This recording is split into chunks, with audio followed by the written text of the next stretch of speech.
Hello and welcome to what is not a new chapter in our streaming adventure. Instead, I will be recording these offline, later stitching them together and putting them up on the Swish Gaming website.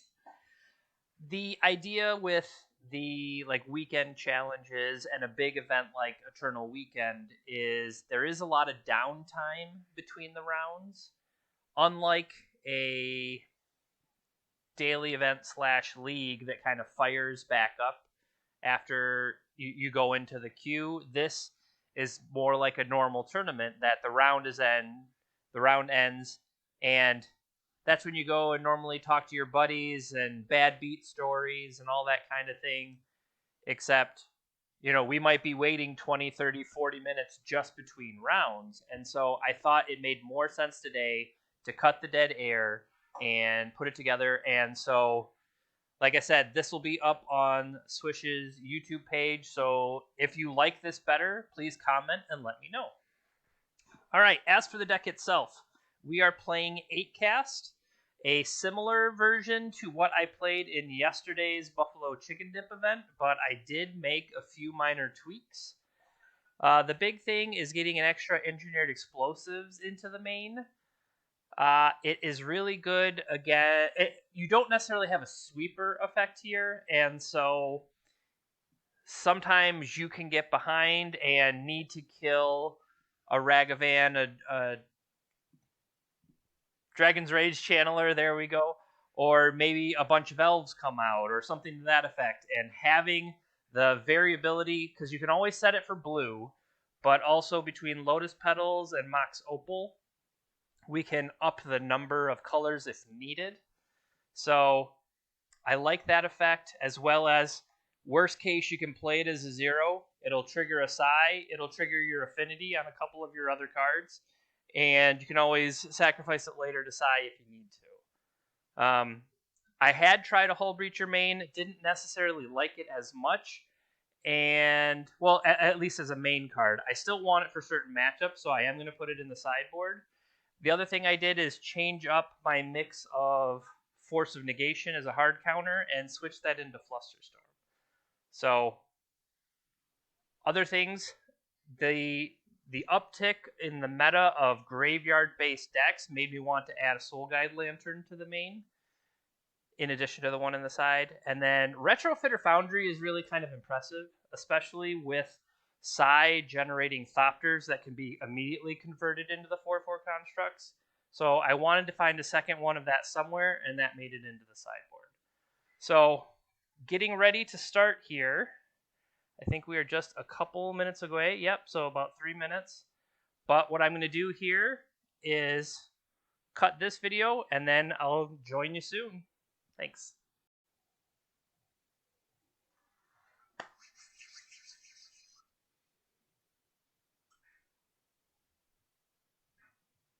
The clock is at 0.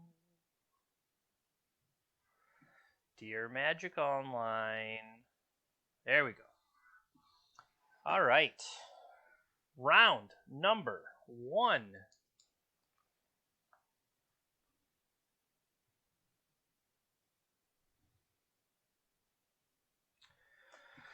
Opponent is keeping a 7-card hand. What do we have here?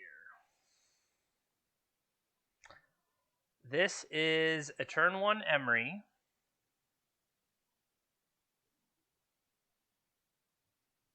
That we could potentially even start with Urza Saga and see. I think there's a keep.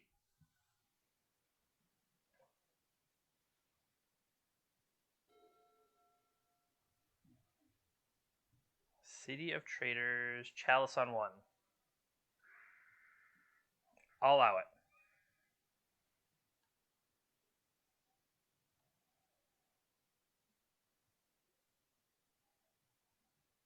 Unfortunately for you, sir, that's probably not good enough.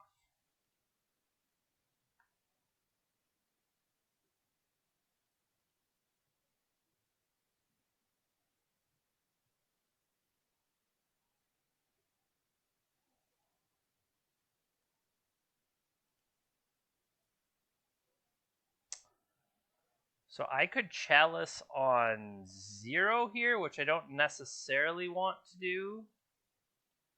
But I am going to get Emery going.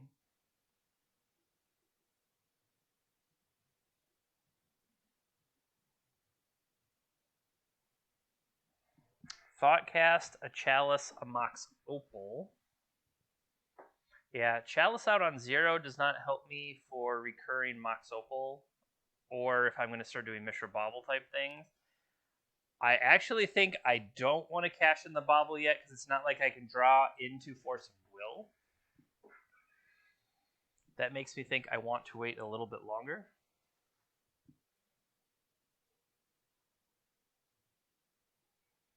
I might do it on their turn, though.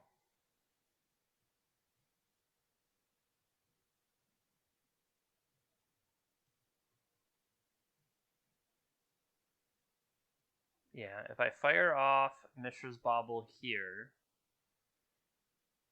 perhaps I should have done it on their upkeep to be able to see what they are drawing. Having that information and going into the next turn.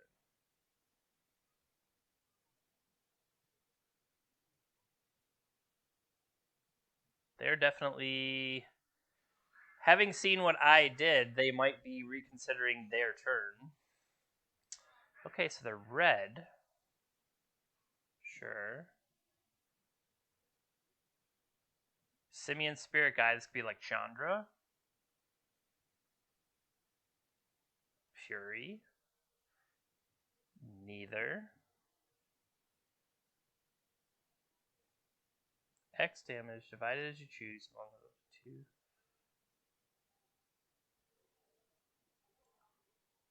Okay.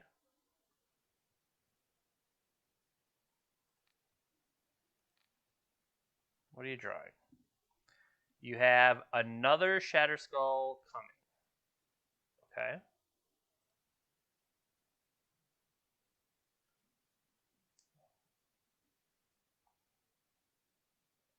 We'll draw off that one.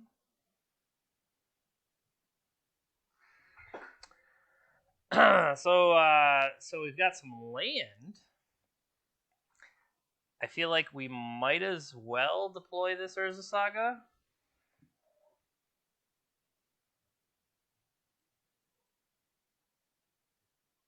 What exactly can this deal? Creatures or planeswalkers? Okay. So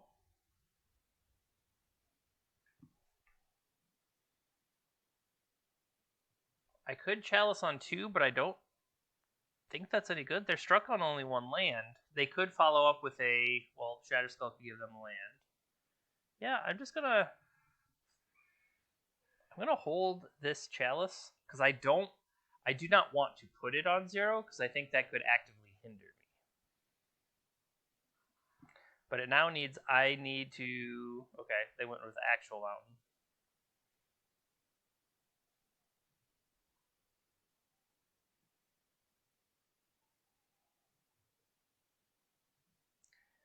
So the question here,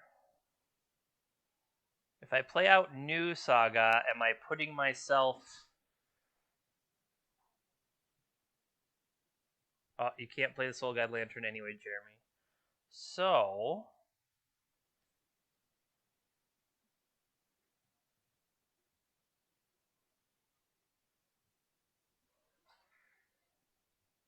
I'm just going to start to go large. Because I worry about playing out an Urza Saga and having the other one get trapped by... Well, that's actually... Have the other Saga out there in case they do have a Blood Moon effect. Then I would rather have this be ticking up. You know? Okay.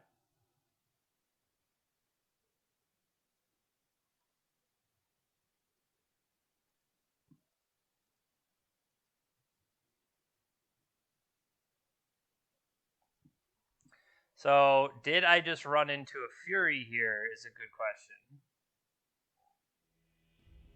Apparently not.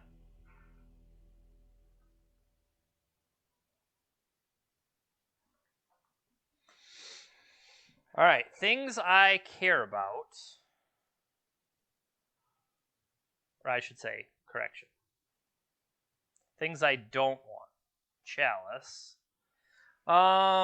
In their deck, what does a red prison deck likely have? They could have Pyroblast type effects for me. They could have Trinisphere, Blood Moon. Wastelands, I don't know. I'm thinking whether or not Pithing Needle, either Spellbomb. I feel like Soul Guide Lantern is an easy out. Shadow Spear for the life, Retrofitter as something to do when all my lands are mountains. Either Spellbomb is another medium. So things I think I want. I think I want Brazen Borrower. I think I want Force of Negation for some of those early Trinisphere, etc. type things. Flusterstorm, not as much. Grafdigger's Cage, no. Soul Guide, no, because I'm already cutting the one I have. Dismembers, probably. Once again, if I have all my stuff turned into mountains, I need to be able to play some removal spells. Either Spellbomb off the other blue sources might be able to say bounce a Magus, so that's why I'm still considering keeping it. And then potentially this Retrofitter Foundry. Thoughtcast, the Thought Monitors, the Mox Opals. If they go with a quick Chalice on 0 from them, we could still blow that up with Engineered Explosives. Explosives can also deal with Goblin Token type things. Potentially...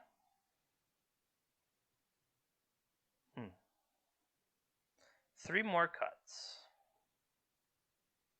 One of the things I generally look at doing is removing a Mox Opal. I just wonder if sagas are in danger, do I want to lose the Mox Opal, but I think I'm okay with that. And then if I'm lowering artifact count, I can probably trim from Thought Monitor.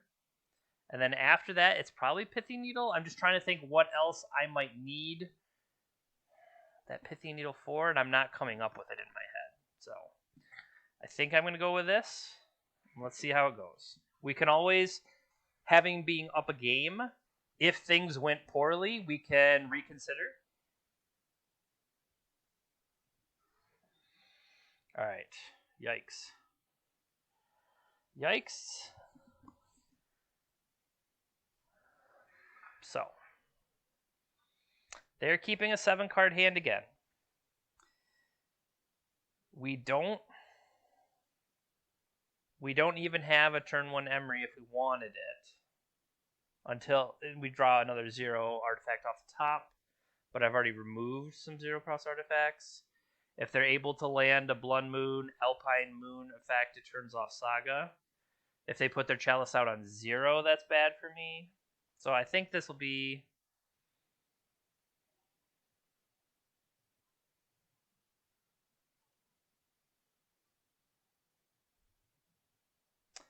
See, and then you get hands like this.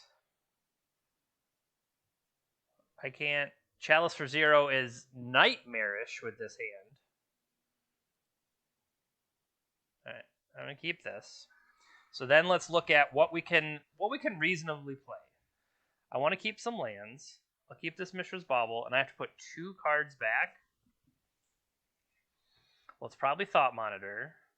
And then after that, 1/2 reduction.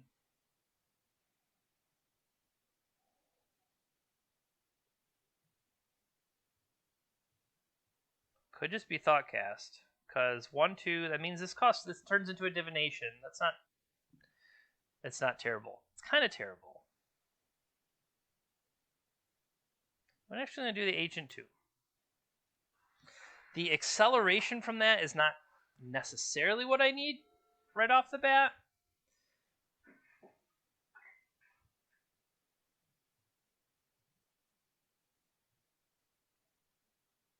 Chalice on 0, as expected.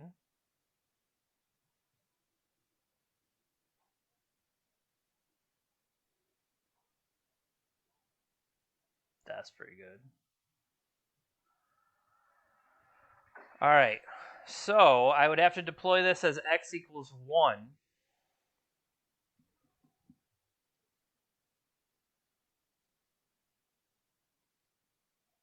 but I have put no colors into it.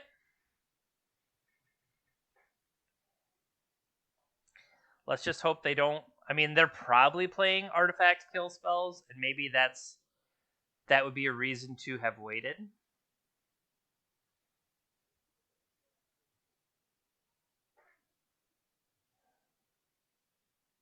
One, two. So I have 2 in play. Thoughtcast currently costs 3 mana. Blood Moon. Trinisphere. That's fine.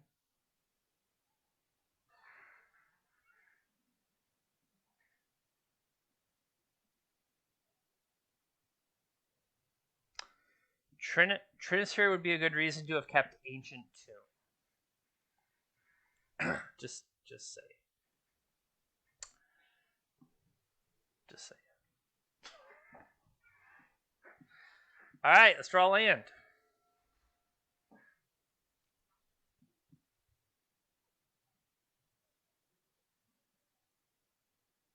Okay. I will wait till the token has been created. Now, that's the question is, take this with the thought of getting more out of it.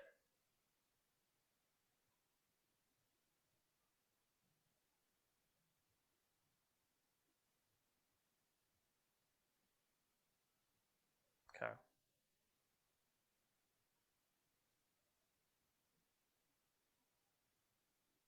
See? Things are looking up.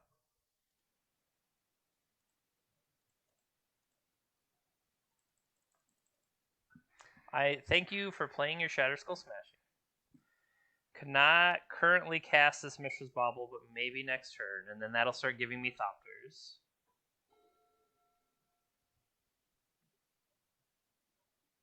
Hope they don't have removal for it, but they could. They could just have double smashing again.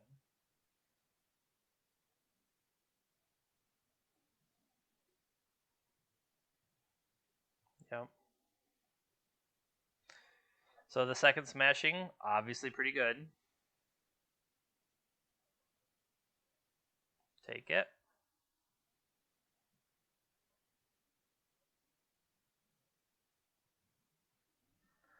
I don't think Saga will be fast enough. Because we're going to take 1, 2, 3, 4, 5, 6.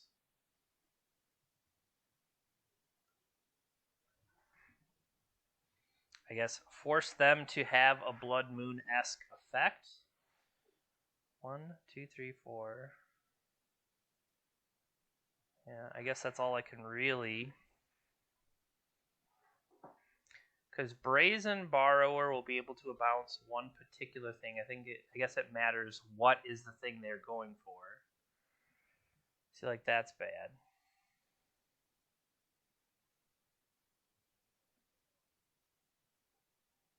And they could just replay the other one if they so choose.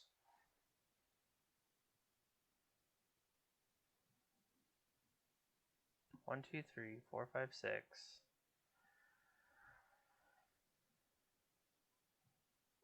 So this is 8, puts me at 6. I wouldn't be able to deal with both. I could deploy. I'd be using too much mana there.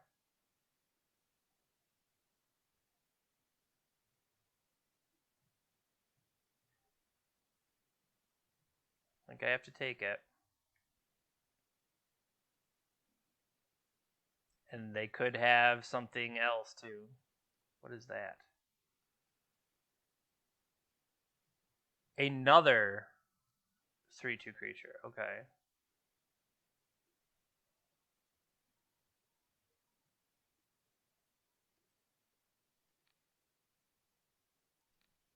I mean, it doesn't matter which one we actually bounce there.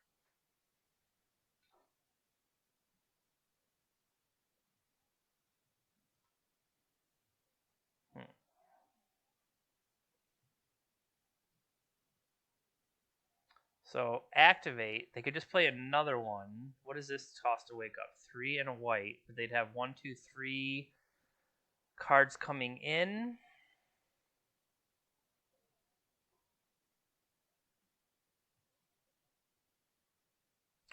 It doesn't remove the Trinisphere, and all they are doing is generating more and more and more.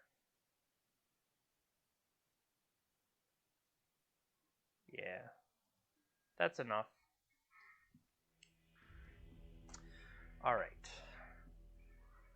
So they've actually used spells a couple times. But we already have... Like I say, we already have the Force of Negations in. We have the Brazen Borrowers in. We don't have a generic bounce spell, so there's nothing really there for me. Yeah.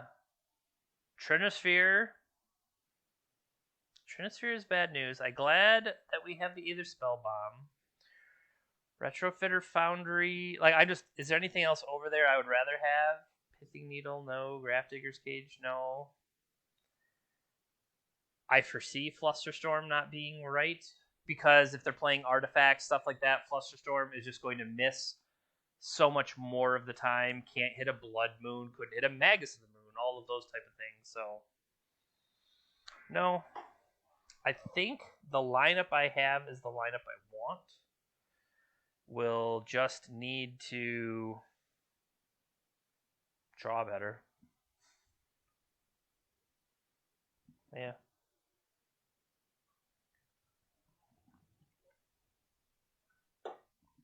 Alright. Yes, we would like to play first. The fact we mulligan there did not help us, and once again here, I can play two Mox, or I can play a Lotus Petal and a Mishra's Bauble, reducing costs of stuff that I can't play. So,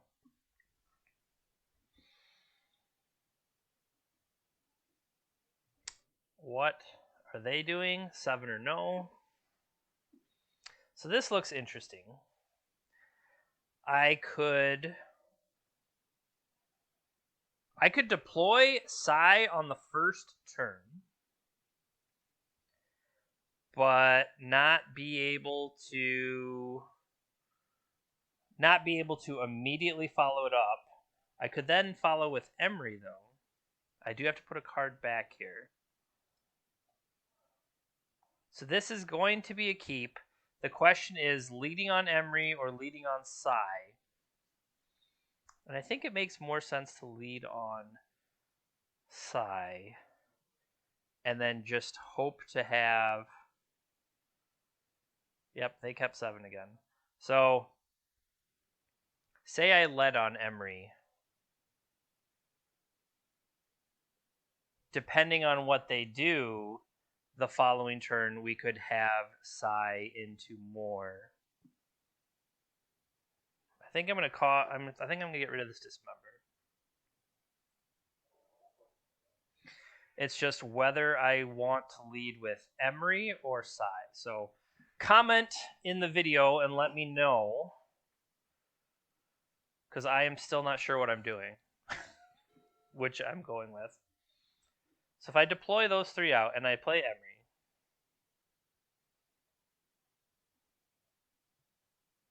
then I can Sai next turn.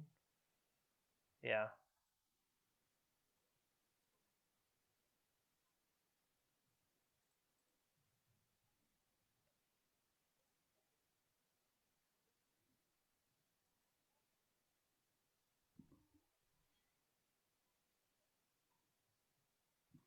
We flipped a Nettle Cyst, an Emery, and a Sai. Well, at least I'm not drawing duplicates of my legends.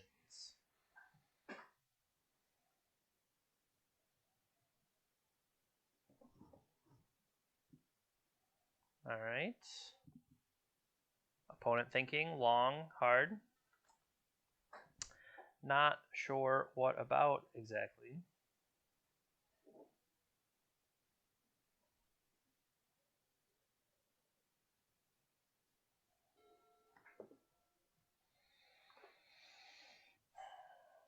Ideally, do not kill my turn 1 Emery, because I could cast Sai off of this, replay the Lotus Petal, get 1 artifact, and then have a second mana. That's 1, 2, 3, 4.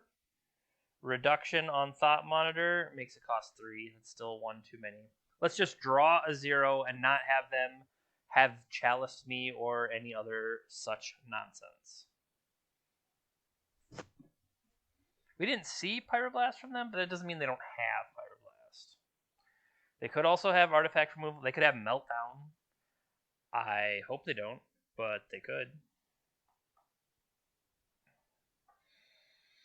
Also, being mindful of our opponent, they could be elsewhere in the world. They could be very tired right now.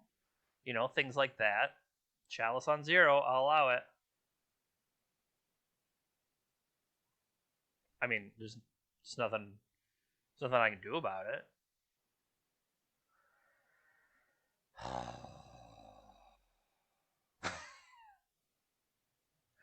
They have had, I mean, obviously they play 4 of it, but it's like, come on, man. Really?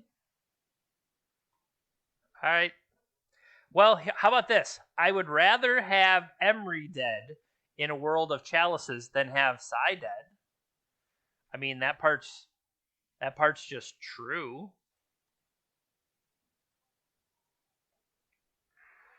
All right. Here's a Sai. Here's a Bauble. Oh, I have my yields on. Okay. I was like, I didn't even get a chance to respond. So at least Mox Opal still on. Sure.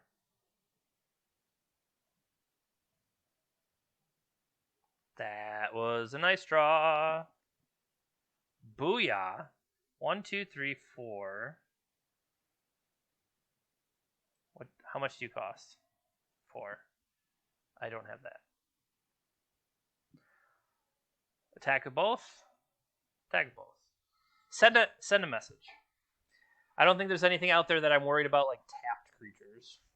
Plus, putting pressure on them while they have an Ancient Tomb and we're under a Trinisphere, those are all things I want to be doing. Sorry, a second Ancient Tomb.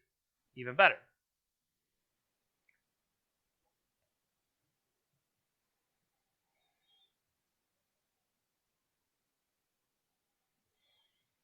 I don't have enough colors to get up to that. I think I kind of... Sai can now sit home.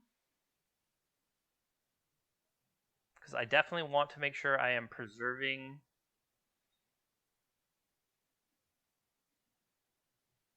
Because we're going to make a construct here.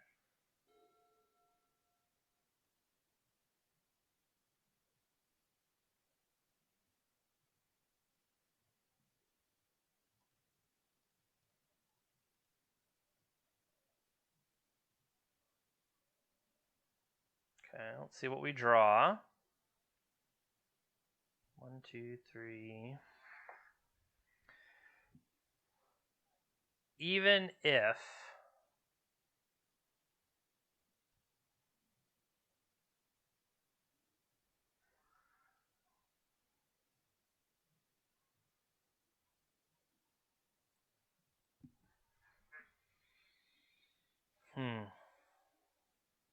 So what my thoughts are is I'm not necessarily worried about life total.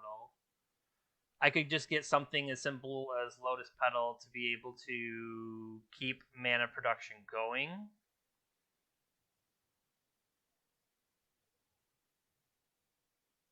That might just be correct. I mean, Shadow Spear I could equip next turn, and then that gives me Trample. Retrofitter Foundry is a long-term hope. It's more worried about mana and the fact I already have a Mox Opal.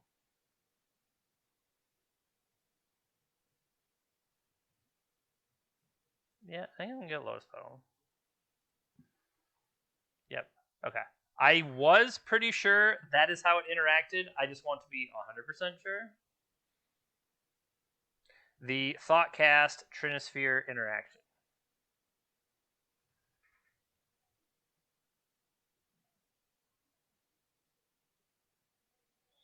Alright, am I dead?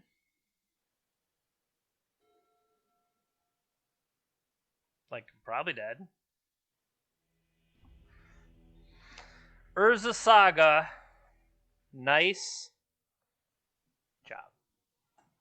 All right. So 1 in the books. I'll see you next round. If I could find where to stop the recording. All right, and here we are for round number 2 against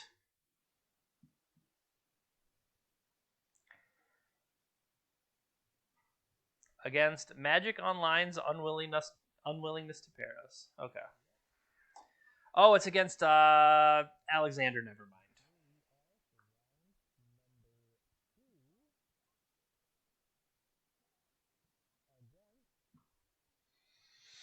All right. On the draw a second time. This is a turn 1 to play something out, untapping into a thought cast. Is that good enough? Like, that's the thing, is a lot of these times with this hand, I have mana to do stuff. We have Thoughtcast and Mishra's Baubles as ways to draw toward something.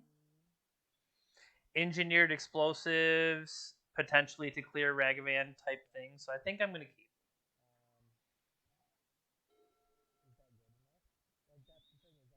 Flooded Strand tells me absolutely nothing. Okay.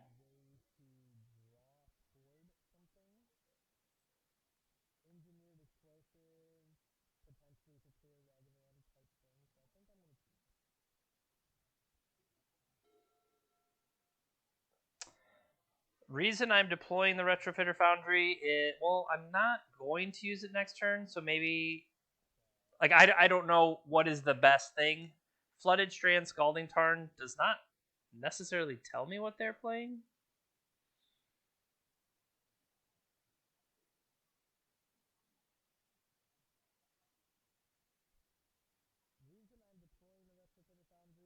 Okay. So now I want to hold.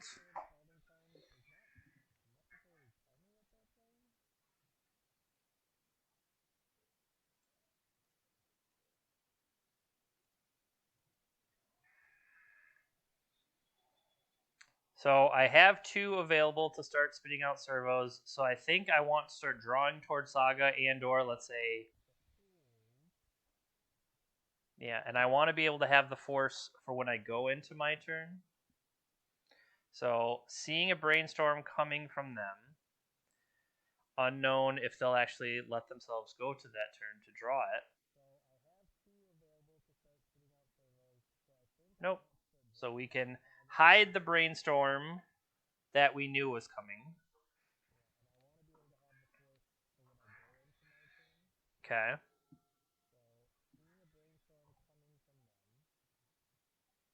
One, two, one. So this makes me think Sneak and Show.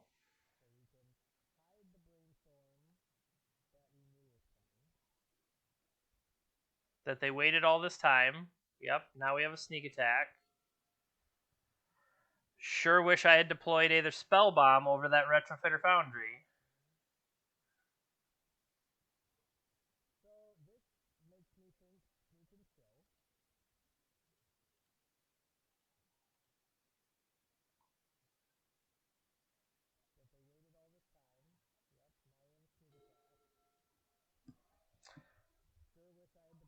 Pithing Needle would have been amazing. So I could play Psy. I think it's more important to have either Spell Bomb.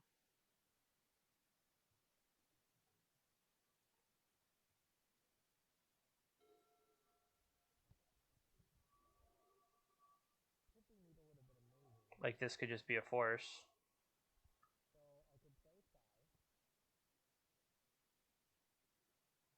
Force pitching Cunning Wish. So Cunning Wish in a sneak attack is interesting.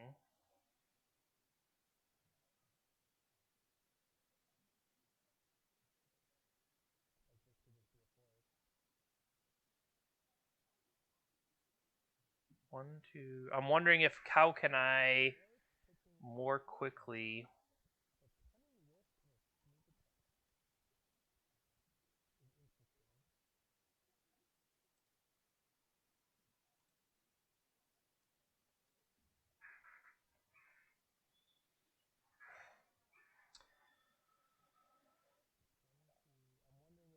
So the fact that we have Sai to eat the chalice as needed,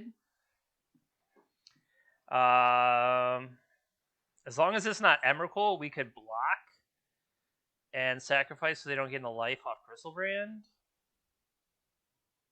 I also wanted to put them to a number that Chalice on 1 might have been worthwhile. They were just willing to get sneak attack into play.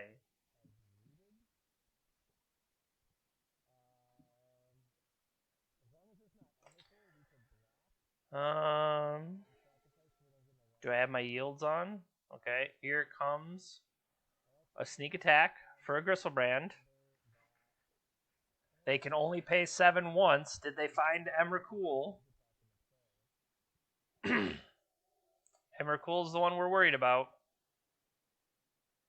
And they can't pay 7 again.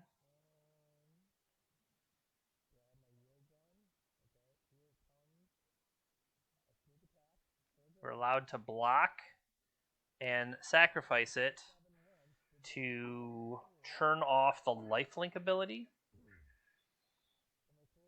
That's my game plan here anyway. So against Sneak and Show, the fact they're going to have Ponder Brainstorm, we also saw. Those all might be valid reasons to keep the chalices in. They normally do also have Lotus Petal, right? So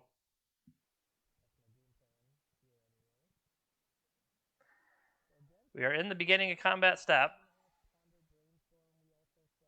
Here it comes.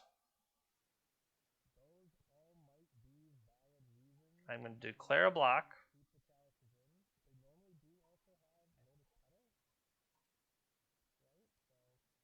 I'm going to sacrifice this Thopter.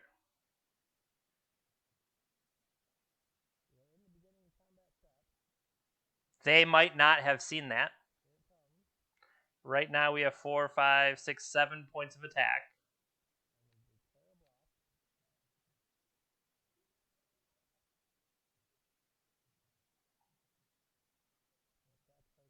They also have to discard. Discard a couple of nice little Lotus Petals. All right.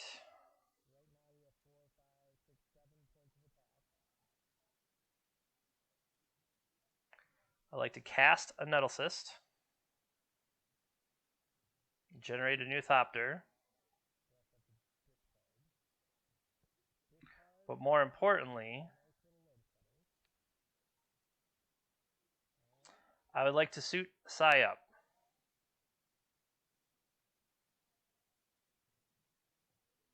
Okay. So that got a win. But more importantly, what kind of things do we need to worry about? So we need to worry about Caracas. Gristlebrand, Emrakul are their big ones. Now, if they play, we saw Cunning Wish, which makes me think there's going to be Omniscience, so it's Sneak and Show. That means as an anti-Gristlebrand tech, Hull Breacher is pretty good, or maybe just in general against some of what they're doing.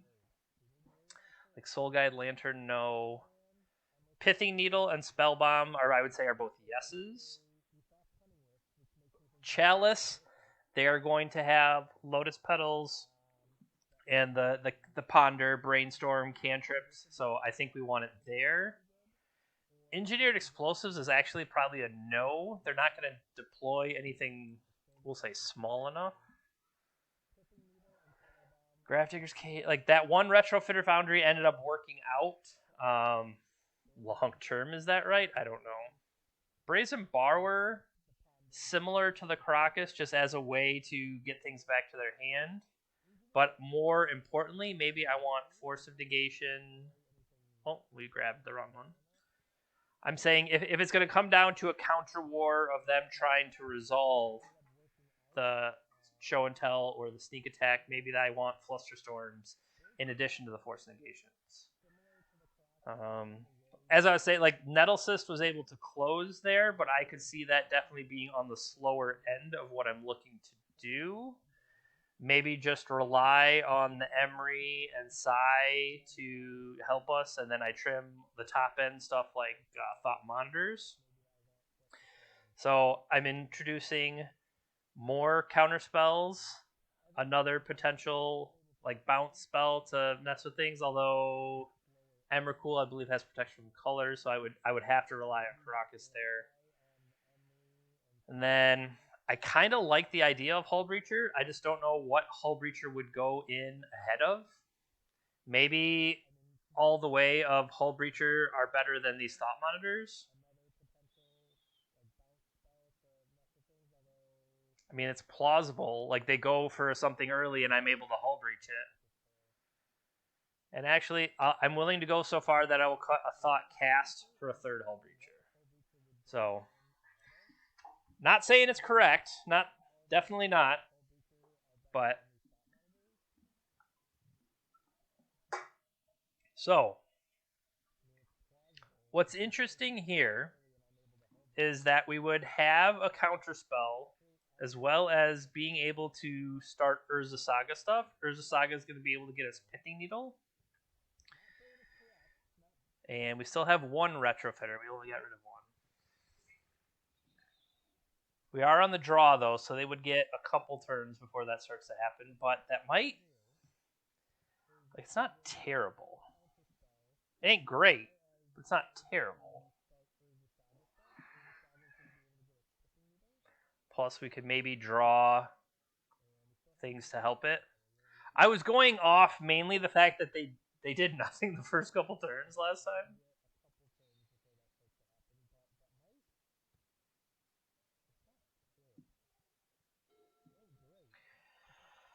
Well, if they have an answer to these Urza Sagas, that's gonna be terrible. So, I hope they don't. What did their Preordain do? Their Preordain scryed as a bottom. It also wasn't a fetch land, it was a straight play a dual land. Okay. Yeah, all of these sagas is a little brutal. Because they're effectively going to be sculpting, and I'm going to be deploying some dirtily small stuff and hoping it's good. They did not shuffle that Ponder.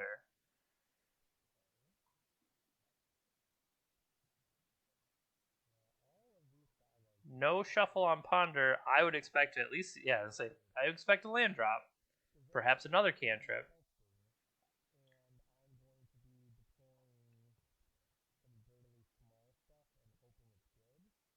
Yep. Okay.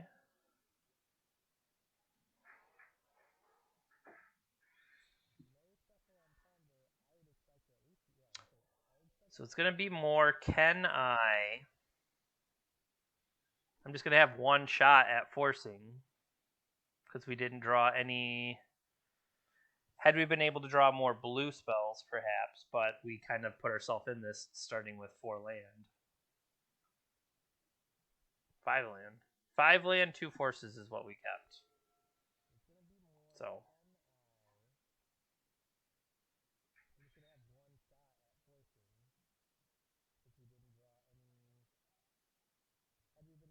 I mean, if they go for it, I counter and hope it works. Really. I don't know what else I can do there. That just seems... It's the position I put myself in, that I was willing to let Saga try to buy time against them. And the fact that they aren't going for it immediately makes me feel better. Playing the land prior to the Ponder, and the Ponder was a shuffle, is interesting.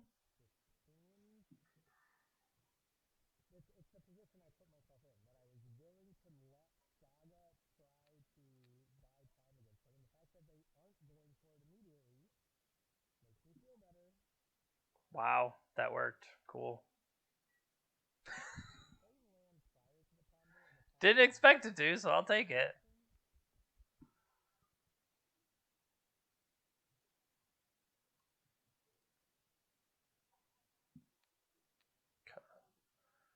So we will draw. Come on, man.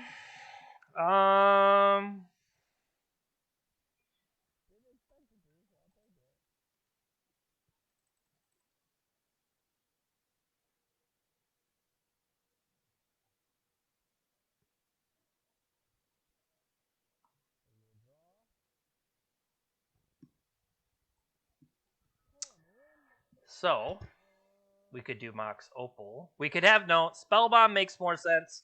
Spellbomb makes more sense as a way to mess with them. Not mess with them, but whatever. So we'll get Spellbomb. I would have rather had it have a chance to be uncounterable. So now I'm going to swing in. If I play both, that makes this 6. If I play Saga, then that makes it 5, makes it 12.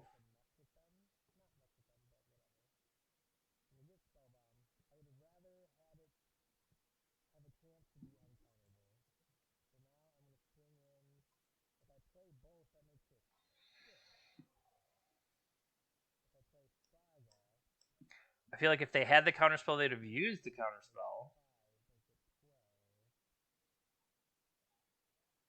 They could have Daze. I feel like of the two,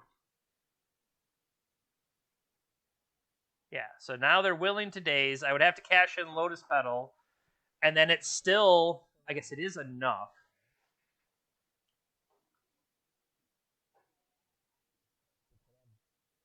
Would I rather have Spellbomb?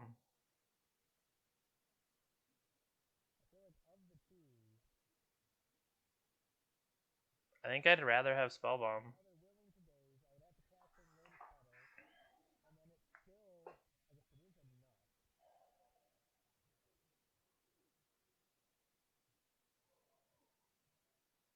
No, I think you gotta pay.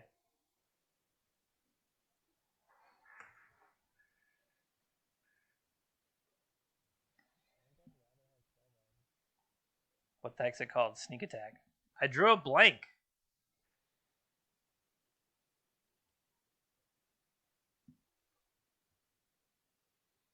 Okay, get in there.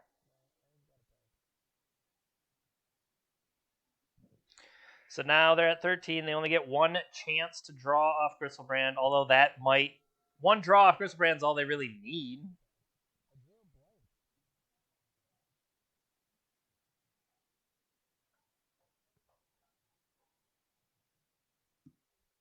Spellbomb gives me an out to an Emrakul, theoretically, but not if they just. If they show and tell Omniscience, I guess I would get to play my island. Yeah, if Omniscience hits, I don't think I have an out to it.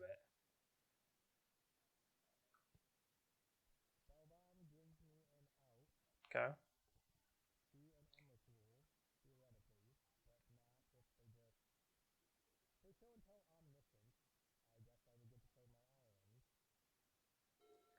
So they're at 11.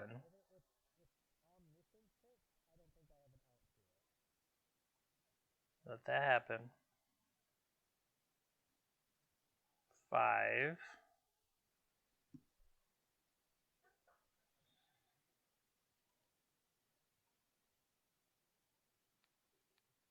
Get that out of here.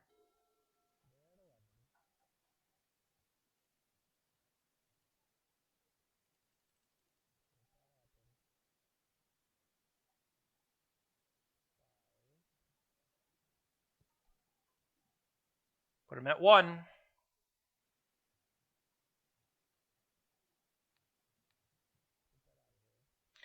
We've done our best.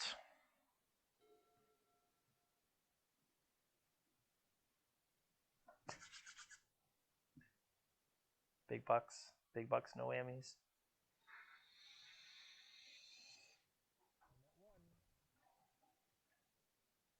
GG's. All right. That makes 2. Aether Spellbomb. That one's pretty good. See you next time. All right. Hello and welcome to round 3. What do we have here? We could play an early Retrofitter Foundry with the ability to start cranking out. Yeah, I'll keep that.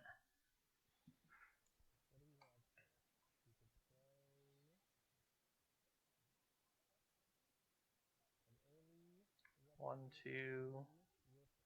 The third one. Now, if they wasteland us, that would be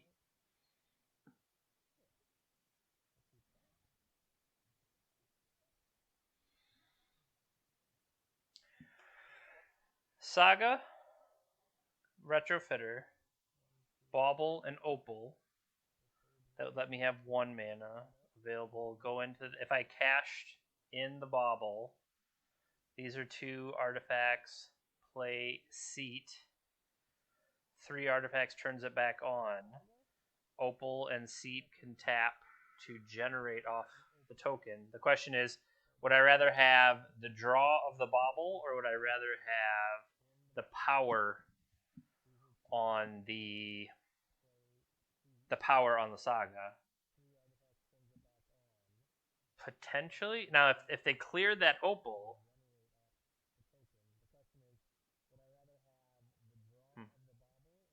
I'm just thinking, if they clear the Opal, well, then I don't have 2 mana to fire up the Saga.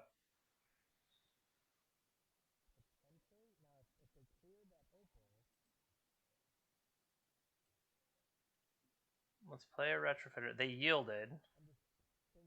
7 plus Bauble. And to me, it's not worth cracking just yet. I'm going to stop on their upkeep and look, because that means it's an extra card coming back to my turn. Volcanic Island for them. They could just lead Wasteland. They didn't. Ragavan, okay.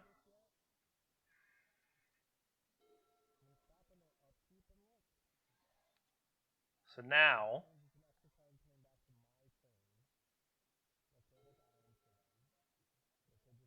I play out an Opal.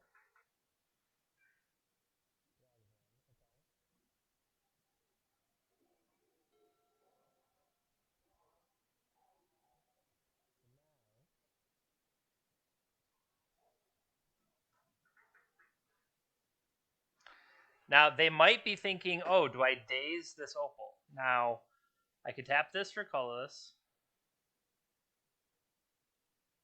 So I'm going to say yes.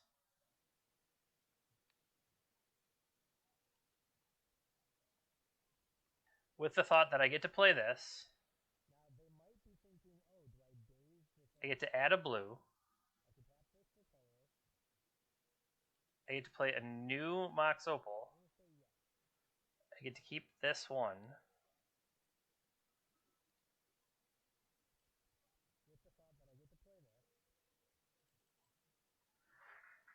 I get to make a large construct.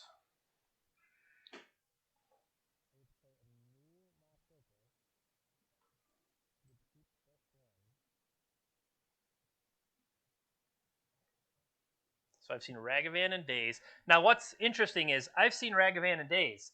That doesn't necessarily mean a whole lot. They could fire off here. Okay. Interesting. So now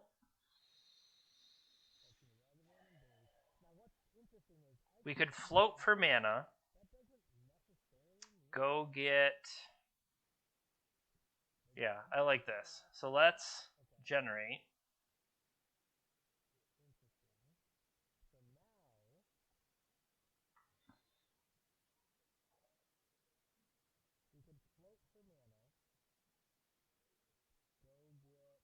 Get Shadow Spear. Play new saga.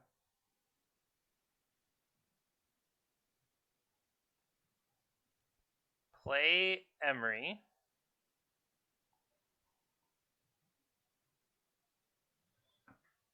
A couple other good things there.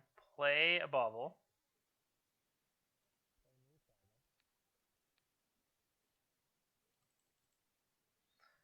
Make a big old construct. Any reason?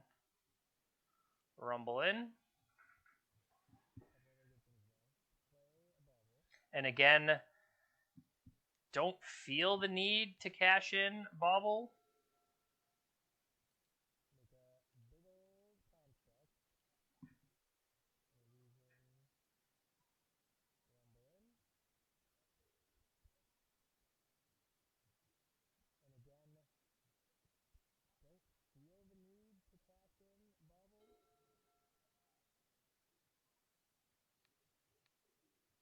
I'll trade that.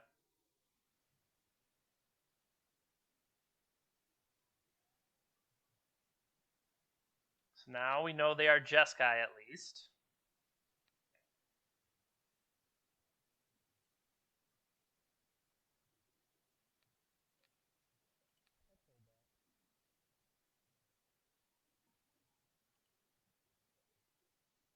Ponder coming for them. Okay.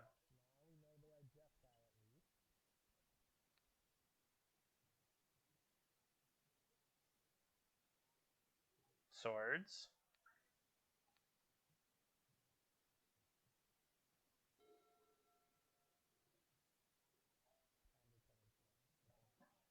So, play a land. 1, 2, 3, 4.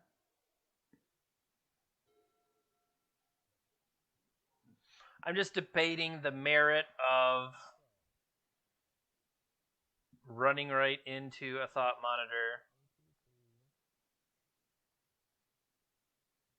Because it would cost 4, reduction is 3 mana total, which I could cast, but I would rather have the large creature. Plus, that might get me them on a discount later, and I think that's more important.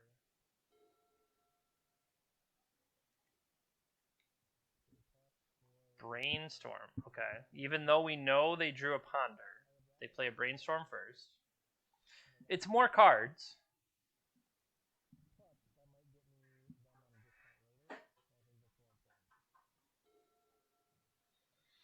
Should I be playing around Stifle? I'm trying to play around Prismatic Ending by waiting until the end step to make the construct.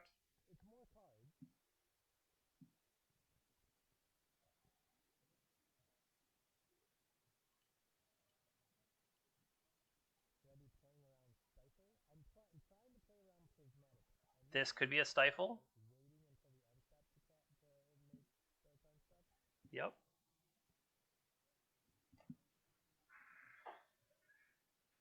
They have 4 cards left in hand, one of which we know are Ponder.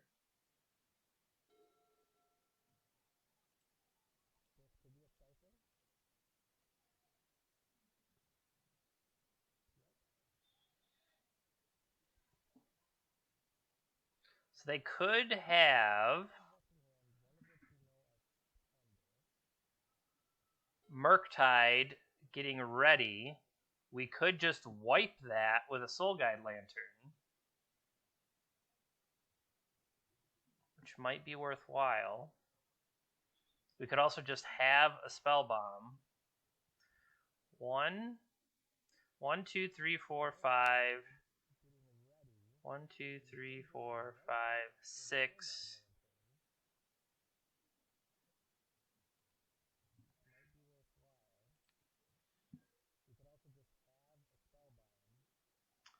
Is there a sorcery in there? Instant, instant, instant, instant.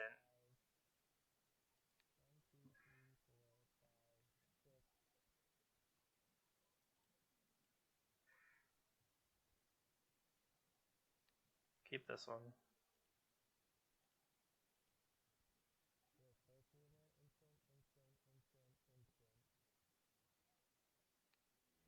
Alright.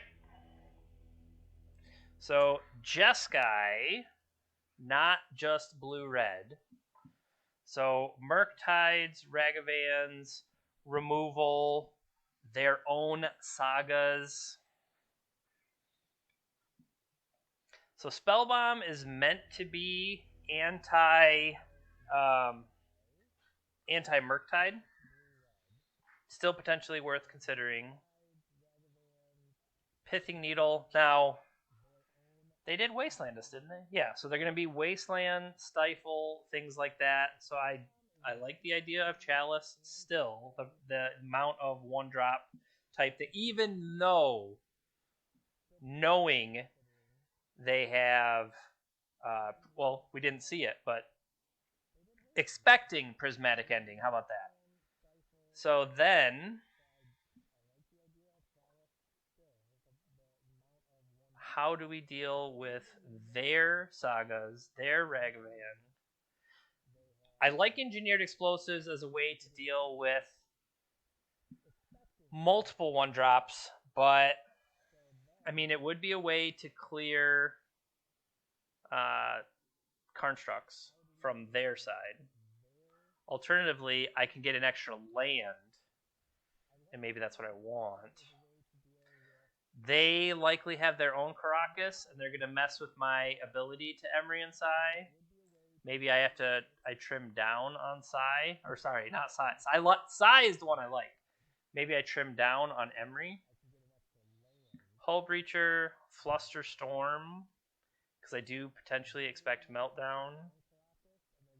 I don't know if Force Negation is going to be right, because they do have instants to play on my turn.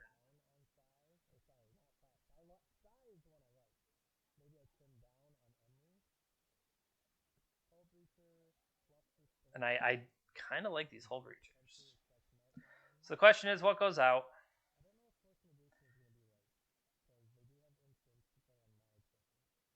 I want these Hull Breachers, and maybe does it make more sense to do that? That if we're going to be trading in a bunch of stuff, I cut the Emery. I keep Spellbomb. I keep Chalice. Engineered Explosives, could that be better as maybe a Brazen Borrower? Nettle Cyst, Shadow Spear, Soul Guide Lantern still doing its job. Pithy Needle, Retrofitter Foundry. I'll trim an Opal for another Soul Guide Lantern. Because I expect to see, what do you call it out of them? Unholy Heat. Okay. They're keeping 7. We have not much.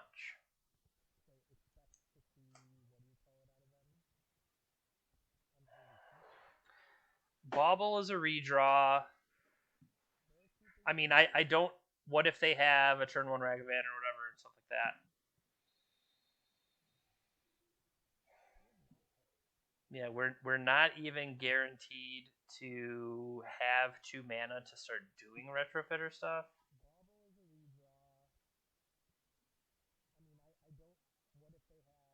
I like this a lot better. So we'll keep this. Of everything I have here, Saga. 1, 2, play that, play that, play that. I can, yeah, send that back.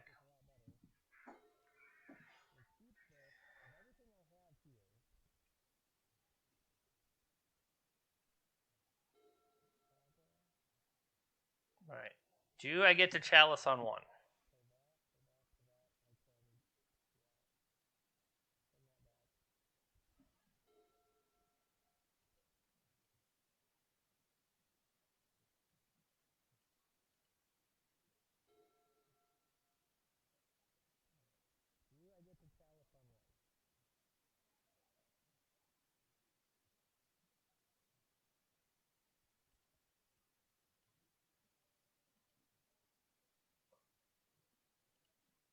Okay, so we can pay days.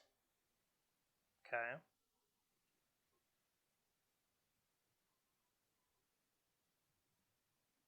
It doesn't do me any good to draw immediately off the bauble. And it might have been a reason not to Caracas.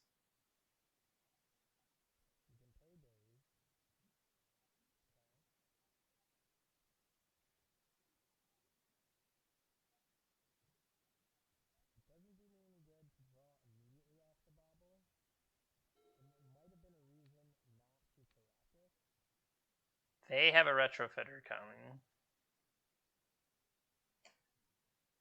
Did I add in my other one? I did.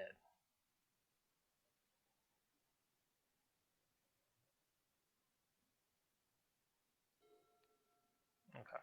So, we play that one.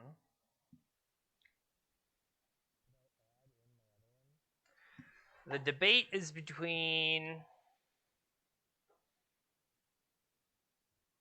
a Lotus Petal now versus a Lotus Petal later.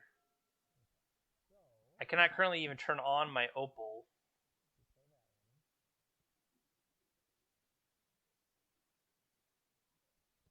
I think that's okay.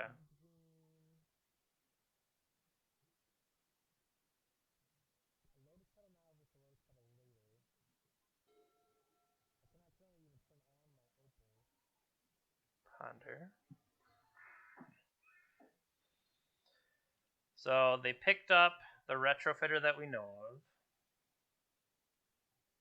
It's funny, last time they had all instants, this time they're on mono sorceries.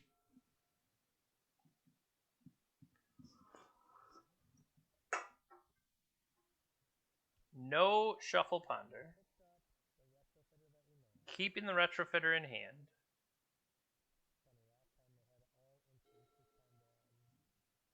Okay.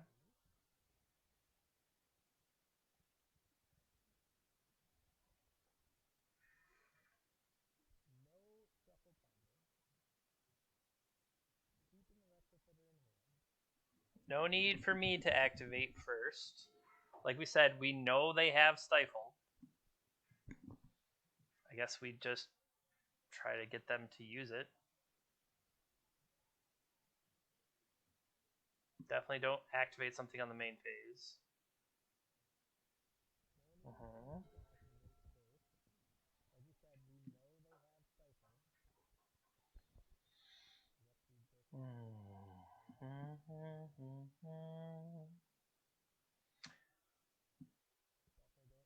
No shuffle ponder. Getting themselves a saga. Okay. There's their retrofitter. Okay.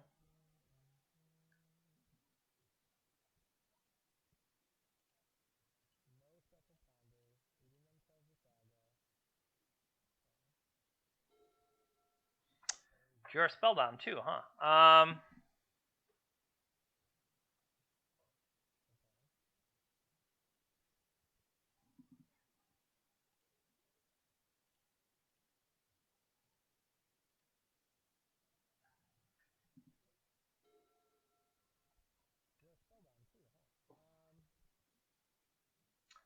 So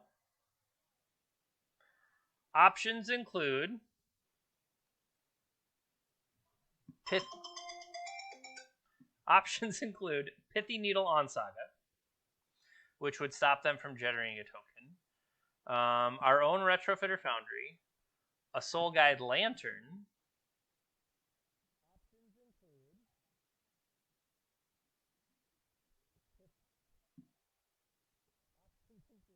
a Shadow Spear.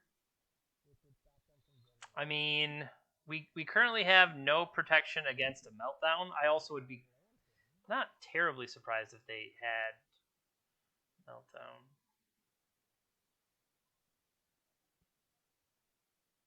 So we have the Spell Bomb.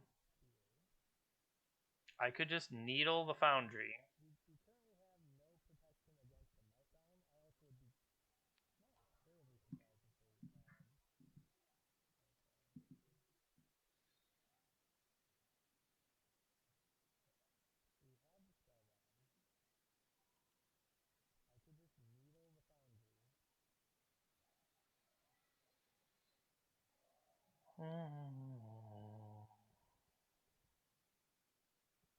Do I want to cast this?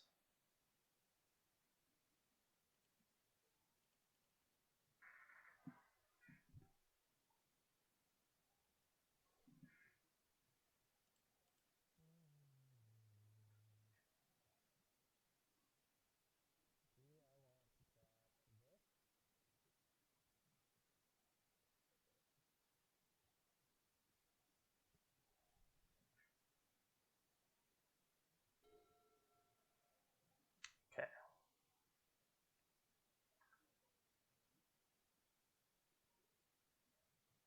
We dead? We dead? They dead? Somebody dead?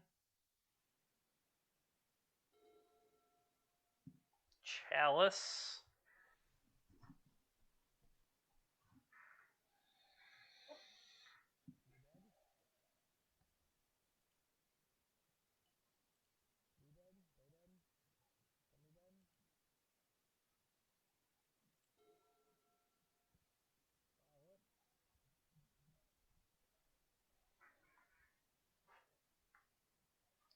Force pitching a Murktide Regent.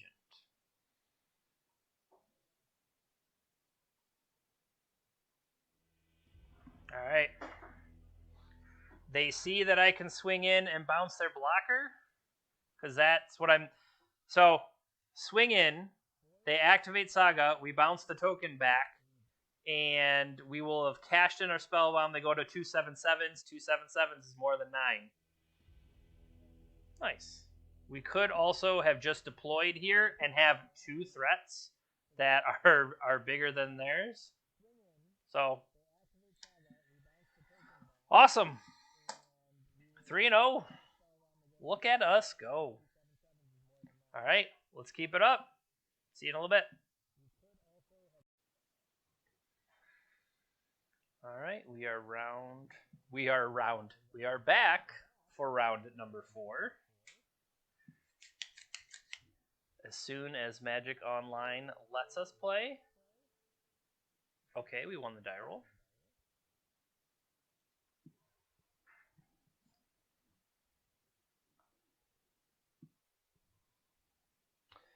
What do we have here? Turn 1.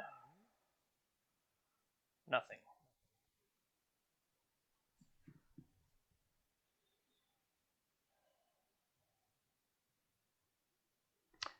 Turn 1 Chalice. Followed by turn 2.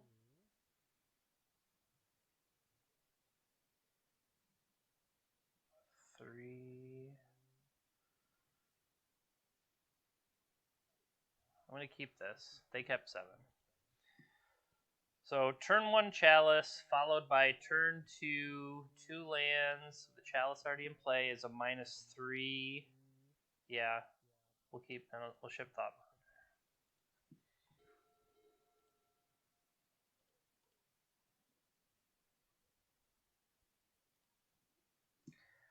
Let's hope that's worth something. Okay, pass turn.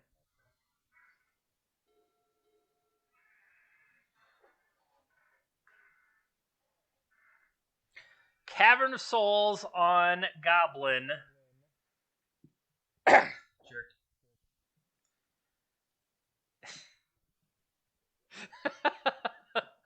What a jerk. This guy.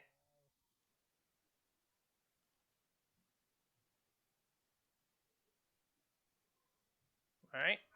Pass turn. Theoretically, we can get Thought Monitor going. No, next turn we play 1 Caracas?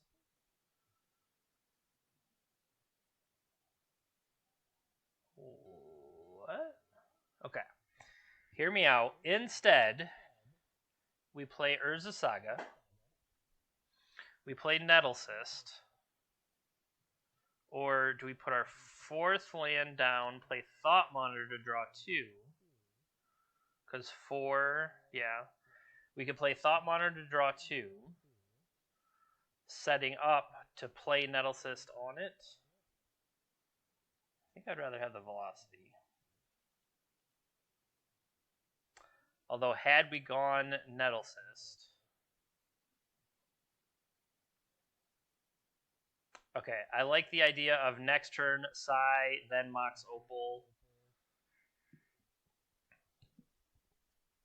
Yeah. And emergency mode, Force of Will. Now, they have Caracas, so that means Psy might not necessarily be in best position here. But, you know, hopefully. I guess I don't even necessarily know, hopefully. You can cast Psy. Yeah. Hold, please. You cast Psy. You cast Mox Opal. They can then bounce it. Whenever you cast would trigger to get me the Thopter. So I might 3, 1, 2. It'll depend on whether they let me or not. Based on how this went, I think I would rather have... Now, okay, obviously I drew the Thopterist to be able to...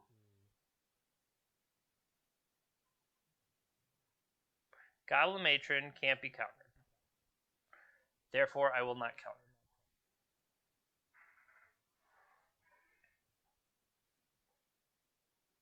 Let's see what they go get.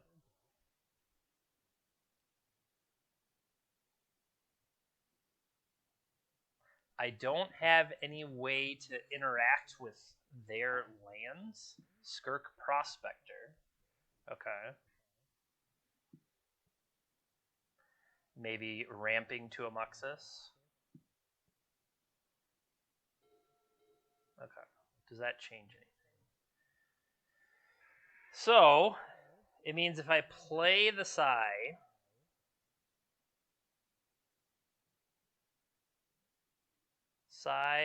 then Mox Opal, then land, I could, in an emergency, sacrifice. Alternatively, we play out an Urza Saga. I don't know that they can get all the way up there yet, so let's do that.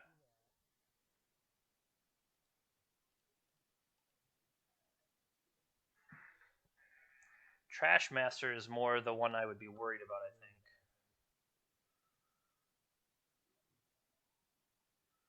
+7. If I put this into play, it's +8. This is 2 attacks of dead. Right? 1, 2, and I would have force protection.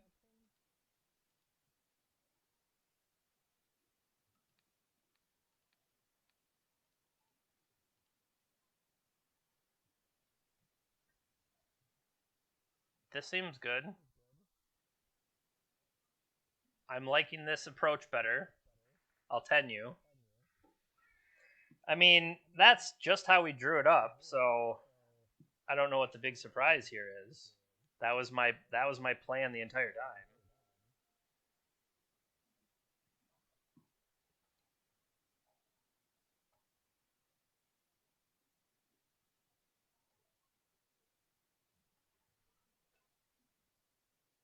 Cavern and Caracas. It's not like they just happen to have drawn the Caracas. I don't know necessarily that they're going to mulligan to it or anything like that. I haven't shown them Psy. I will if I need to force a witch. Force of Will pitch.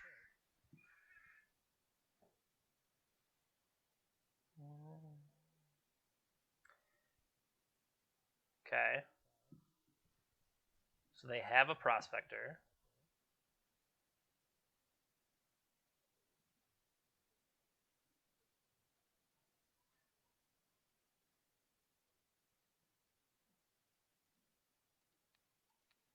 I'll counter that one. All right. So, things that would be relevant. Dismember. How many caverns do they play? How many... I'm just wondering, is Force of Will worth it or not? Like, they're obviously worth it. But in general, if they're going to be able to use Cavern to force through some of their stuff, maybe it won't be worth it. Maybe that's a reason to ditch Chalice of the Void. Grafdigger's Cage. Cards in graveyards and libraries can't enter the battlefield. Players can't cast spell from graveyards. Alright, we need to read Muxus. I need to read Muxus. Muxus says, when it enters the battlefield, reveal the top 6 of your library, put all goblins with 5 or less among them onto the battlefield. Can't cast spells, can't enter the battlefield. I don't know that works, but I'm deciding it does. Let's look at other things. Soul Guide Lantern. I think this Pithy Needle might be worth it to potentially sneak out on Trash Master if that's what they're relying on. I don't have another one to bring in. I don't necessarily want, Flusterstorms. Brazen Borrower. The question is more, what are they going to have that I would need to worry about? I could see potentially trimming a single Emery. I don't have familiarity versus goblins is the problem. Is Chalice good or not, Jeremy? I'm going to say yeah. Explosives, maybe no. And then give me a Brazen Borrower at the cost of a Thought Monder.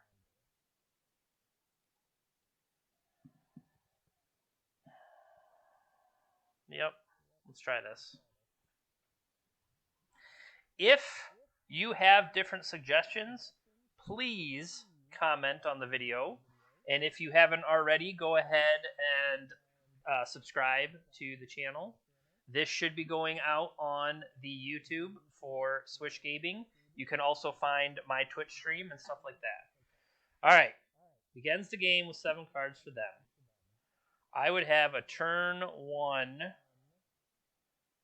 nothing, but I could start spitting out turn 2 Nettle Cysts.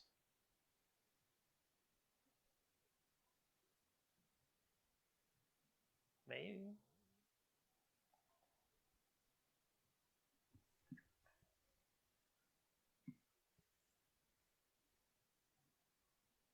Nettle Cysts are going to be big. And then the Saga gets like a Shadow Spear, Goblin Lackey. Okay. So, to enable, either I go turn 1 Saga, or turn 1 Synod, Pithy Needle, Mox Opal. Then I have like multiple things going already in play. I like that more.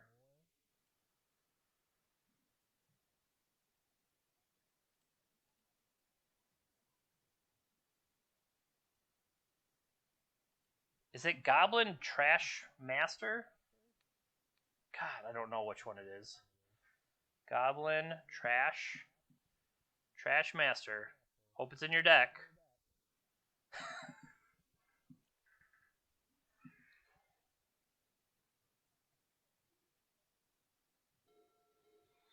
And then they swing, we dismember them.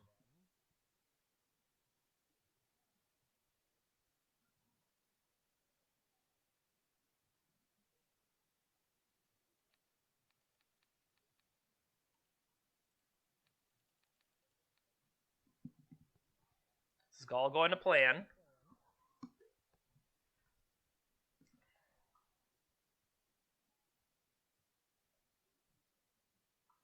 I mean, I would not be surprised whatsoever for them to have meltdown type effects. Right?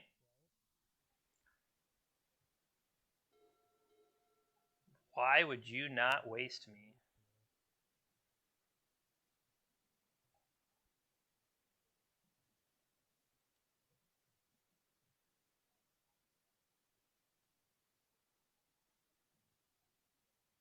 Wow. Wow. I completely forgot about the trigger as well. The trigger is something that they could have done to stop me. Alright, I just got a 5/5.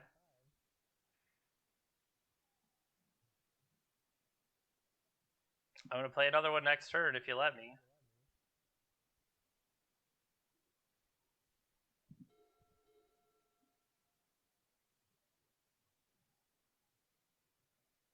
And then I would be presenting a 10/10 again. The old 10/10 kill you in 2 attacks is pretty sweet. Because now it's like, okay, they know the saga's ticking. The fact that they even let me cast it is curious. But now, can you afford to now use the Wasteland to stop the saga? Do you stop the Seat of the Synod, which would have been probably backbreaking for me? I don't know. But one of the biggest factors whenever you are making a run is that luck goes your way. And I mean, that's definitely a big thing is sometimes the little mistakes, you win the coin flips, your opponent plays Pyrokinesis, pitching Blood Moon, and then Wastelands you to kill it. That was clever.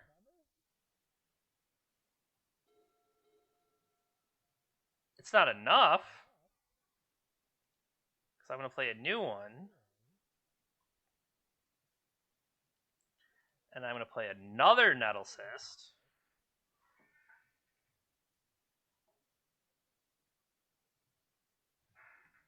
And then next turn, I play Darksteel Citadel suited up. That's 7, 14.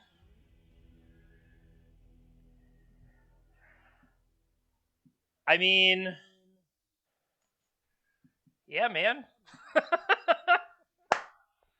Sometimes you get their goblin. All right. See you next round. Getting ready for round number 5.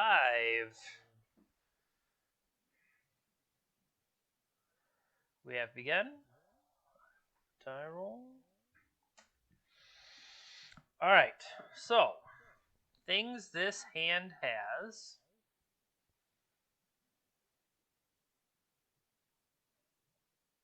A turn 1 Retrofitter Foundry and an Emery. Seems okay. Turn 1 Seat Retrofitter Mox Opal.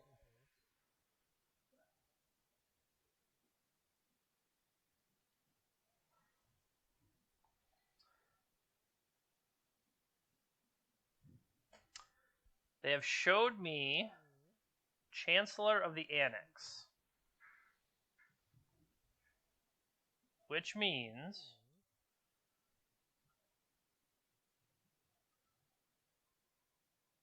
the first spell of the game, counter it unless they pay 1.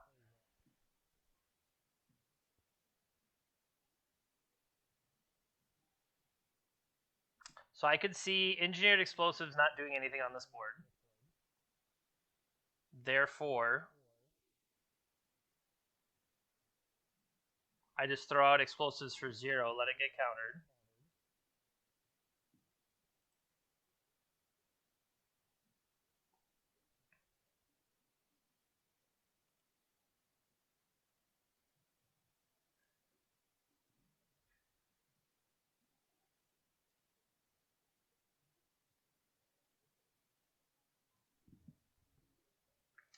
Now maybe Chalice Was it wrong to take myself off of Force of Will? I don't know. I feel like I expect to get unmasked prior to them going for it or anything like that. You know what I mean? And this at least forces them to do something. Plus, I thought with Emery, if I really needed the explosives, Emery could potentially buy it back. The question will be, should I have thrown away the chance to have Force of Will knowing they are reanimated? And I'm not sure.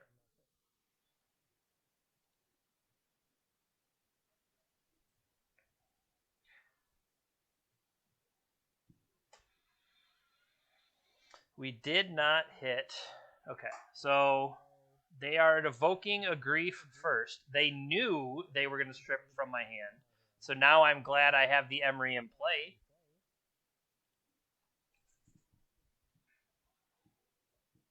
Like, if this is what they reanimate, that's fine. They pitched Exhume.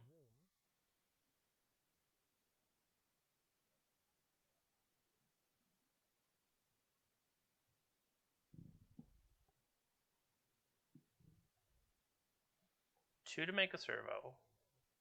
One to upgrade the servo. Okay. Basic Swamp. Ritual. Entomb, Reanimate. Yep. That's a pretty good opening hand. Archon of Cruelty.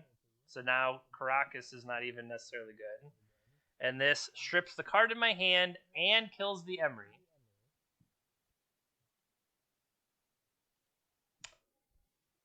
Yep. Cool.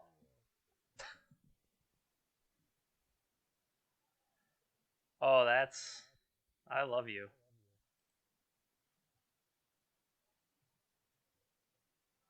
That's a hell of a draw, folks.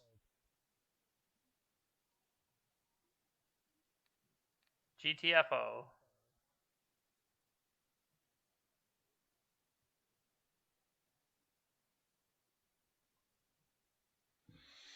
All right.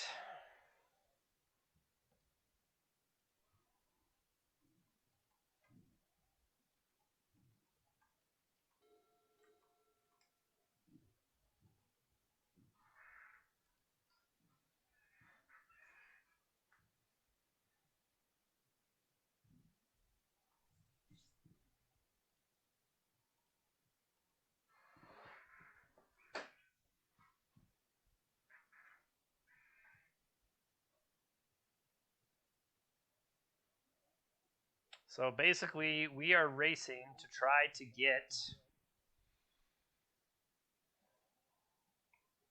I'm trying to get something going before they can reload, and they just have another Entomb.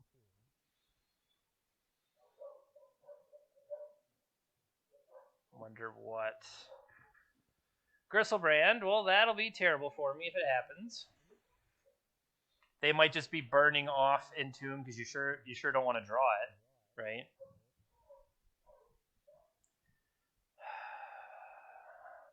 I mean, I'm ripping cards. Why shouldn't they rip cards? Yep.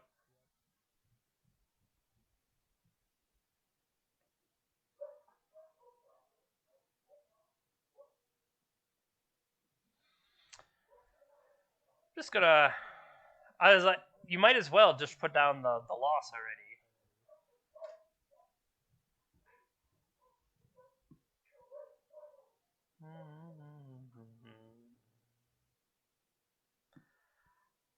This lets them put the cards they found directly into the graveyard with the Lotus Petal to rebuy this Archon with a Reanimate. You can't reanimate it. Oh, I was going to say, please reanimate. That would be amazing. 7 Dark Rituals here.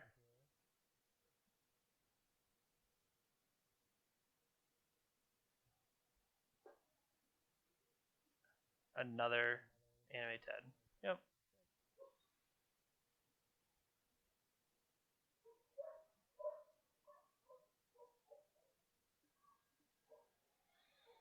Yep. All right.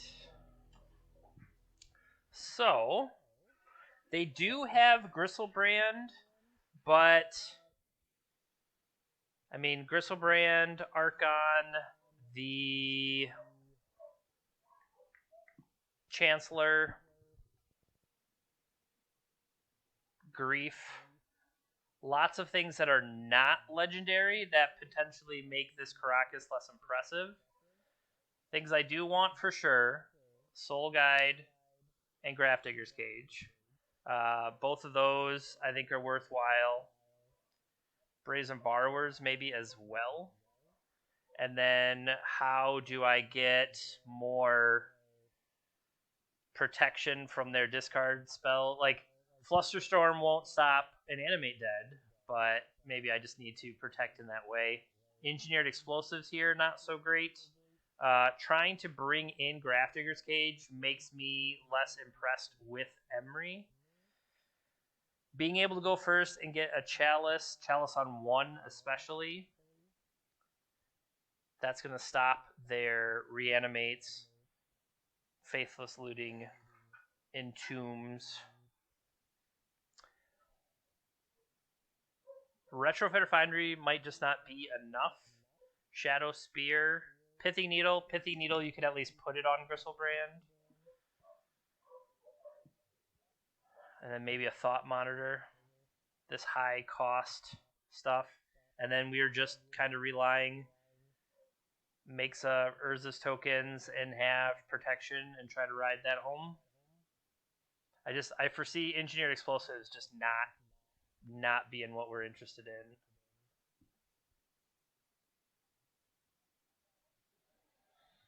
So more counters, Brazen Borrower type effects, Soul Guide Lanterns, Grafdigger's Cage, and just hope. Lots of hope. Because I do expect the white version I've seen has Serenity, and Serenity can wreck us pretty hard.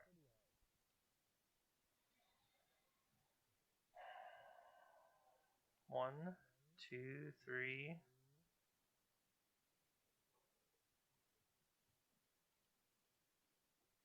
All right, are you going to tax me again? They mulliganed. So my thought here is that Saga can fire off quickly, hopefully.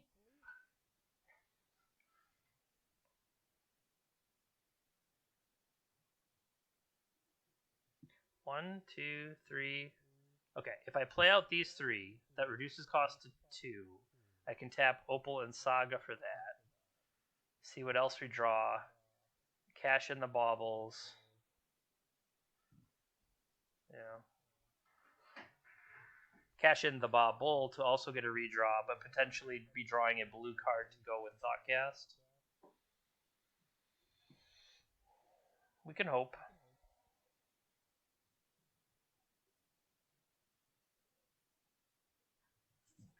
Now, I do think, if this is similar to the other 4-color Reanimator we saw, red, Faithless Looting, white, Serenity, blue, Show and Tell, lets you have, oh no, I'm going to have graveyard interaction, then I go the other way. And that's an interesting way to take it, that Arcana Cruelty is just as big of a problem coming out of their hand as it is coming out of the graveyard. But they've mulliganed to 5, questioning going deeper.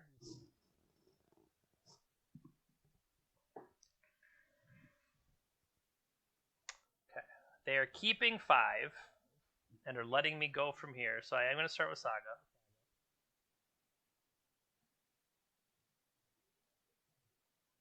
Play this. Play this. Play this. Cast.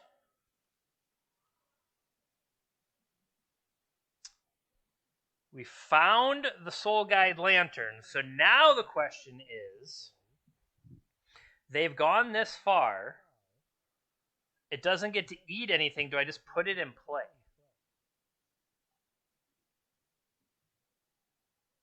Yeah, I think I just have to.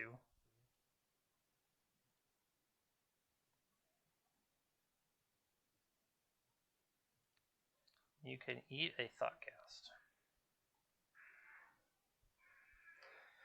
Do I also want to get potential for Force of Will? On my turn, I would play Seat of the Synod. Seat of the Synod would turn Opal back on, but not necessarily if I have to cash in the Soul Guide Lantern, so I'm going to wait.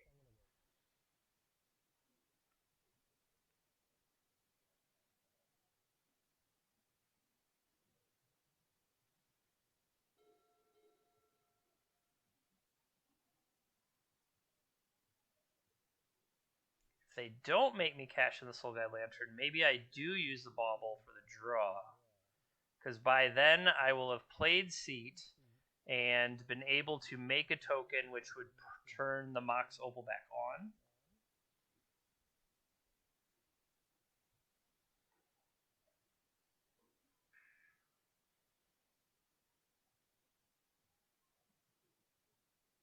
Okay.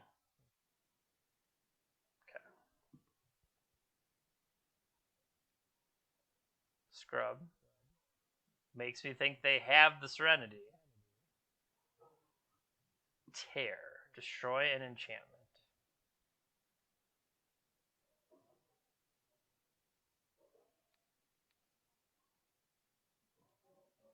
Allow it. That's another thing. White gives them wear tear.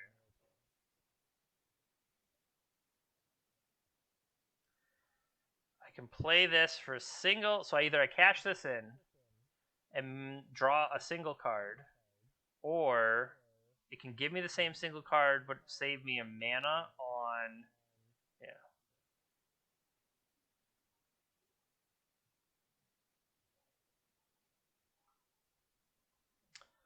So I'm going to play this. I'm going to float a blue. A Thoughtcast. I could Thoughtcast again.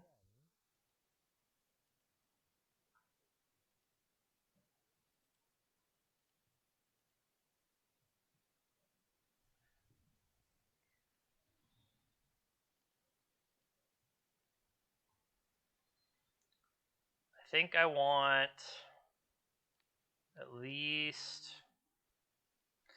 I don't need the chance to draw the Force of Will, though. I think I can wait till their upkeep.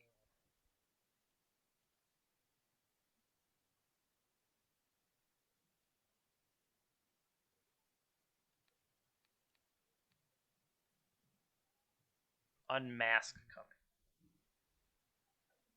That would be a reason. I think I'm going to sit on the other one temporarily. See if they cash in the unmask.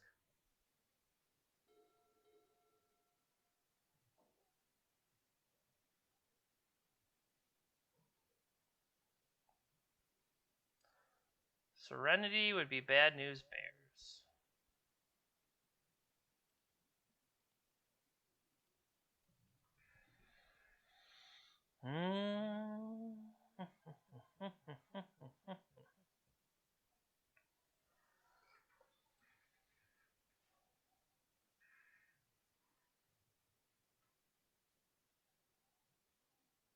Faithless.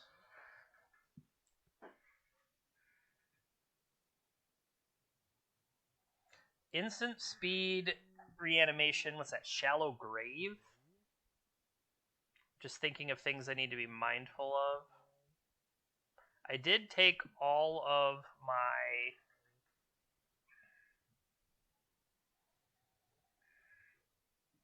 Emery's out, so it's not like I can recur these Soul Guide Lanterns, and maybe that is a mistake. I just was thinking Emery's interaction with Grafdigger's Cage as not the greatest. Okay, they've discarded Unmask.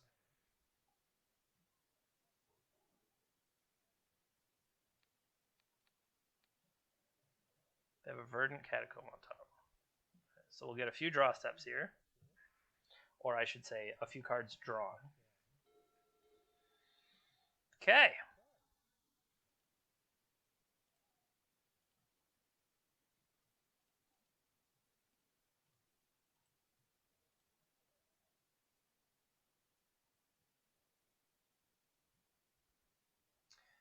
I just want to put some kind of pressure on them.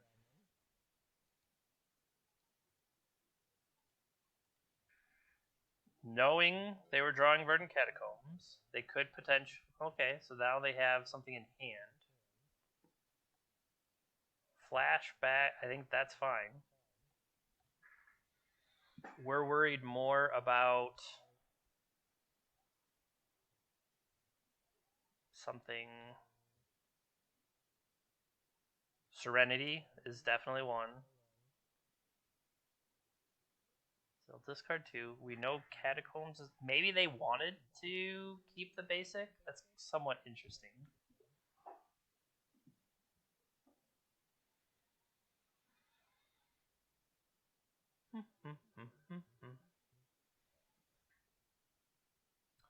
Pitch, Dark Ritual, and then another Entomb.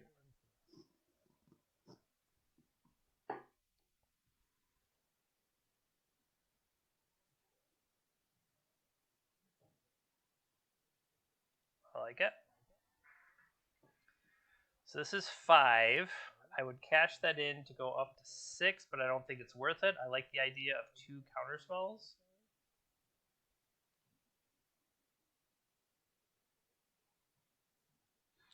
We know the Verdant is still in hand, because that's... They kept it, obviously.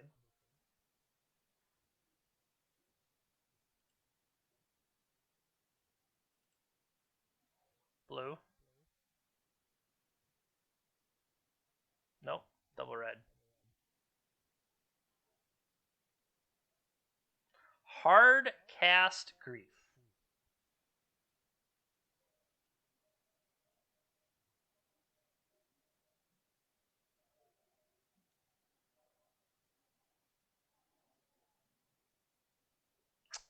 Can't cast Force Negation on it.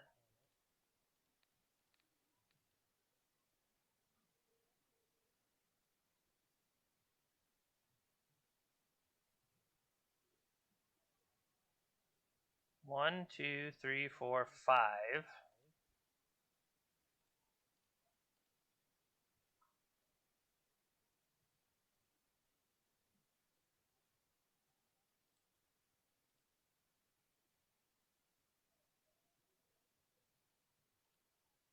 Put them down to 5. 5 with Flusterstorm remaining.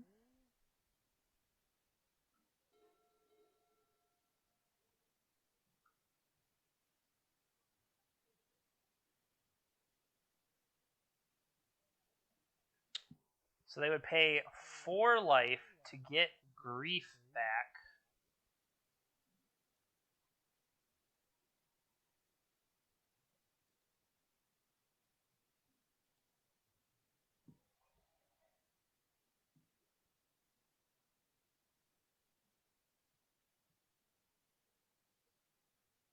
Okay.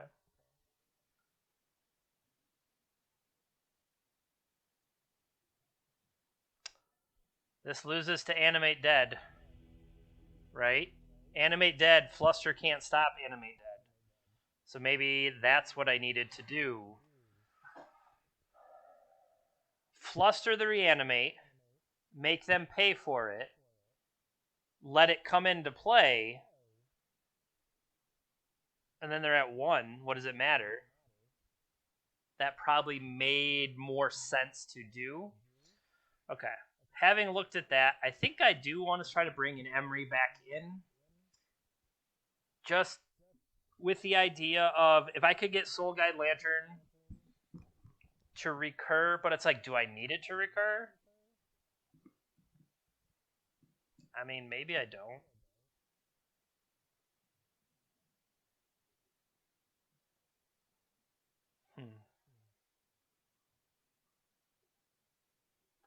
It is potentially a liability as well. Like, if I mill over Psy, and then they get to Right, mill over a thought monitor, they get to reanimate it. Although if they take a 7 shot to reanimate a thought monitor, I'm just wondering, is there anything worthwhile or better? Caracas does deal with, but that's not even their best one to go for. So I think I just want maximum shields up, which is 6 forces. Engineered explosive isn't good enough. Hull breacher costs too much. Chalice on the draw, not amazing, but big bucks, no whammies. Show me a sweet 7.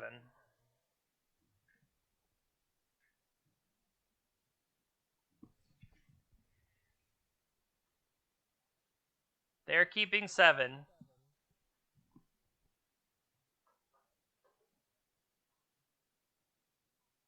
They're going to have a discard effect.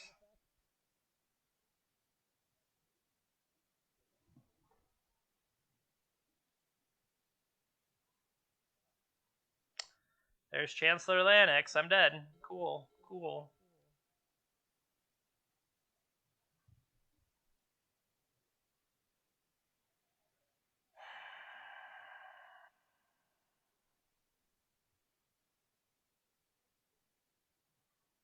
Dark Ritual.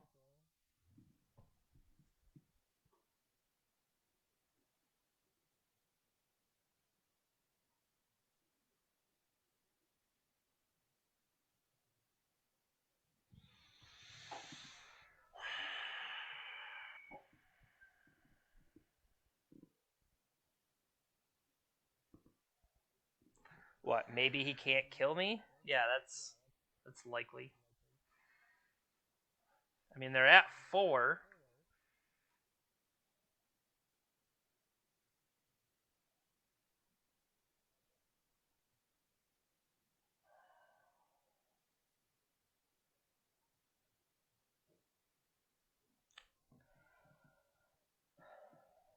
Like, I'm trying not to be salty, but like,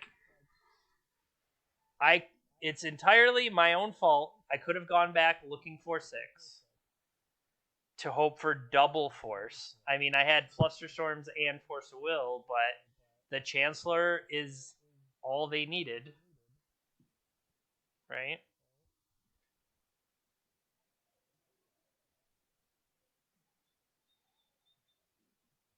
Did I, against my own judgment, side in Caracas? Oh, Jeremy, why didn't you side in Caracas?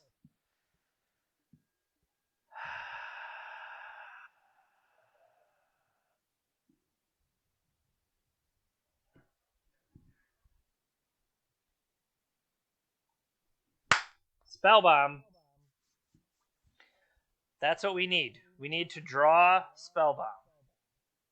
It's not over yet.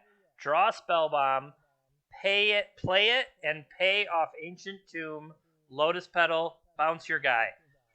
All right, this is how you had it the whole time. Come on, buddy.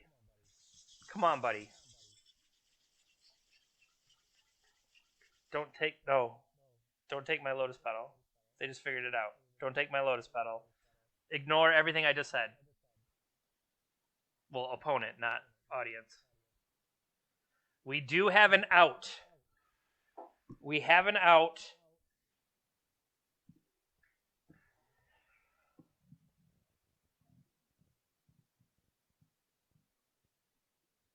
Do we have Lightning Bolt? That'd be better. They're taking a lot of time over there.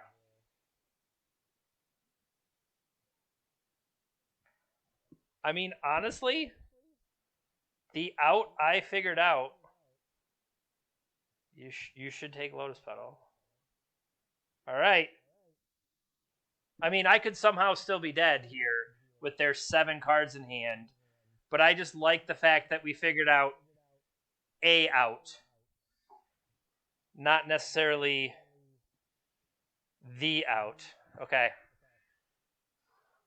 Okay, please be there. One time, I'm gonna look away.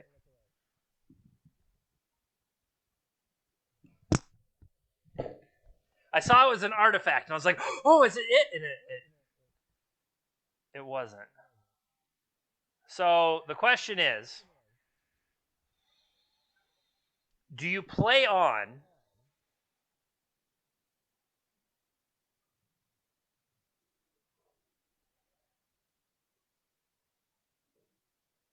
I mean, I guess if this was Archon, that'd be so much worse.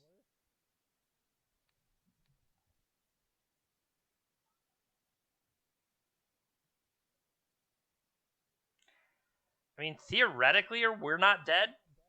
We're not. Okay, we're not 100% dead. We're like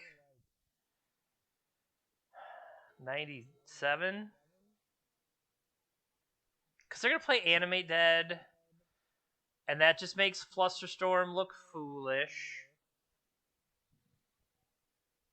I mean, they know I have 2 in my hand. That's the other thing. I hate Animate Dead.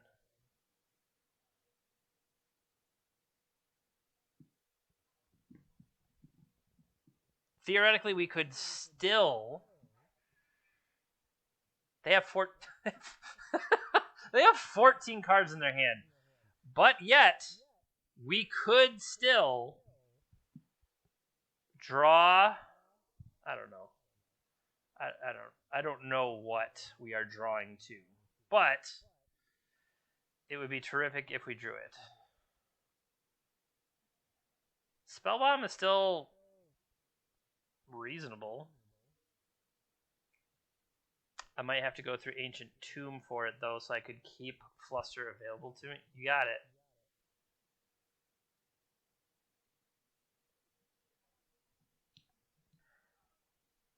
Are you going to double strip Flusterstorms and then Exhume?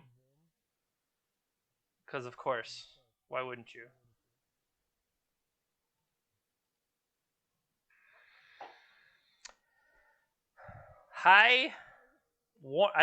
This round should come with a warning label due to the high level of sodium contained therein.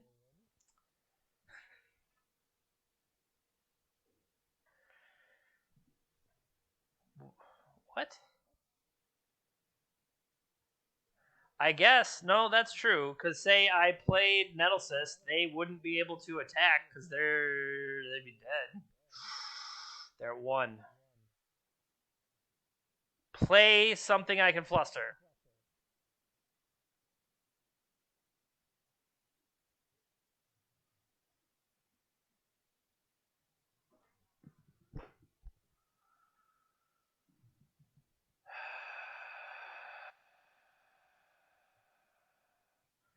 So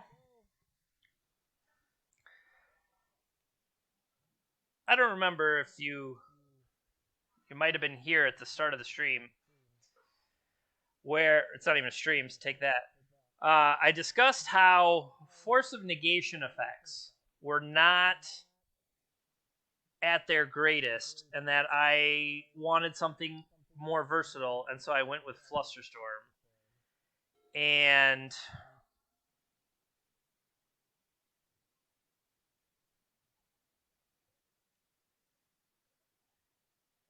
whenever your opponent casts a spell, counter it unless that player pays 1.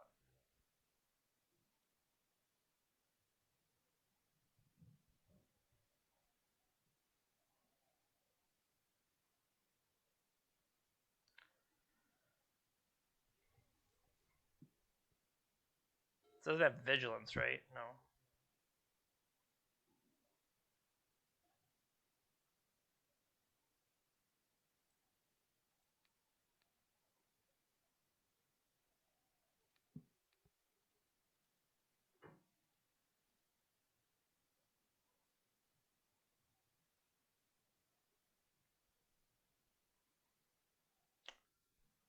I forgot that I put Brazen Borrower into.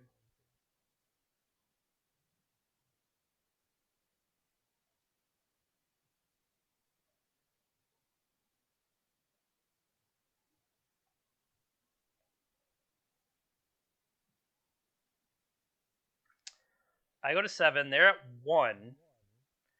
But all they need is... They just have another... They have any effect, because now that Chancellor's in play, I can't even Flusterstorm. I could Force of Negation, but I cannot Flusterstorm. Man, the Salt continues.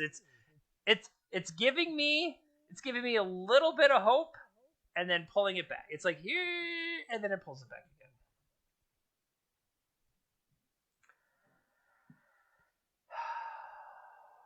Come on, how about they just have nothing? Wouldn't that be great? Wouldn't it be awesome if they had nothing and we could kill them with a Brazen Borrower? I'd be a fan. The slow roll, also a little brutal. It felt like it took them quite a while to come around to animate dead there. But, like, if they have something like that again, it's going to be a touch frustrating for them to play as slow as they are. Okay. Yeah, not really sure what took you so long, but...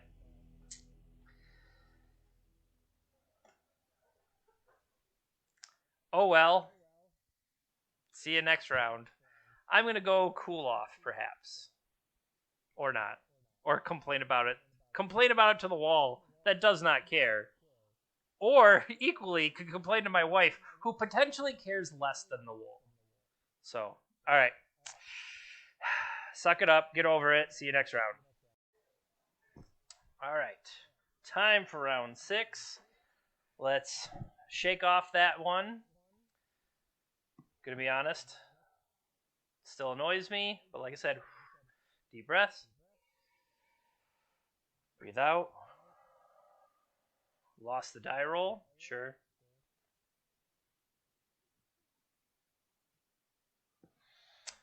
Okay. I believe I saw this person was on...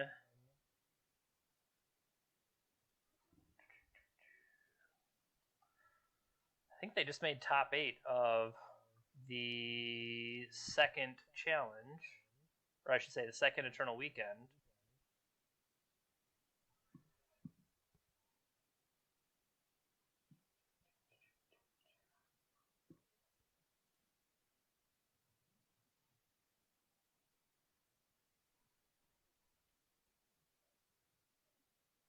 Nope, they were on Blue Red Delver, my bad. I mean, this is someone who has the range to play pretty much anything. So, on the draw against Blue Red Delver. And they mulligan to 6. We have nothing going here. We don't even have... Yeah, that's just... That one's easy. Alright. This... 1 mana reduction. You would play a turn 1 Emery. But you wouldn't be playing a turn 1 Emery into Stifle or whatever. Or Daze, I should say.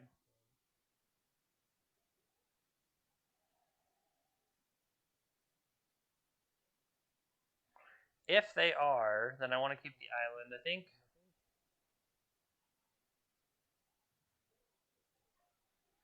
Although we just established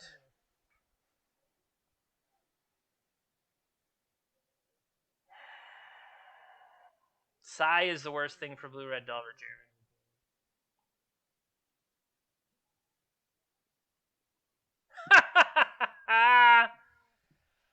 Had it the whole time. So the question is, do I go for turn 1 Emery?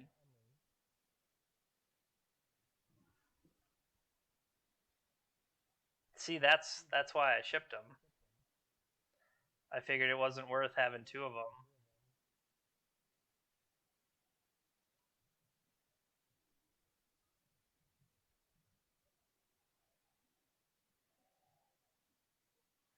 Thought Monitor, and another Psy? What is going on?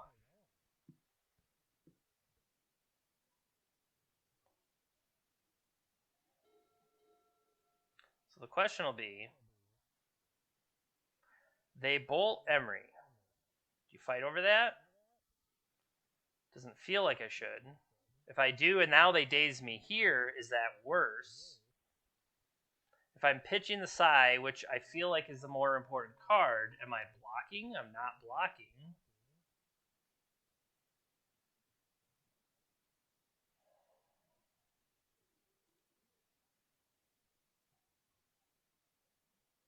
Doesn't will this waste me? Took an Urza Saga. Okay.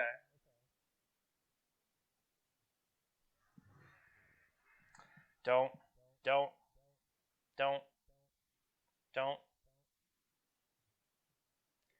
What is with the size?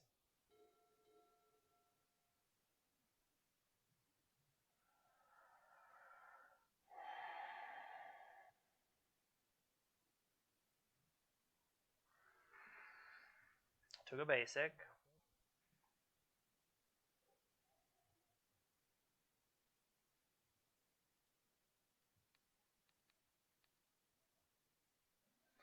I think there's too much mileage to be gained off expressive iteration.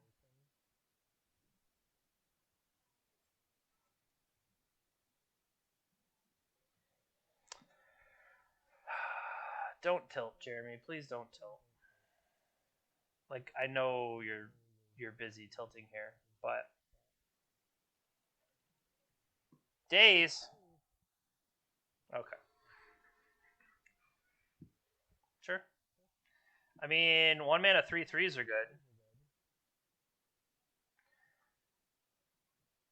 I would like to buy Engineered Explosives is actually what we were looking for. So currently 3/6 is the explosive. I can't even rebuy. I could buy a Lotus Petal, which would at least give me a blocker. I'd have to take 2 to do it, so I'd have to go to 7.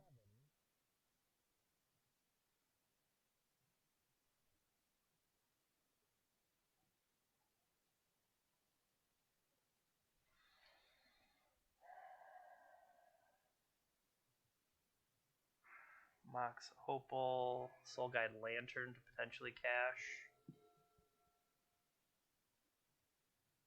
Bolt.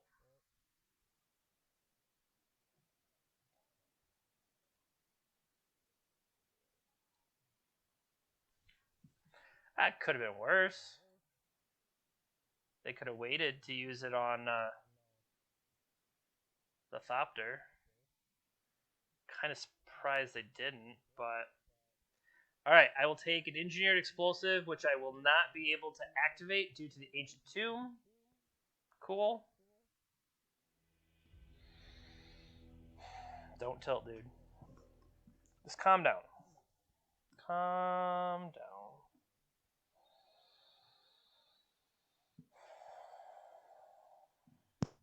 Calm down. Okay.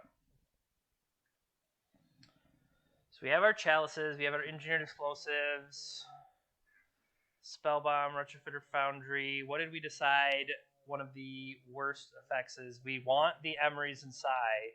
The Thought Monitor potentially is what's going to be slower. Hull Breacher not necessarily fitting in. Brazen Borrower as ways to deal with Murktide. What was the other thing? Being wary of Meltdown, knowing Meltdown is coming. We wanted Flusterstorms over the Force Negations. Now, they both fall prey to... Force of Negation would be able to deal with something like a Blood Moon or whatever that Flusterstorm couldn't. But is this worth... Is it better to trim things like Force of Will and put my... Knowing they're going to have Pyroblast and stuff like that, don't trade myself into the 1-for-1s. Or I should say 2-for-1s. Maybe that makes sense.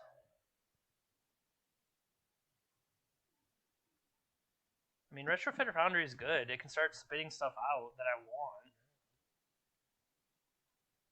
Maybe that's what I rely on.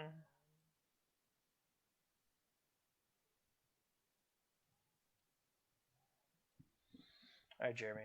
Rallying time. Rally time. Come on. Come on.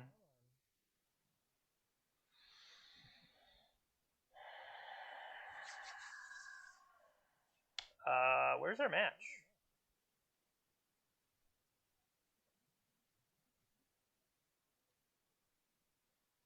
Oh, did I hit the wrong thing? I tried to submit.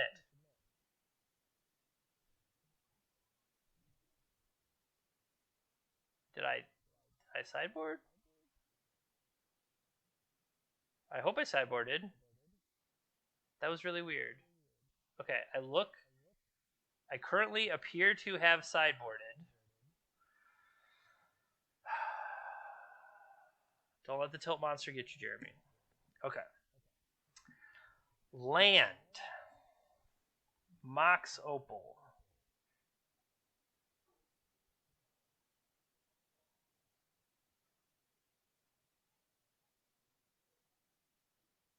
Either Spellbomb. Next turn, I can Chalice.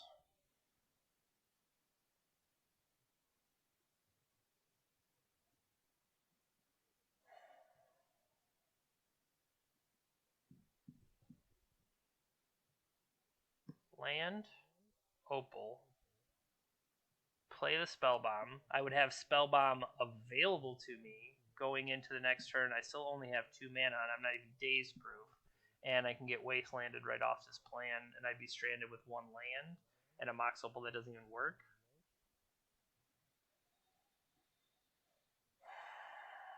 Had it.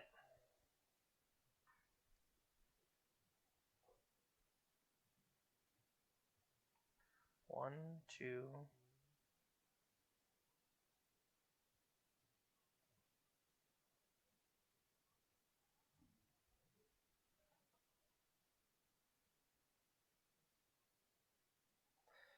They mulligan a 6 as well. Now the problem here is the Retrofitter Foundry. I would like to have that in play first. 1, 2, but I can't necessarily pull that off. And it might have to be a thing of, that's why we have the second one. Yeah.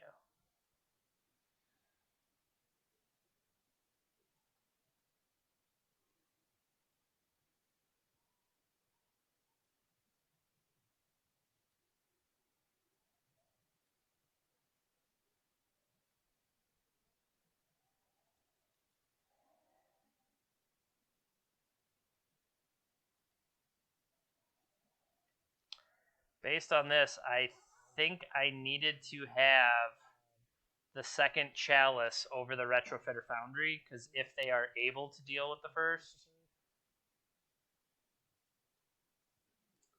I mean, sometimes you just draw what you need.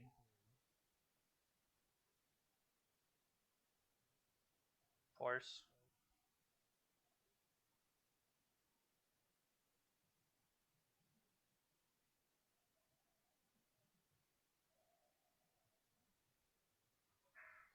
Like, I feel like Emery is correct here as opposed to holding the Force of Will, because we just talked about how we don't want to 2-for-1 ourselves with the Force of Wills, and they're meant more as a last resort.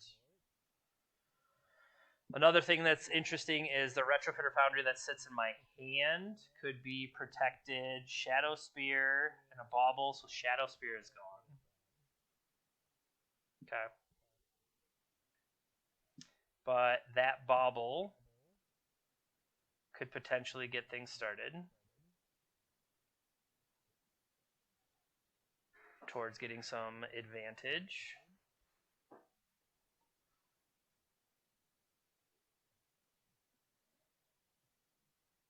Meltdown.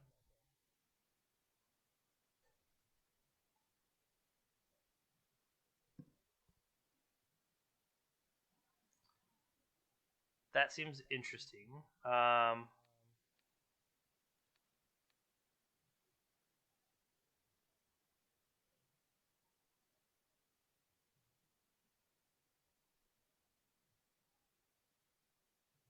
They let me get to my turn with a draw. Okay. I now have the ability to cast this Brazen Borrower, which I might just do.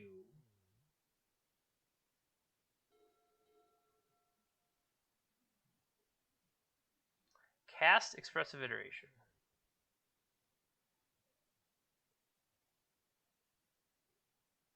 Okay.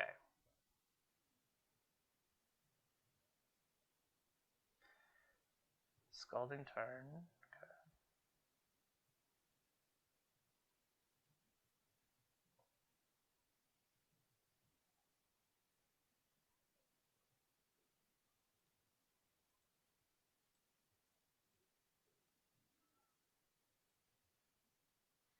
Still Daze protected here.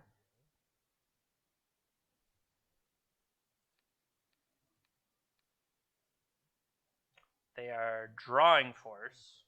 Okay. Get a draw. Killing me, Smalls. Well,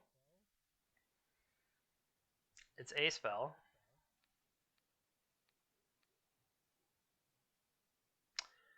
Playing this does turn on Hardcast Force, which is interesting.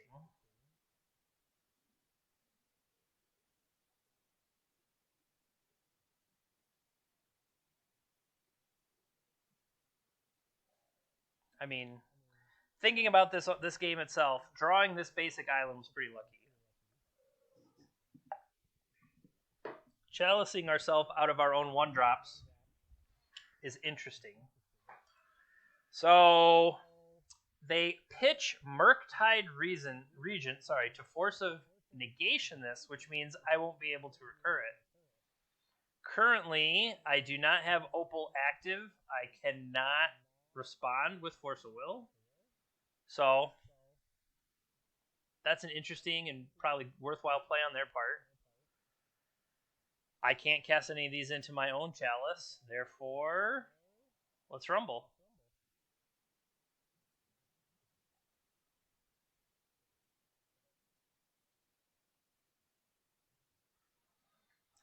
And like we said, depending on... Okay, so they are not going to be drawing to Force of Will.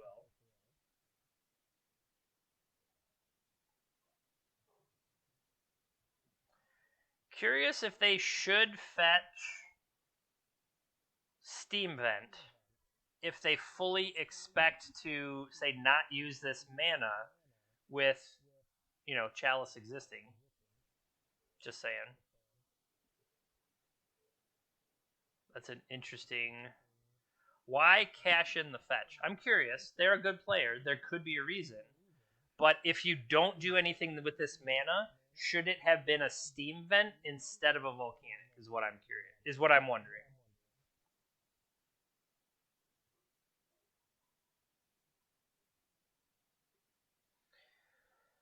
Potentially not playing out the Caracas so that...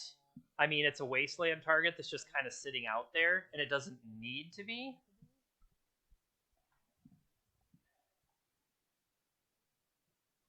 What's interesting is, had I thought about it before, I don't know, right now, I could have Caracased back my own Emery. In fact, I still can Caracas back my own Emery to pitch to Force of Will. So I'm glad that just came up. Because I didn't think about it before right now.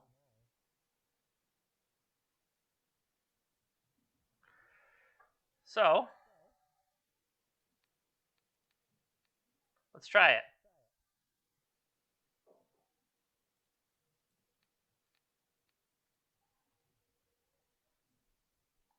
That work? We know they got rid of at least one force. See, you didn't do anything, so why not shock last time?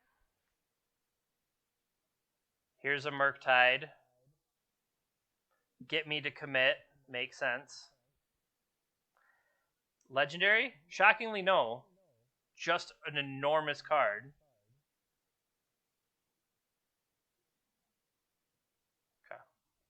I somewhat expected to draw another one of my silver bullets with Chalice on one.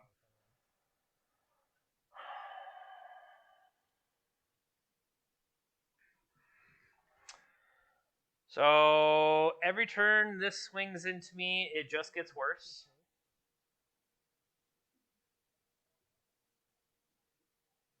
If they swing for 6, I would go to 9. 1, 2, 3, 4, 6. 1, 2, 3, 4, 5, 6. I'm wondering if I draw Nettle Cyst, would I be able to pump mine enough? It would be +4 on a 3. No. It would be if I had some of these 1-drops in play. I can tell you that.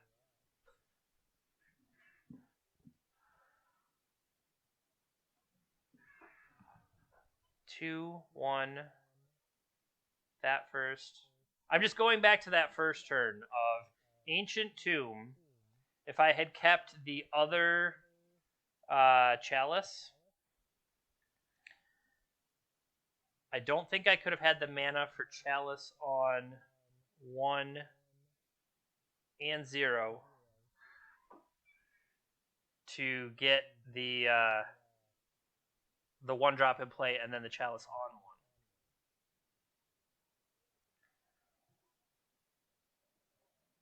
1. We're 150%. We're about to draw the Aether Spellbomb.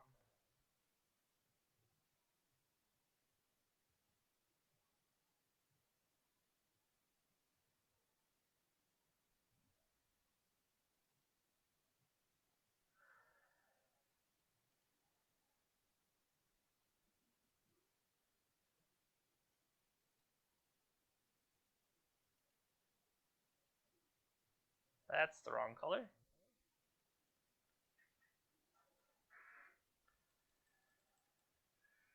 Oh, so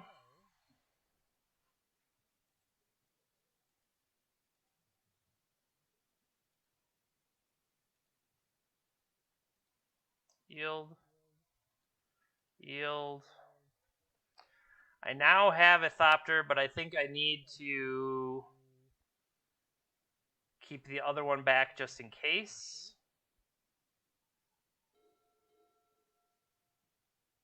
Because a single swing here is bad news.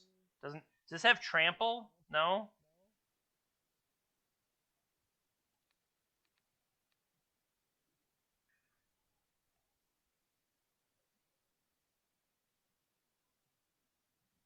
Okay.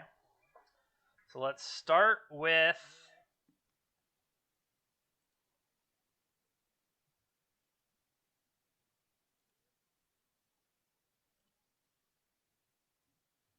one, two, three. I probably should have played it off this because then 1, 2, 3, that would have made more sense.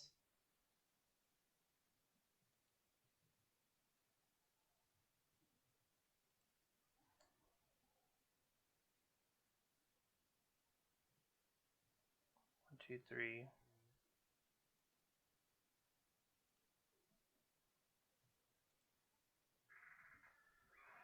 Okay. Keep the new opal. 1, 2, 3, 4. Okay. Play this one. 1, 2, 3.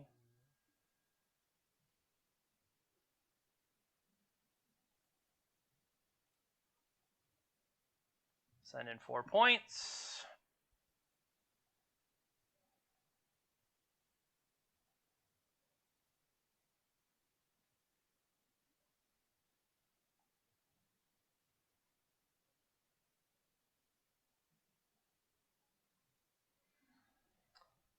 So my thought here is we block with the 2 Thopters and probably sack the Seat of the Synod and the Thopter that blocks.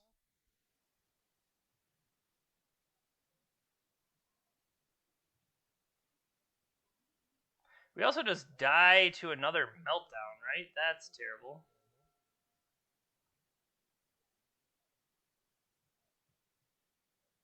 Okay, they chose to do nothing, which is interesting.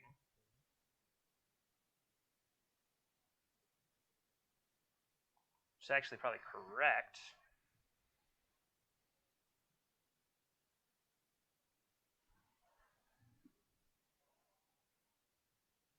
Block 30 takes 2 goes to 6. It's not worth it. 2. I expect there's 1-drops over there. That's why.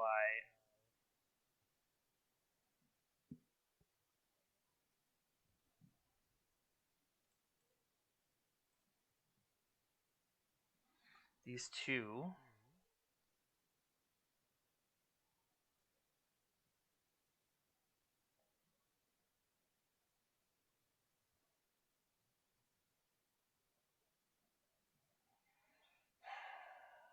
One, two, three, 4.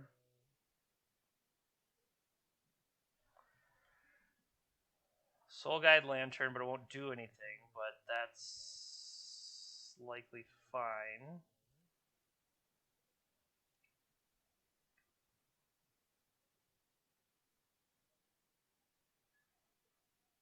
Okay. Just need to be mindful that I'm short on blue sources, and because of that, I probably should have used the Caracas instead of the island.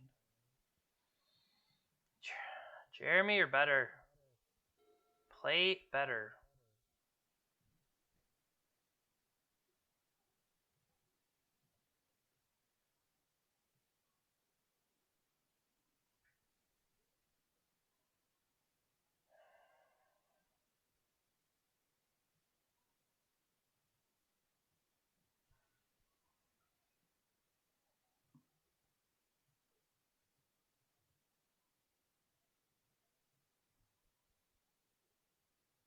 Play a new land.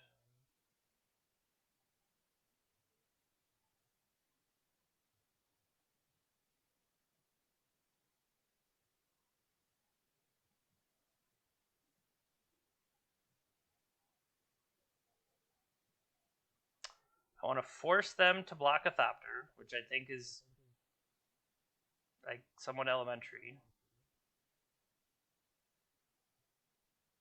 So we'll send 3 Thopters, get them to block 1, chip away for 2, eat the Thopter being blocked.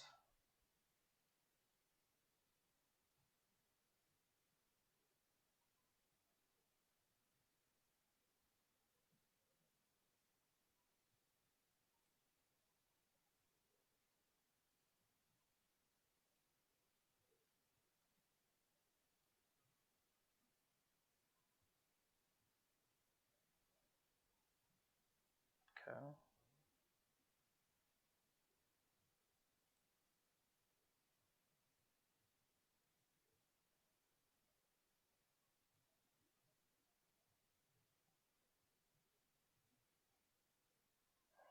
Then play the Opal.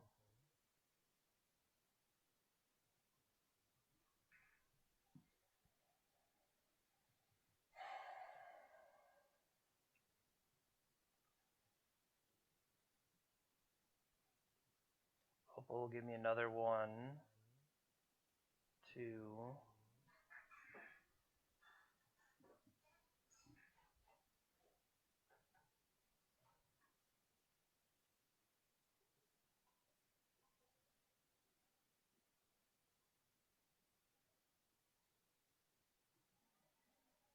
Would be interesting.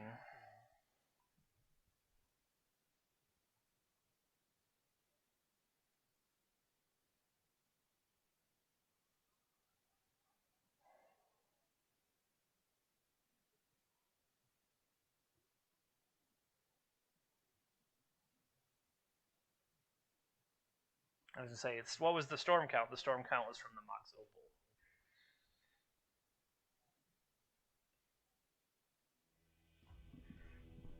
Yes! Oh, baby! Oh, baby!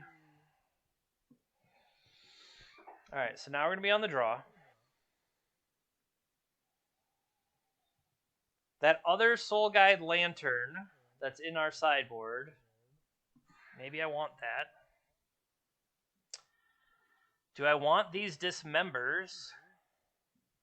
Did you even sideboard? What are you doing? So we took thought monitors out. Brought brazen borrowers in. We had our Sai, we have our Emeries. Chalice locking ourselves out of all of the 1-drops in our hand was delightful, I must say. All those Mox Opals, though, they did their Lotus Petal imitation, and I'd like to thank them for their service.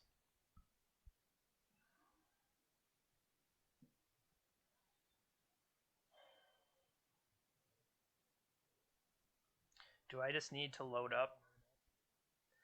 Gonna be on the draw. Turn an Emery into a Force of Will, if that even makes sense. 7 plus 9 is 16. I only have 18 blue sources. Would that same Force of Will be better as a Dismember?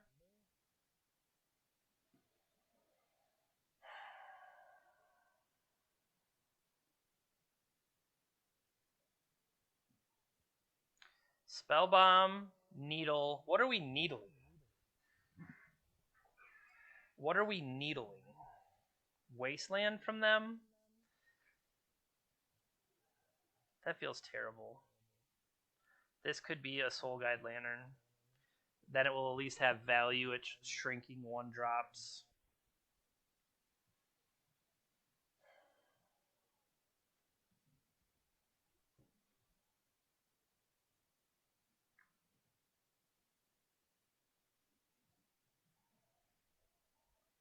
If I have 1 Dismember, do I want 2 Dismembers? Do I want no Dismembers? Do I want another Force of Will being on the draw?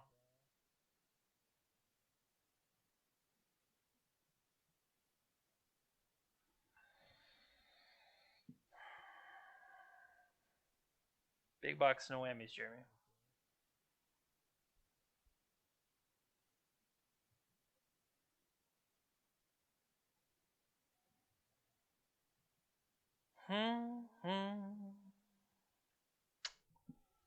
Alright, buddy.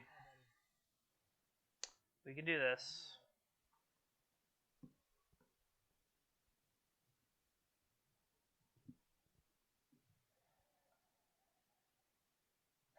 We can do this.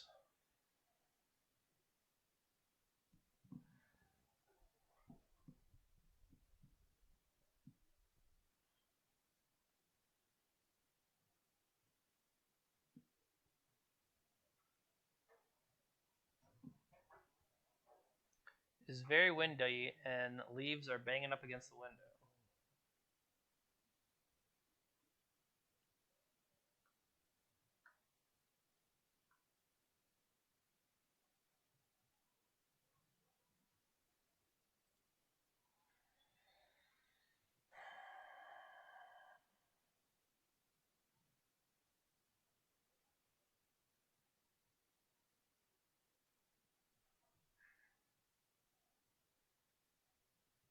Not exactly sure what's going on.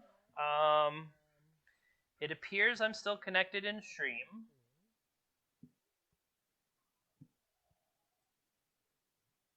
Still able to move stuff there.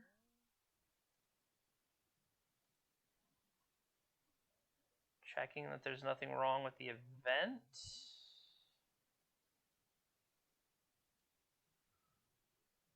Everything appears okay from my side. I hope I'm not having something going wrong and getting timed out.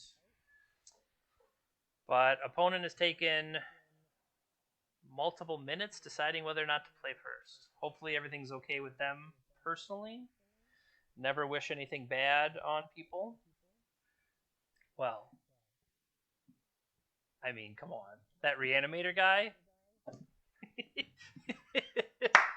Oh, no, I'm totally over it. Yeah, totally. Totally.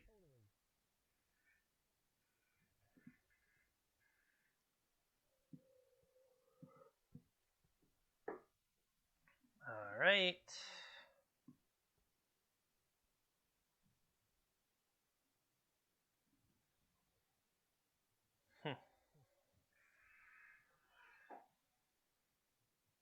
There we go. They have come back.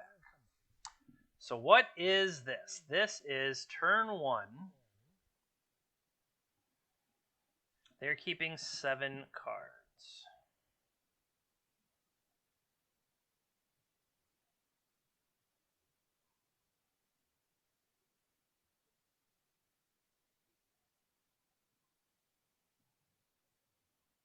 Turn 1, Retrofitter. Turn 2,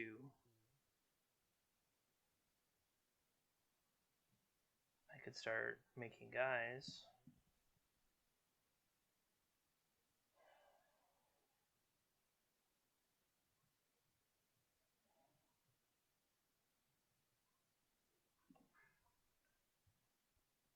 Like, this isn't amazing. I'm just looking at Citadel, Retrofitter, Foundry, whether they daze it or not. At least we're wasteland proof. We could follow up with a second one and then Ancient Tomb to make things to block. I'm picturing worst case Ragavan, stuff like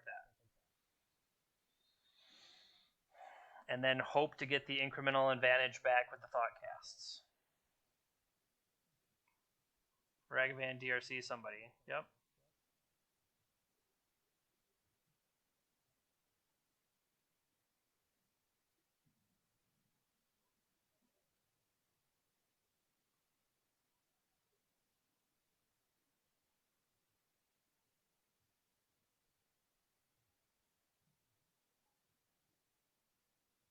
This could be a daze. This could be a force.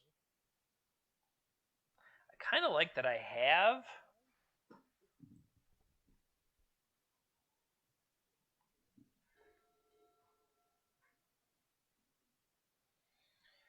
Here he comes.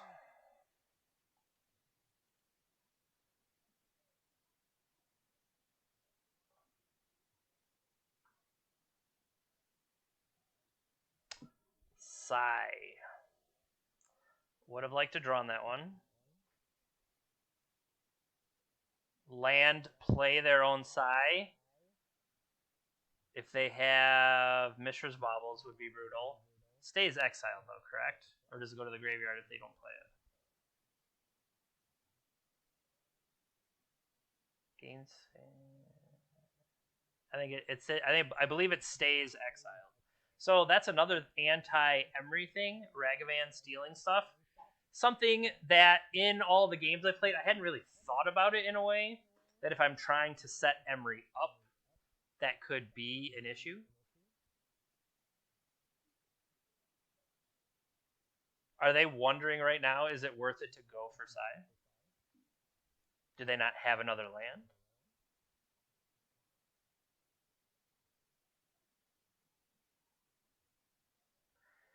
If I play this, 2... Okay, they've decided to ponder. That would mean I have 3. This would mean I have 4. And then I can start... I think theoretically, I can wait one more turn. So it makes more sense to play the Ancient Tomb here, trying to set up for the Retrofitter Foundry. And then maybe I just keep this other one in my hand.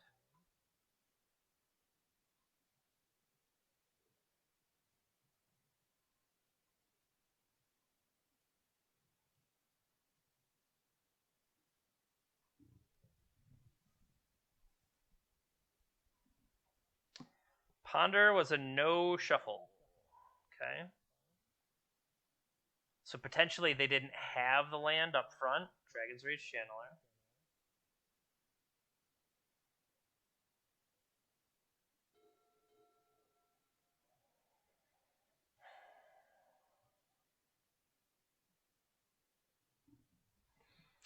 So hear me out. 1, we play Soul Guide Lantern. And then Ancient Tomb.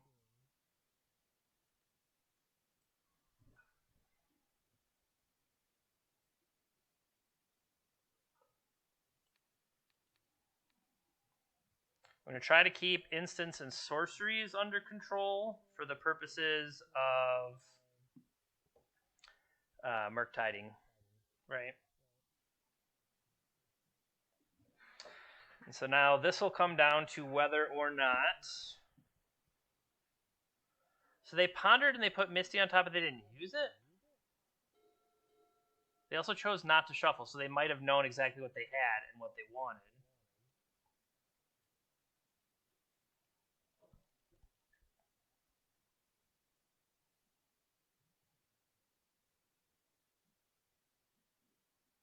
Delver, okay.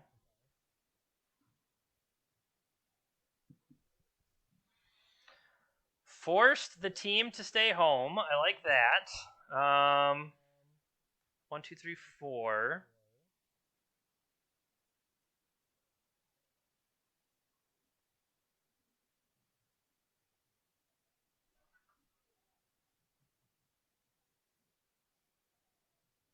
Okay, so then the question is, do we...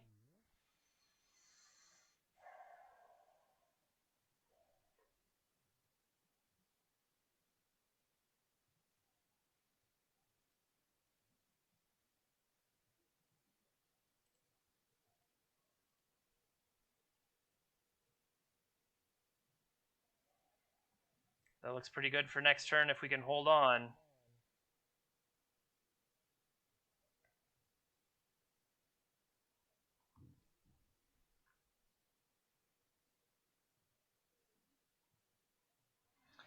Potentially they know what's coming to set up that.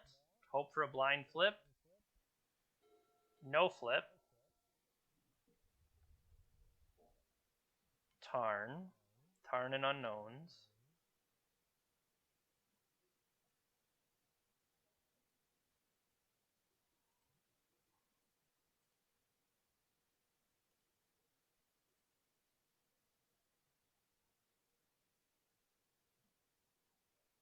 Land, please.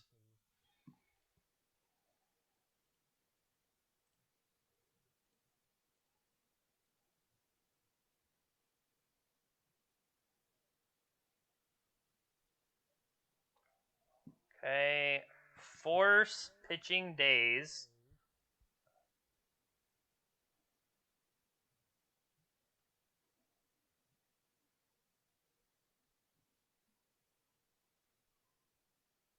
Kept a card on top. Could be trying to set up Delver. Yep, this happens. I think I just need to get to that next turn with Sai. Depending on the card they show us, right? Because they set something there because they know they wanted it. They want Pyroblast. Yeah, it sucks.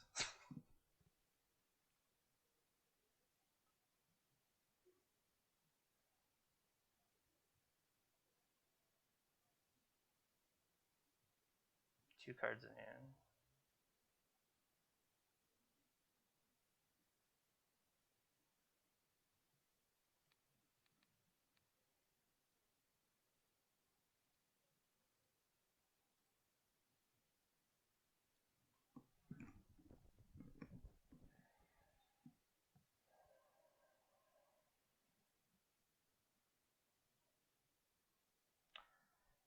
I could have responded there if it's a Murktide, right?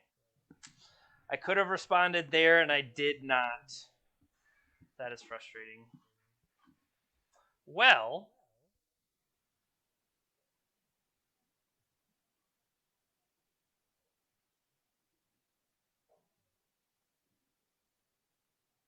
so they have 1 card in hand, it's Pyroblast.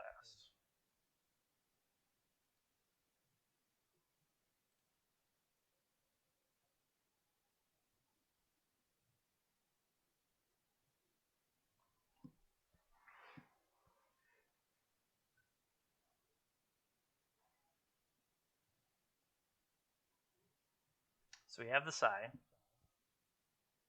but we know it's going to die.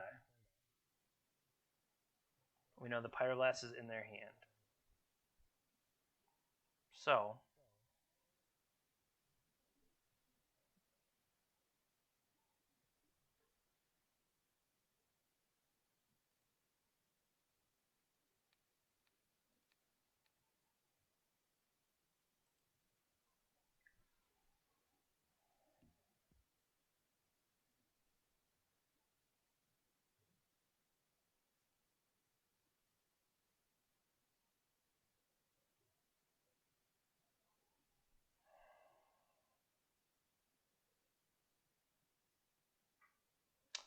I don't want to give them more.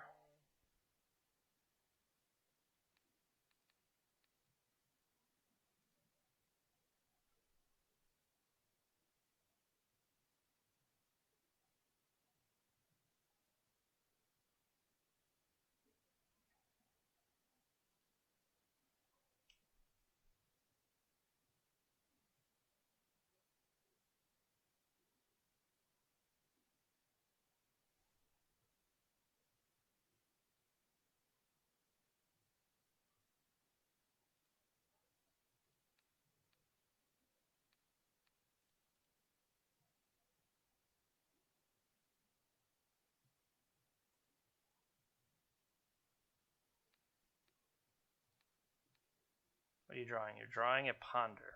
Okay.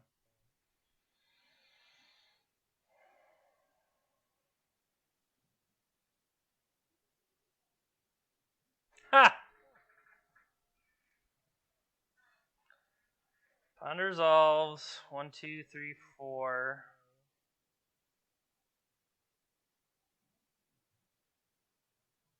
They left the card on top because they wanted the card on top. Man, I really want this side to trigger.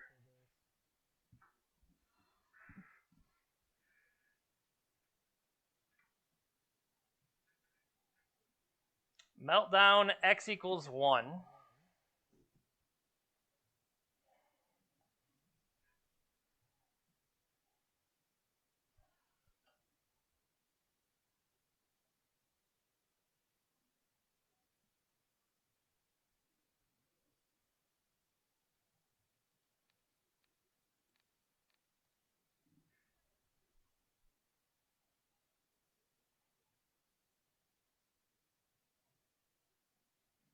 Yep, take it. Like we said, we know Murktide is over there in their hand. Man, this Psy would have been so good.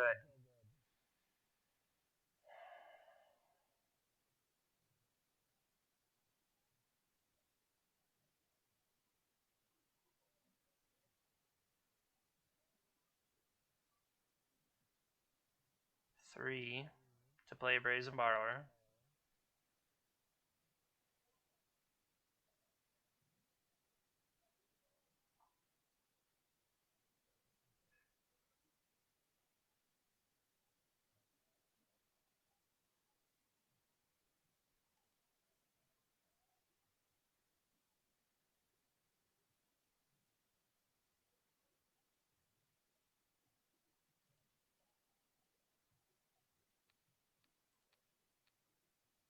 Brainstorm coming.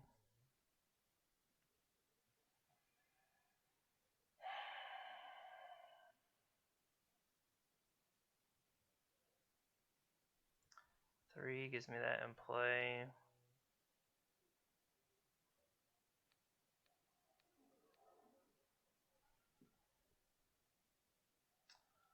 Down on clock here.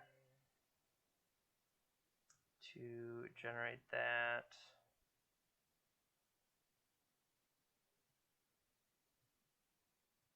One, two, to generate that. To make it and block, and I can upgrade it into a Thopter. It's not enough to do everything though.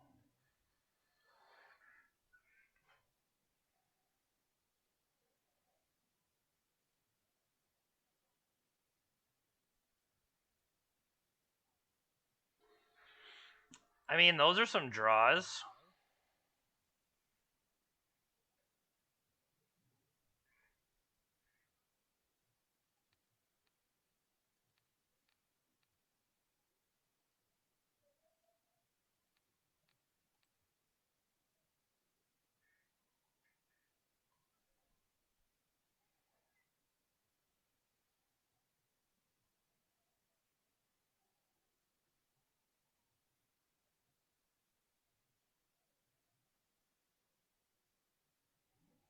What are they going to draw?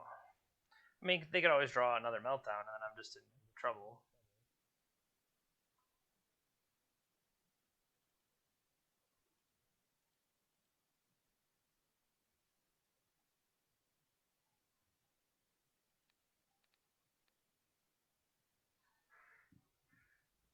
I go to 4. They Murktide.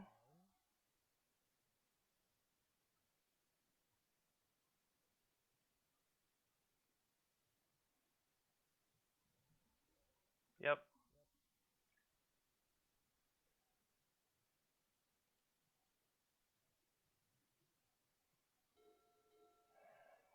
I don't think I can afford to play that.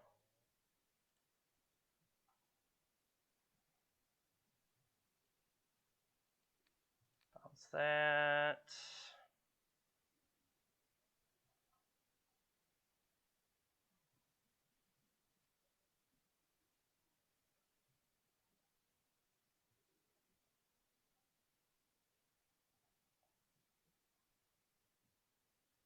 So 8, 2, 1. If they have days for it, I'm in trouble. I don't know what Dead Gone does. Murktide is one of the cards in their hand.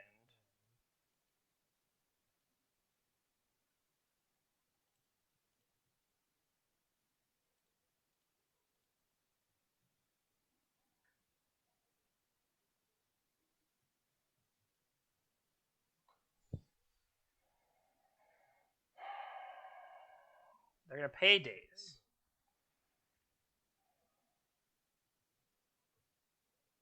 If I don't, they just attack me and whatever their top card is.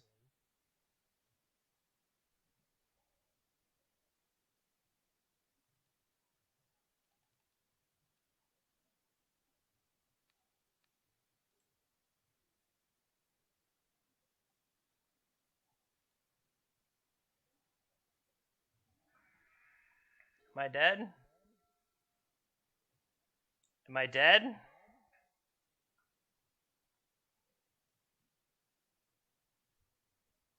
I feel like this was at least close.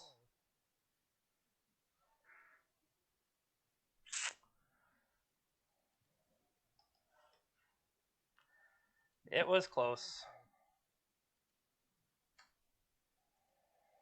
Gave him too many options.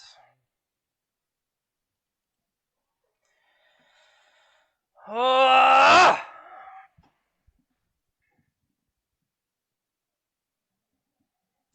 By the way, Jeremy, you're still streaming or on camera.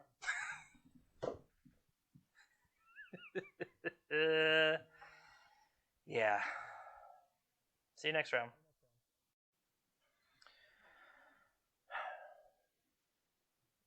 Yeah. It hasn't been that long since we finished the last episode. My cheeks, I feel like my cheeks are a little flushed. Like I'm still a little upset, obviously. But, hey, round 7, let's win the die roll. All right, we've got land. That's about it. Yikes.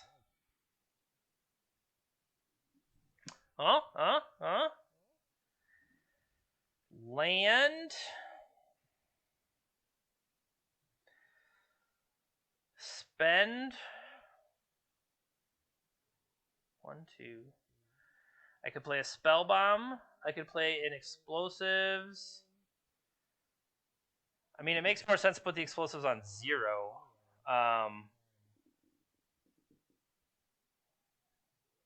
To fire up this Emery. Actually, can I... No, I would need the explosives to enable the Emery. So spell bomb, explosives, Mox Opal, Emery. Yeah.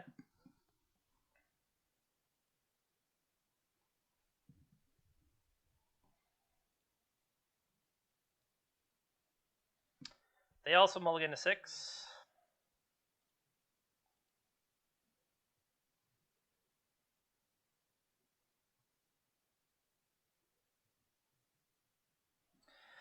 Main deck, Mindbreak Trap. Main deck.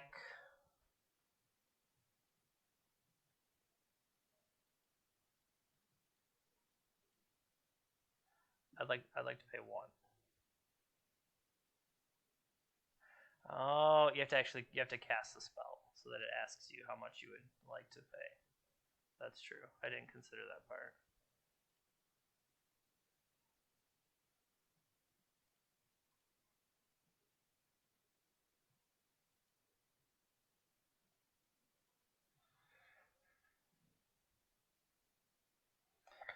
Show me. So I'm good.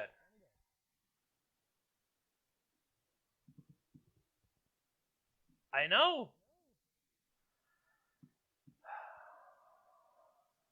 So I could take this opportunity to cycle a spell bomb.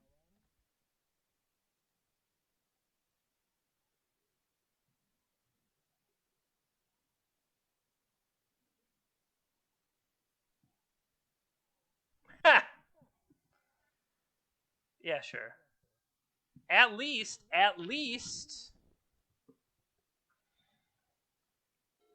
it would turn on the Mox Opal. Seriously. It's gonna be 1.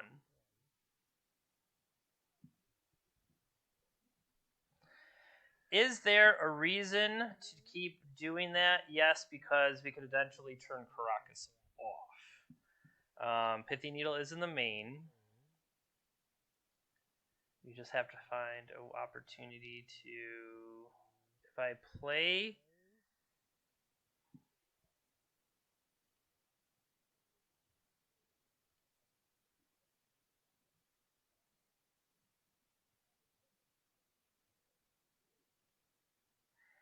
I mean, doing it this way, it uses their entire turn.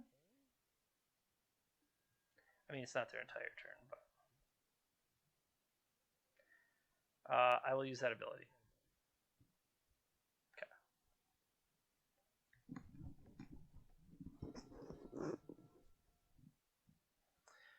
Uh-oh. Okay. So EE needs to go on 1.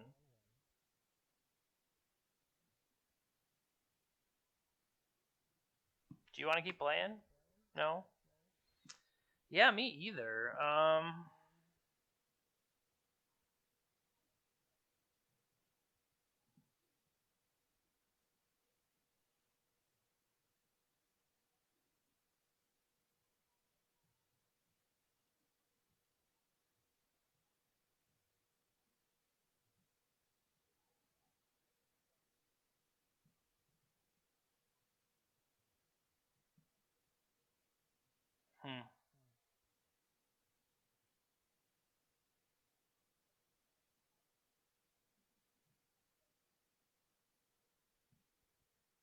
They didn't take advantage of the exploration, which is nice.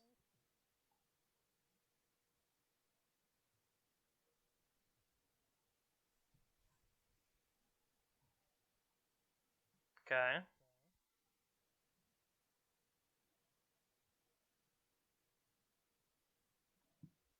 Loam. Okay.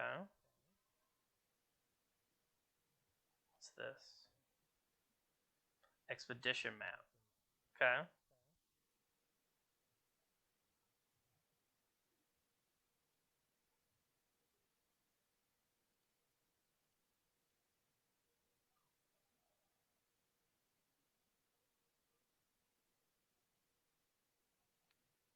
Poach that one.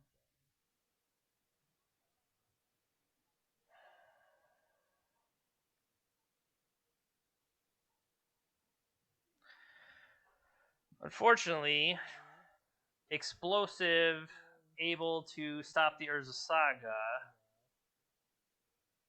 doesn't really do much for me.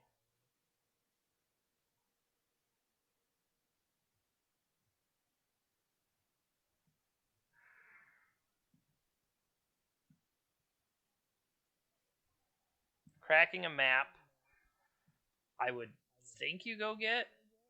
Blast Zone, no, you can't wipe out your own explorations.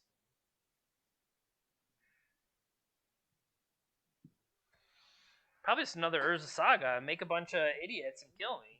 Yeah. Another Urza Saga. Yep.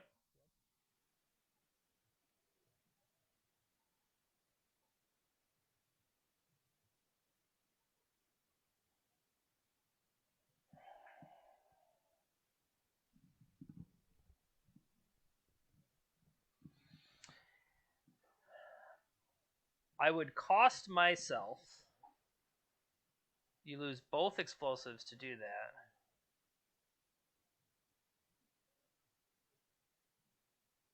The thing is, if I don't, you just go get.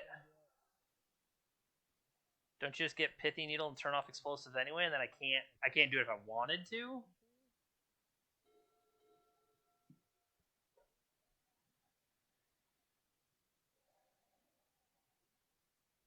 Yeah, fire it off again. Grove. No. You should use the Grove so that you could activate the other one if you had to. That feels wrong. What they did. I think you should save the other Saga to make another dude.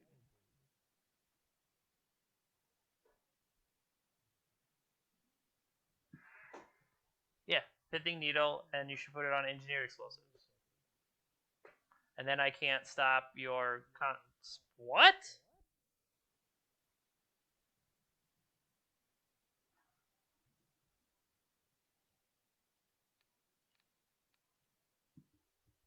What?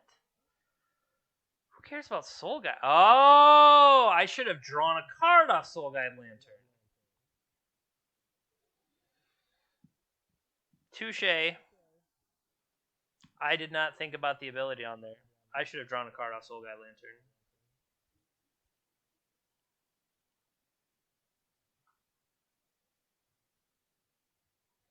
Yeah, they're just gonna waste me.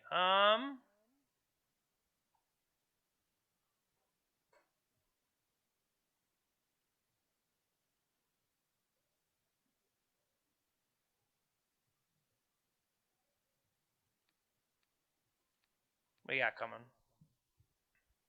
Grow the Burnwell is cool.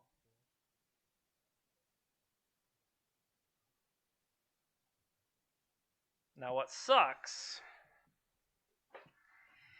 is I would have to deploy both of those out there to deal with this. Otherwise, I let him make another one. Now they're all 4/4s. They're 4/4s, and then they're 5/5, and then I'm just dead. So yeah.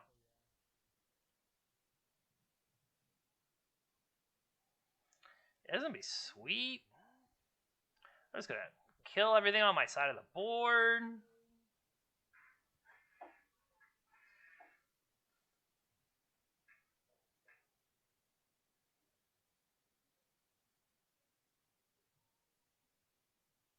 I forgot I got to draw a card. What are they doing over there?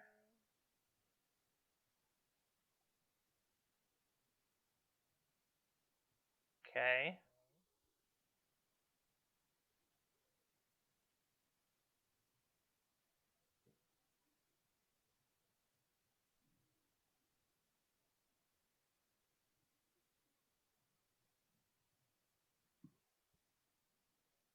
Crop rotation for the extra value.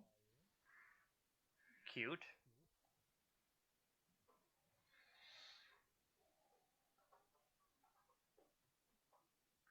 The thing is, I know this player's name. I don't want to say they should be better than this, but I feel like they're making some weird choices. Yeah, sure, you got me.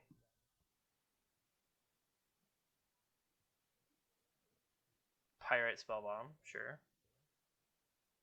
Mm-hmm.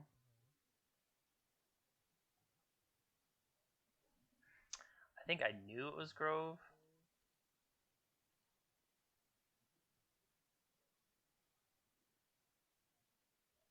Yeah, that's never happening.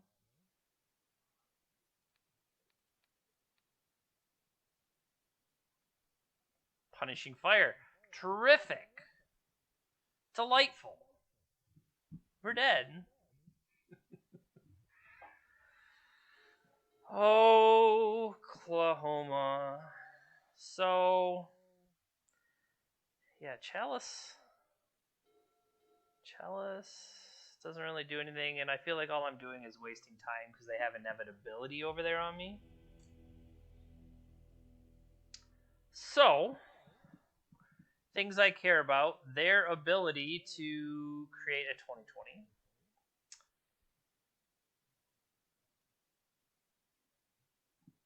Do you have Pithy Needle?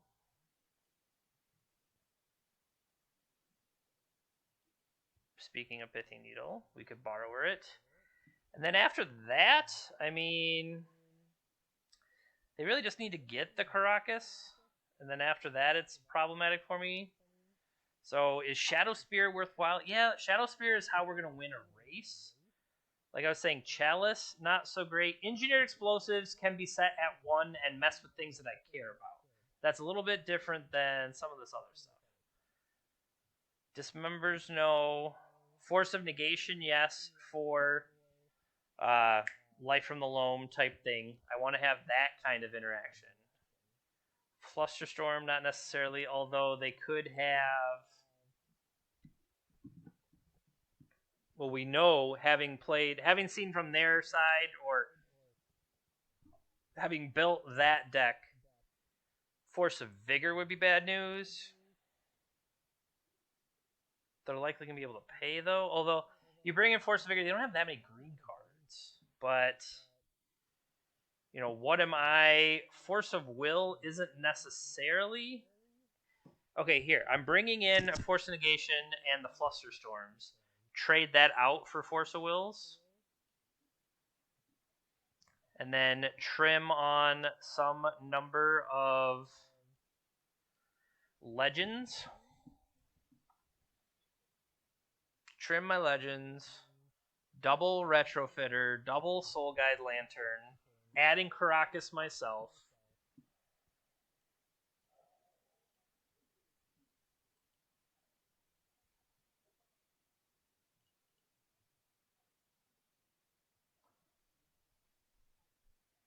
One. Two. That doesn't even turn that on.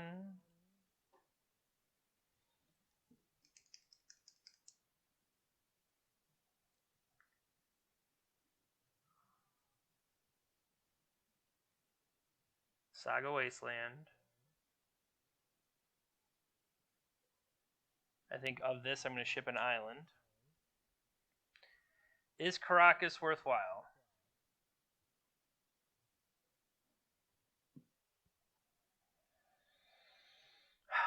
However, basic islands could be worthwhile, but yeah, how about this? Urza Saga, put in on Pithy Needle, 4 Wasteland, blown out with Force of Vigor. We can just turn off the computer and go to bed.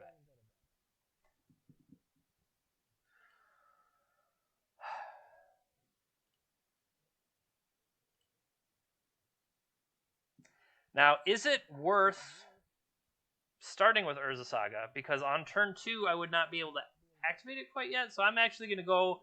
I'm going to try to minimize the blowouts.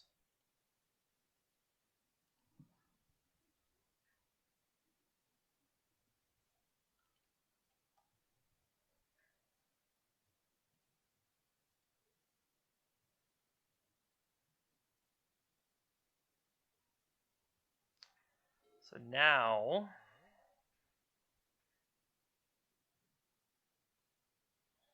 You got me.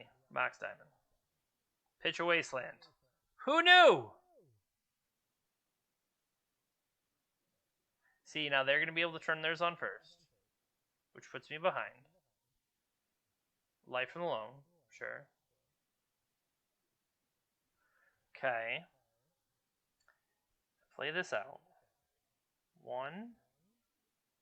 Or I go 1, 2, 3 there, and that's a Thought Monitor, not a Thought Cast, so it costs 4, which I don't have. So I'll play a Saga.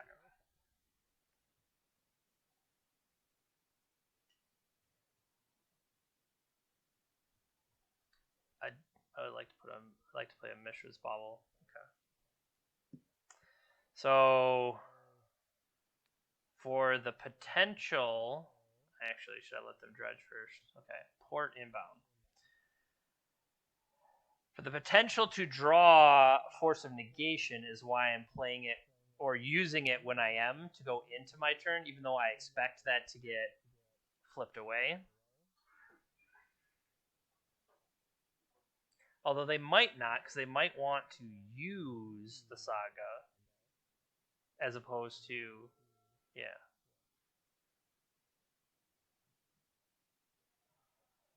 So they drew the port, which will be terrible for me with how this set up.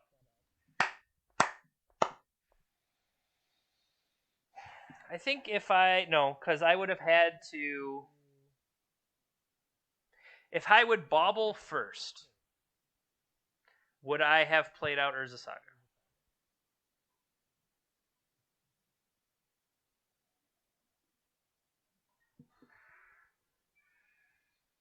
All right, I'm intrigued by what's going on over there.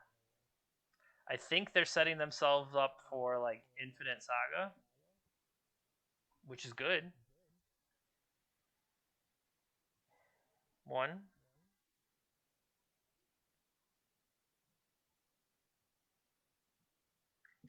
Number 3. Number 4. Reducing this guy to 3 mana. But I think I would rather have the Saga effect.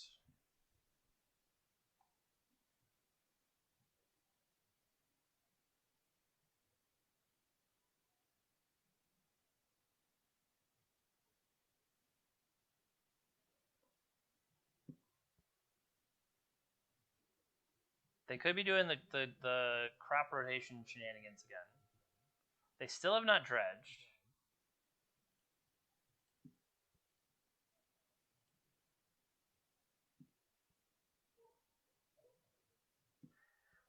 Now, 1, 2, 3, 4, 5.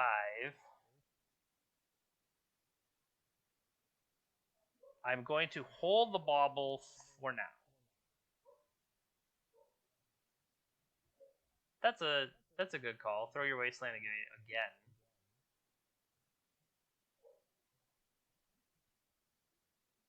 I mean, it feels like that could have been more powerful, but like that's the trade-off of the lands-based deck. Okay, so now everybody has 5/5s. Correction, opponent has 6/6s, which is bad for me. And they name Saga here, which would make the most sense.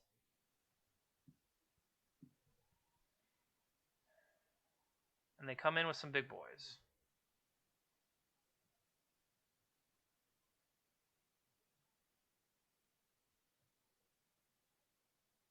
That's not worth blocking. So the question is, the card off Mishra's Bauble or the mana reduction. 1, 2, 3, 4, 5. The mana reduction is more important. Okay. So we couldn't have done the other one anyway because it's turned off. We could go hit their Life from the Loam here with a Soul Guide Lantern, which actually isn't a terrible idea. Hope to hit Shadow Spear later. Yeah, I think that's just better. Let's nab the Loam. 1, 2, 3, 4, 5, 6.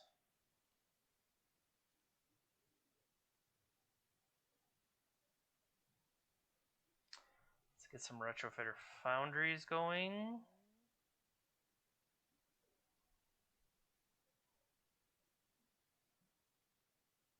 Is there a reason to do that versus that? No.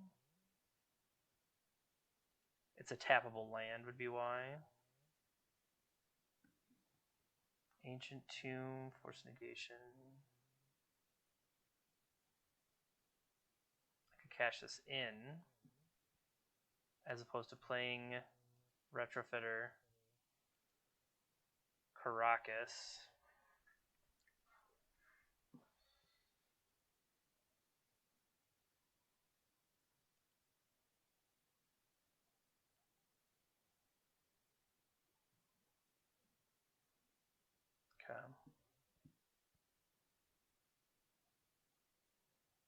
They played the port out, so I can clear the port information.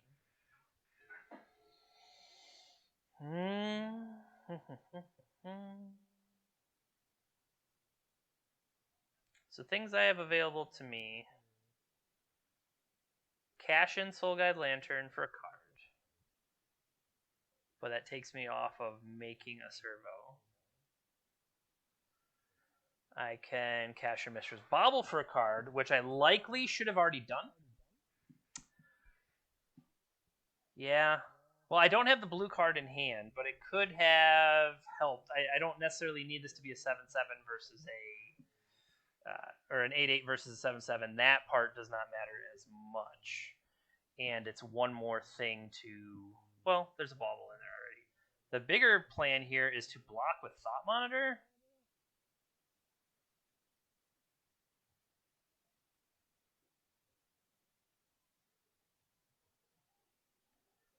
What do you got here? Ghost Quarter.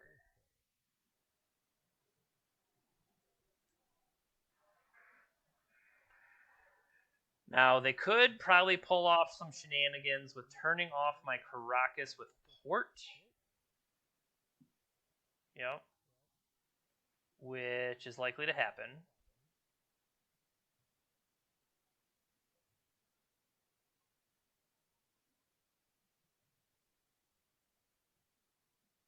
So let's see what they do here. So end step.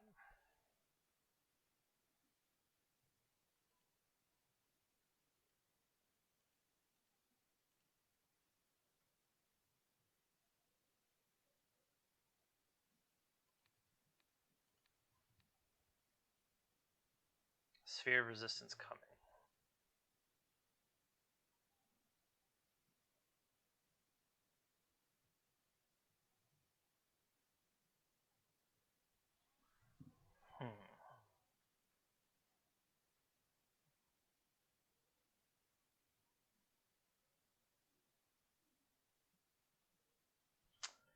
If I would put Explosive out on 1, that would mess with a lot of what I got going on.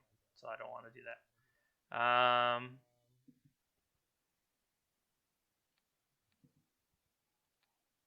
Mishra's Bauble, please.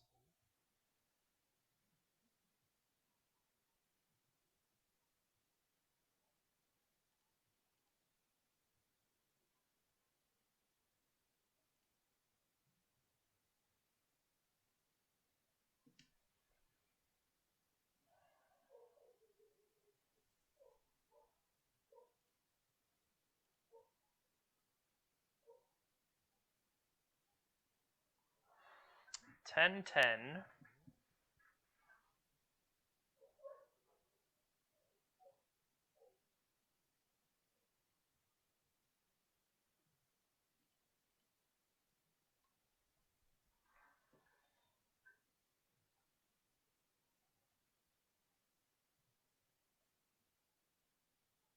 Oh, they almost did it!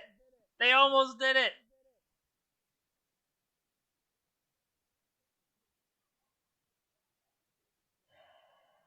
Now, what I really should have done, if I'm even considering this, is I should have played the Emery first to fill the graveyard. By filling the graveyard first, I could then keep the Emery that I had, and that actually just might have been better overall. Did we already see what they have coming? They have Sphere of Resistance coming.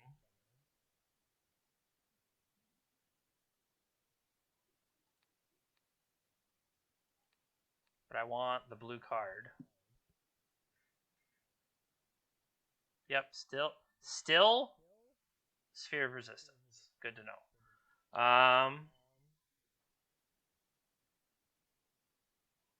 Just looking at what I would want here from Retrofitter Foundry. 1, 2, and 1.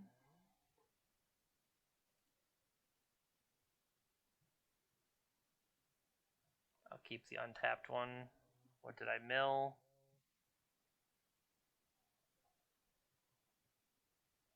Kind of nothing. Okay.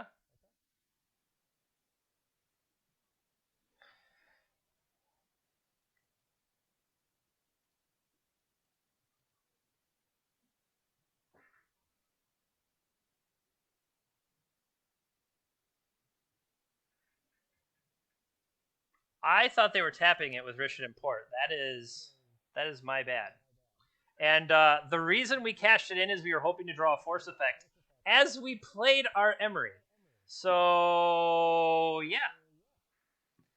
Got that going for us, which is nice. End step.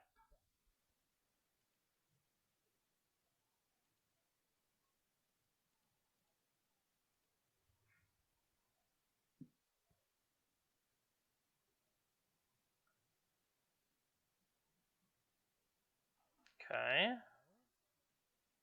Saga's up to 2.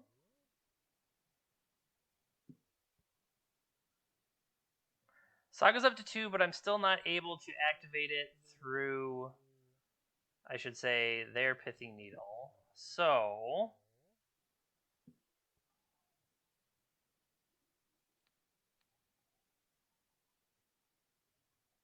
get a bauble here.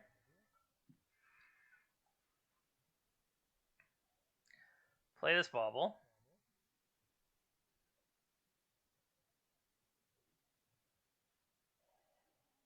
Once again, had we attacked with the Thought Monitor first, we would have been fine. Yet we elected not to do that for some reason.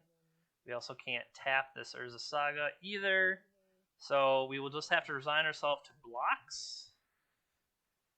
I think that's okay. Let's see what's coming.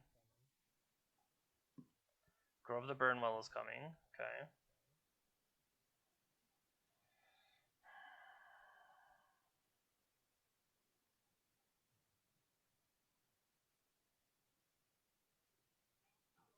Attack with these two. No, just don't bother. Stay alive and get to the next turn. How about that? As we dwindle our clock here.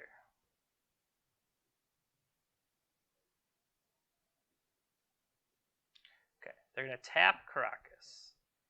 If they're going to tap Caracas, I am going to use it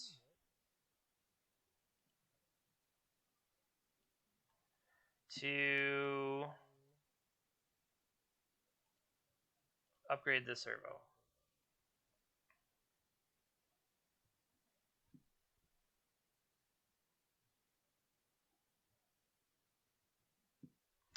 All right, I have multiple blockers. As long as it doesn't get trample somehow.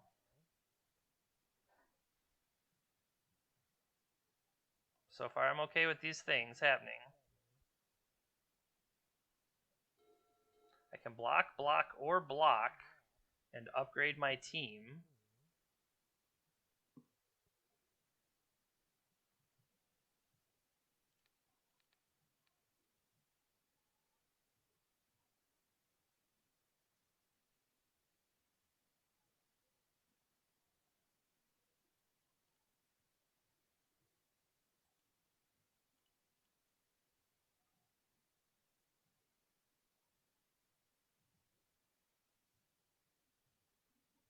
Hey, we drew it.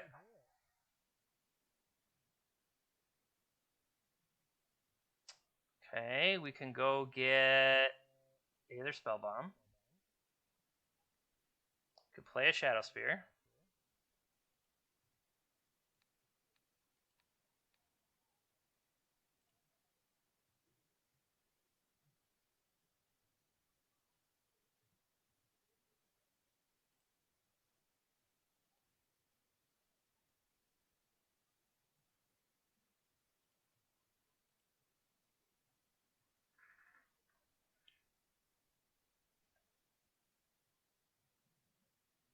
Okay. Managed to do that somewhat satisfactorily. Okay. So, game 3.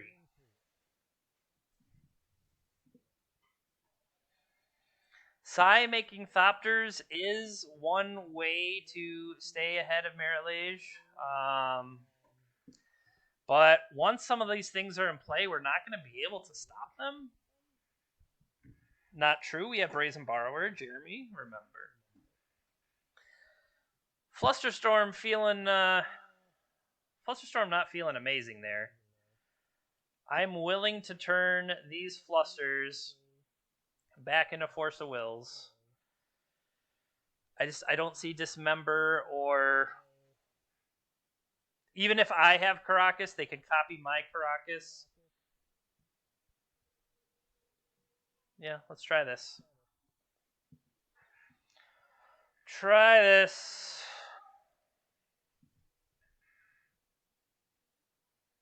Game 3, fight. We are down on Clack. I need to be mindful of that. Potentially turning off my yields. Turn 1.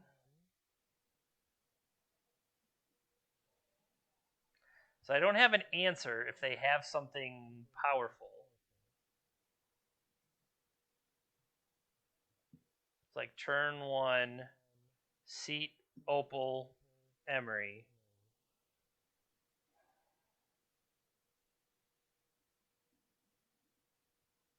I'm willing to keep it, though.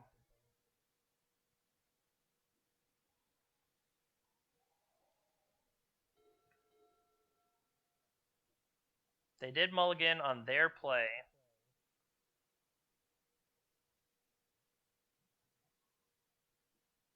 Quick Saga from them.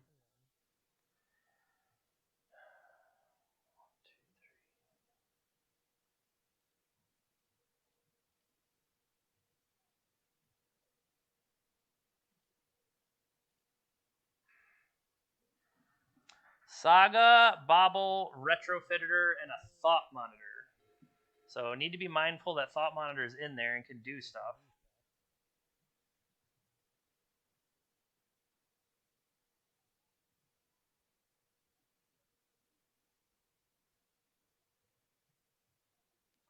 Ideally, would love to go Saga. Never mind.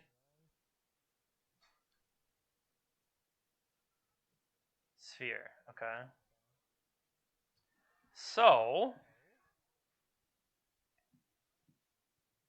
as mentioned, Saga.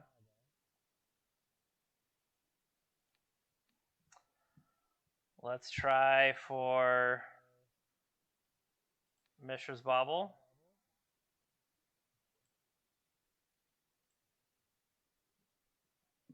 And then I only have 2. Nothing is currently legal.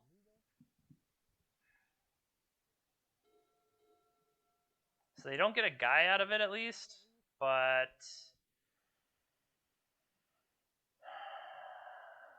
don't waste the bauble. Don't waste the bauble, especially because you need the potential to have Mox Opal turned on, which you're not going to be able to do. Just kidding, unless you draw an Ancient Tomb. Map.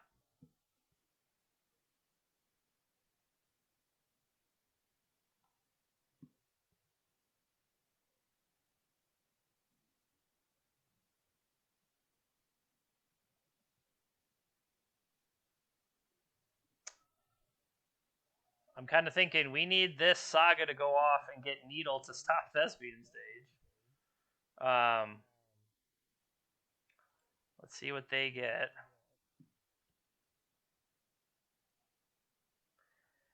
So drawing an artifact isn't necessarily even going to turn on the Mox Opal.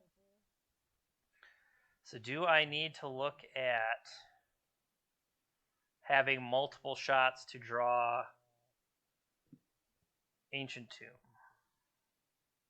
I think it's going to depend on what they're going to go get. But the land they get, like if it's a wasteland or are they going...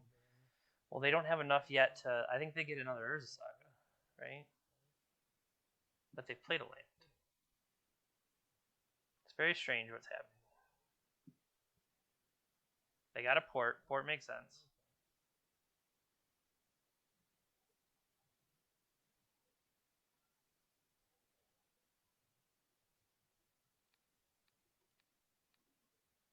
Loam on top.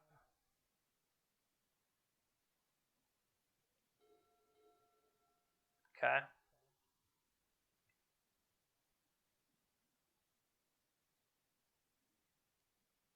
So this gives me the ability to turn Saga on. Saga turning on long term gets me the next one, yeah. What would this even get? So wait, I could play this for 1, 2, just do that now.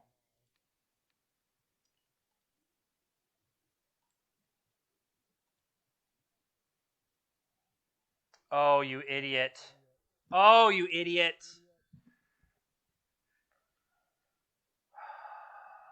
I had this game plan to, with this artifact.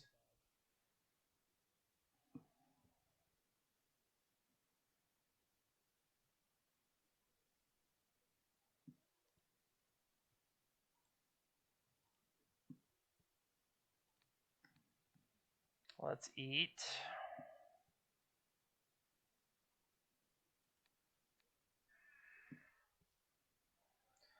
So now, 1, 2, 3.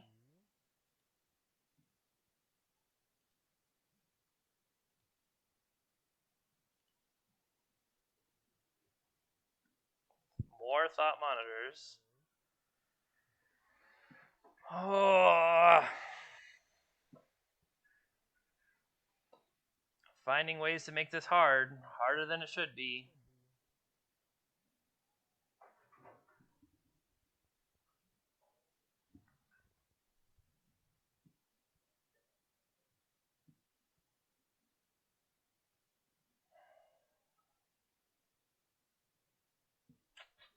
Alright, what do you got for me?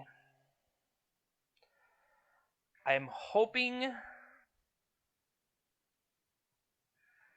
to some degree they put themselves into a corner, but it doesn't appear so.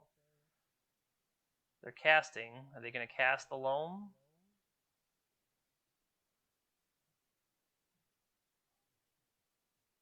Hard cast Pithy Needle.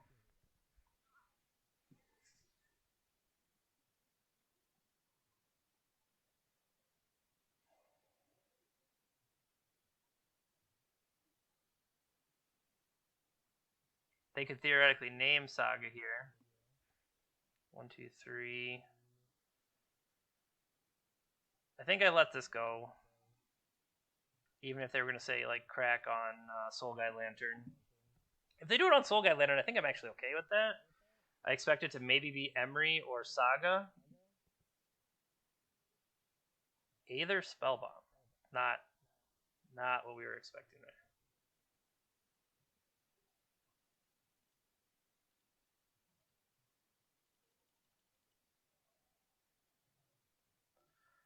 Okay, let's go get our own Pithy Needle.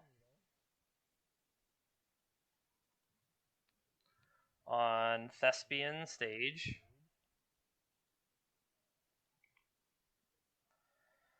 Okay, and then we have enough here. We could 1, 2, 3, 4, 5.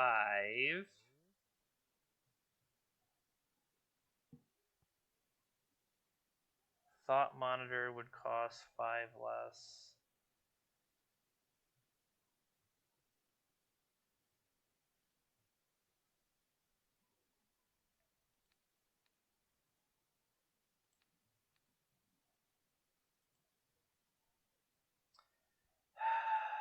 You did it again, buddy. You did it again.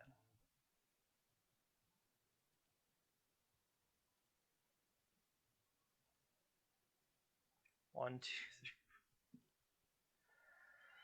Oh, this is delightful.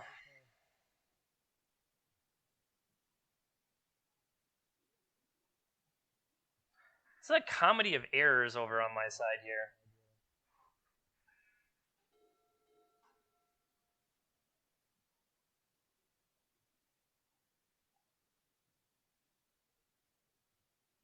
I'm finding ways to do poorly, make wrong decisions, target a thought monitor I can't cast instead of, I don't know, the shadow spear that's there.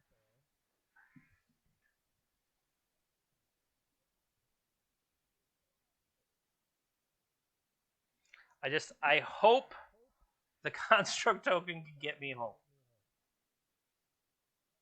Please. 1, 2, 3, 4, 5. but it costs +1. Like, yeah, easily could have a Shadow Spear already in play, elected not to.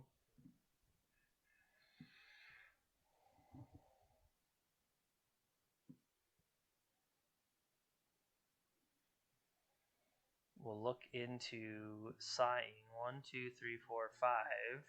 There's Dark Depths.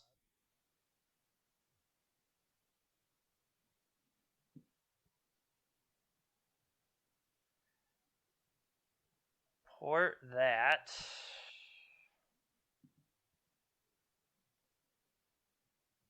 Resolves. Okay.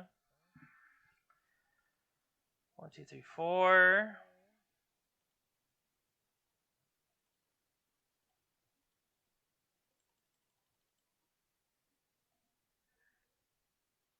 Costs 1 more, that's correct.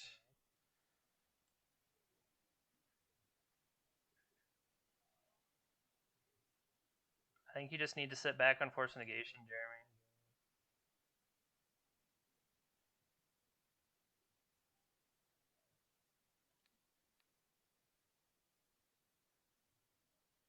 One, two, three, four, five.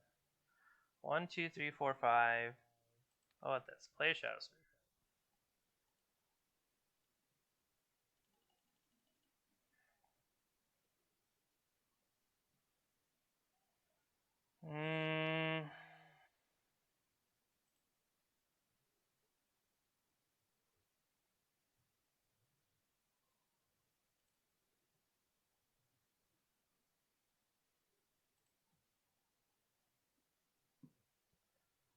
Attack for 7.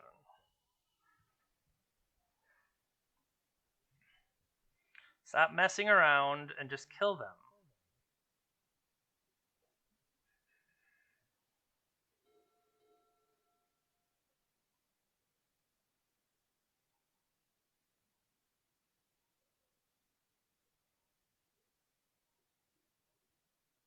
Another Thespian stage, okay.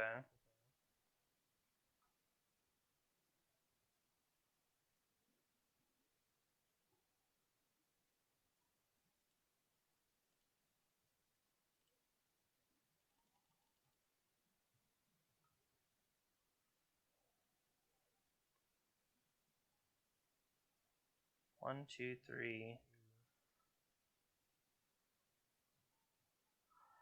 Is there something they can do to Dark Depths that I don't know about?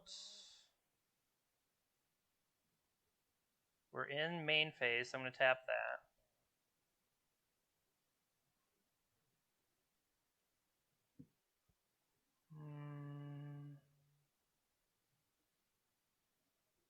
Retrofit Foundry. Play a land. Use the land. Equip to this.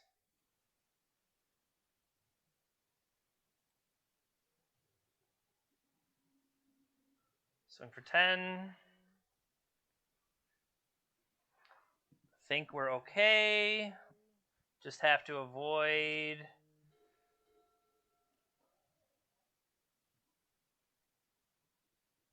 not Windswept Heath.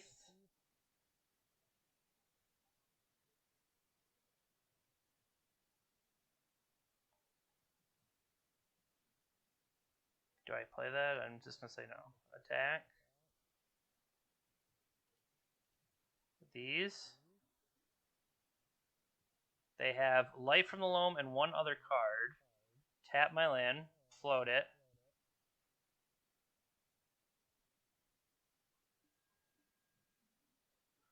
What would happen if I get to the next phase or step? I'm going to say...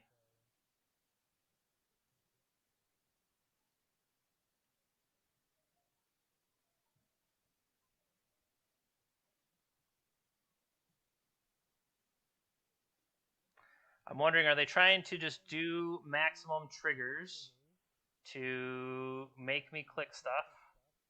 Might appear that way. Red. Pyroblast targeting...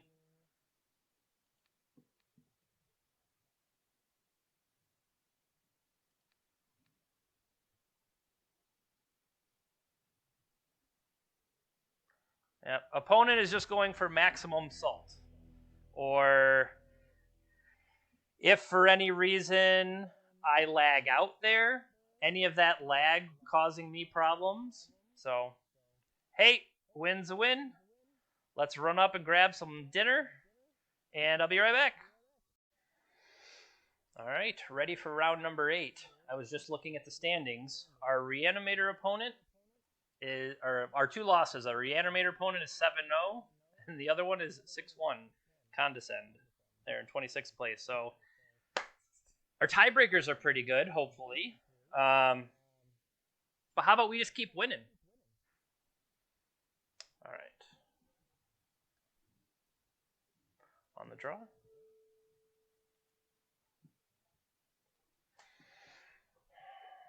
Well, yeah, we can't keep that. That one was easy. Oh, come on, let me have lands.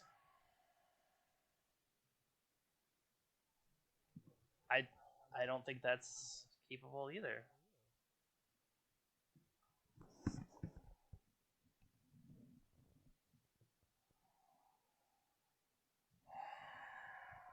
It's just gonna be these kind of days.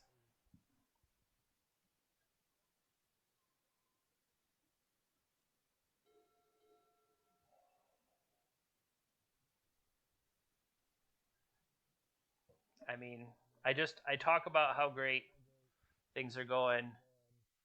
Immediately punch you in the mouth. Oh! Oh! Oh ho ho!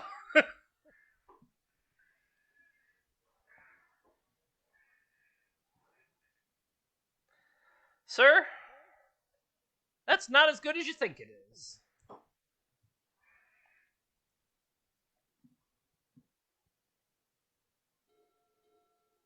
Alright, it's pretty good. That's funny.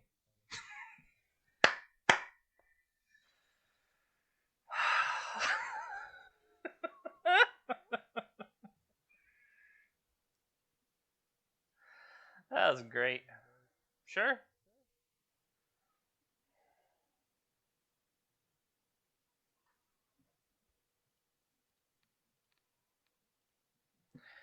Caracas, Maine is going to be brutal.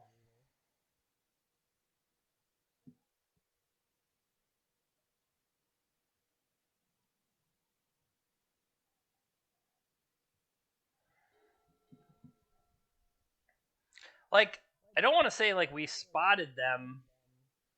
Like, we're kind of similar in positioning here. Drawing the Shadow Spear was just flat out brutal. They had backups. They came play. Okay, so the fact that they have Urza's Bauble, they might be on just, quote, the bad version.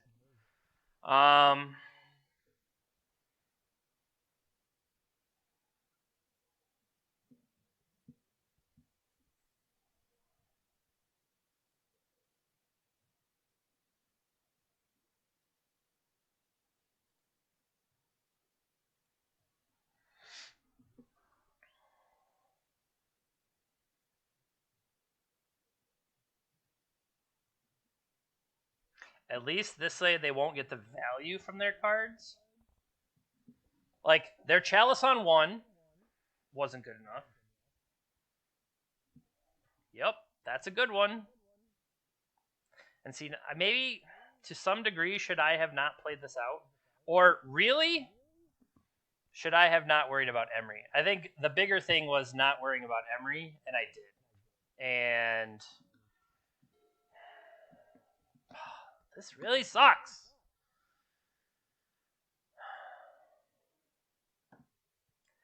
At least you are seeing unfiltered.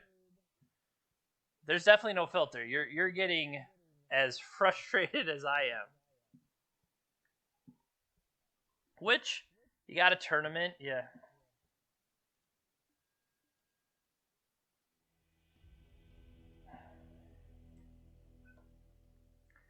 So Caracas, Maine We don't know that they're 8 cast. We can presume it is from the Urza's Bauble. Alright, similar to when I played against Dewey, the cards I found important would be Caracas. You want to be able to remove their cards, so I'm going to want these Dismembers. I want Hull Breacher to disrupt not only their Thought Cast, 8 cast, but if they are an Echo deck. And then potentially Brazen Borrower to break up stuff they might be doing, and then let's say Force Negation, right? Flusterstorm, less so, because it's going to be the creatures or whatever that I want to fight over, which makes you think maybe Force Negation isn't correct. But is there anything here that is not necessarily great? I mean, I think I'll probably want another Retrofitter, and potentially with the Soul Guide Lantern.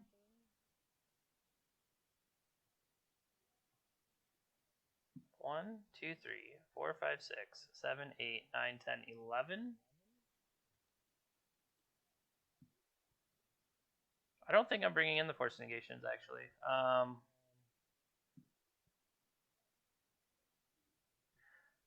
Seeing the Caracas... Oh, actually, these Chalices. Chalices I don't want. Okay. After that, Caracas, knowing that they have that, potentially trimming this kind of stuff out. Explosives, I think I want to keep. Soul Guide Lantern. Soul Guide Lantern would help keep Emery type things under control. We're bringing another Retrofitter Foundry. I need to find 2. Is Brazen Borrower not what I want? I think Brazen Borrower is what I want.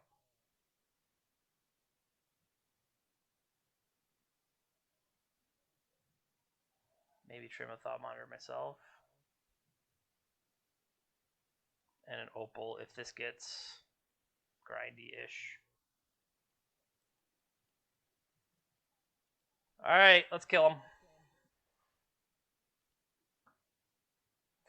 Mulliganing to 5 did not help under no stretch of the imagination there. So my thought here is I want to go turn 1. Saga, Shadow Spear. Might as well play the Opal. I want to get this Hull Breacher quick. I don't know how quick it can be, but let's try.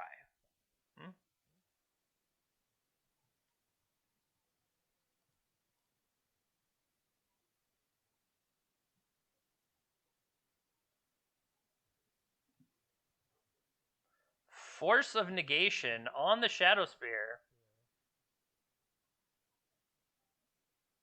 Alright, well that sucked. I was just doing it to play it, but that means Shadow Spear is out of the pool.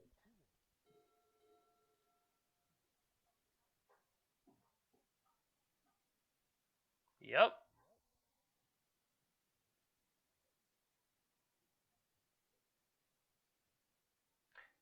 They're using the advantage, I should say, of the unlocked accounts to play the ugliest possible versions of the cards. So, I mean, they got that going for them, which is nice.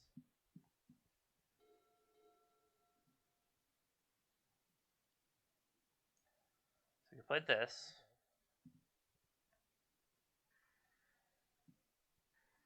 Play this. And then if they do some card draw shenanigans, we could breach them. Yep.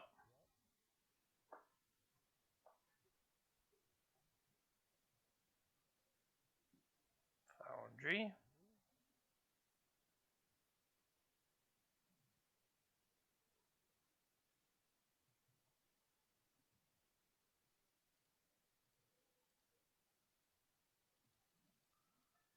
Three cards left in their hand.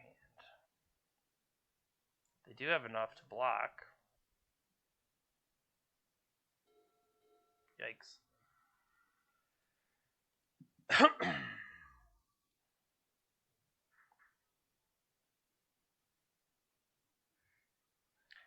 Yep. Get the one you can, because I think...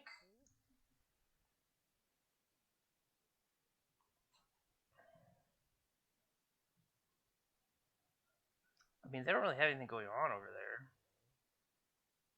We already have a Mox Opal. We could get Spellbomb.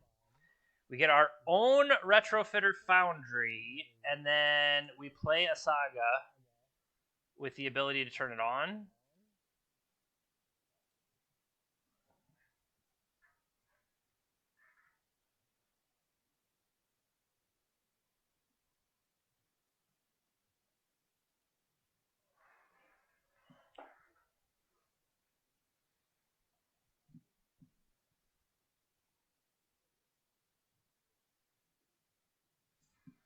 Can we bait them in some way?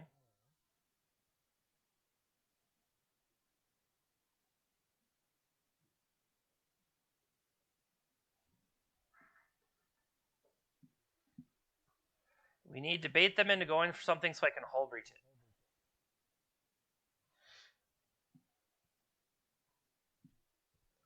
Currently would generate them 5/5s.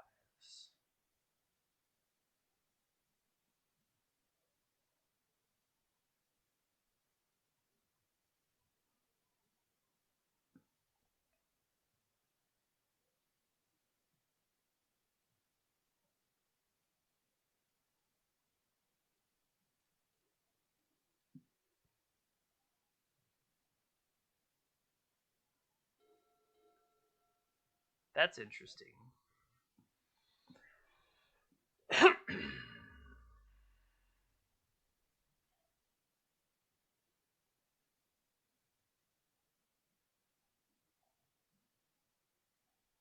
Like I said, they would generate something and it would become 2/2.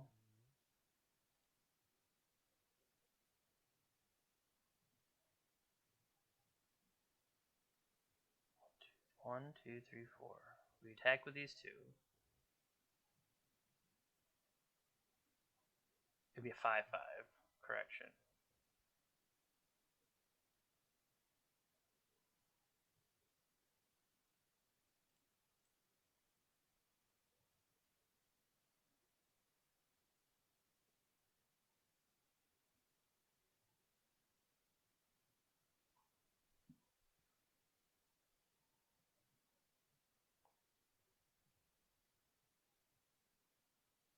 Interesting.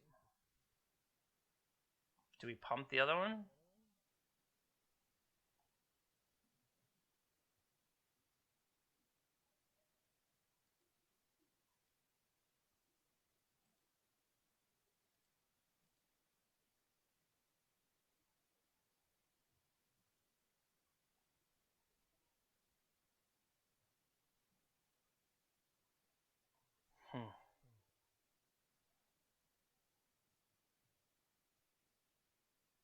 So that gives them 5/5.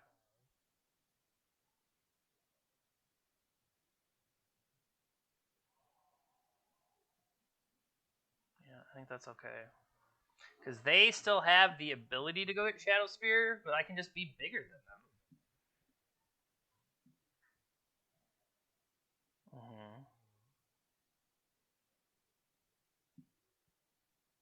They can't equip Shadow Spear if they go for it, though. It'll be a 7/7. 7/7's fine. I think I'll let it happen. And hope they, like... Yeah, you got a Shadow Spear. They just gotta play a land and equip.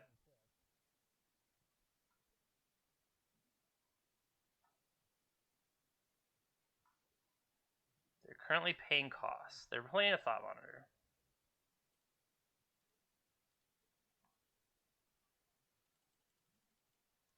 I would like to Hull Breach, please.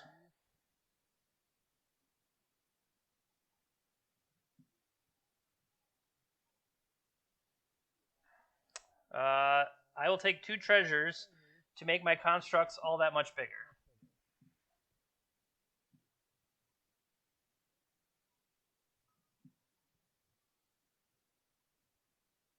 Mm-hmm. Sure. You gonna swing? They're not gonna swing. Okay.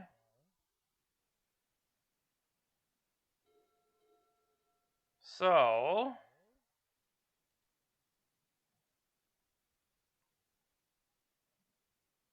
1, 2, 3. Do you make another guy or do you just float? Because I'm gonna have a whole lot of dudes. I need to make them big enough, so I'm gonna just float. Okay. Get a spell bomb.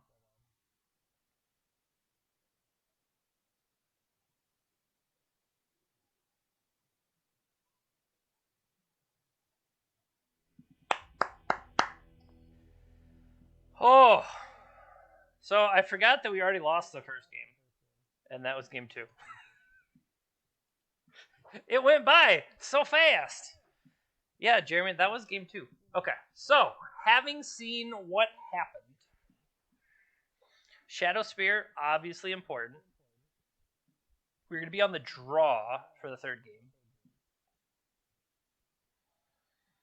I think I want Sai. I think I probably want Sai more than Emery. Like, Emery is cool, but I'm willing to go 3-1 instead of 2-2. Spell Bomb, Pithy Needle, Double Retrofitter. I think Retrofitter's still good. Soul Guide, maybe they took theirs out. I don't know. Don't know if they have Hull Breacher. But we have our Brazen Borrower. Flusterstorms, Overforce of Wills, no. Engineered Explosives. I haven't felt Engineered Explosive. One of you is going to come with Force Negation, and that time I have the Force Negation, and I wish it was an Engineered Explosive, I'm going to be pretty upset, but I've already been pretty upset today, so what does that matter?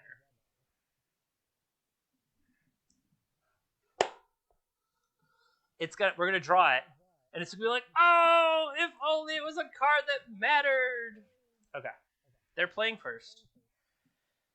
This is effectively a double mulligan because of just the lack of anything else going on here. If they have a quick legend start, this Caracas helps. They're keeping 7. Man, this doesn't really do anything. The thought monitor just costs way too much for what it does.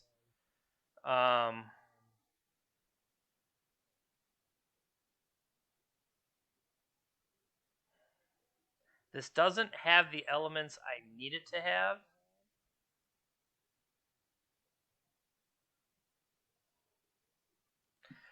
All of that was just a lot of blah, blah, blah to say, I don't want to mulligan into Oblivion and feel terrible. So, here we are. Emery, you got it.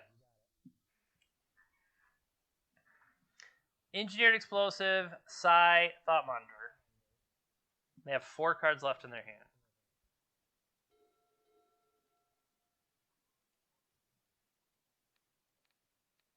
Try again.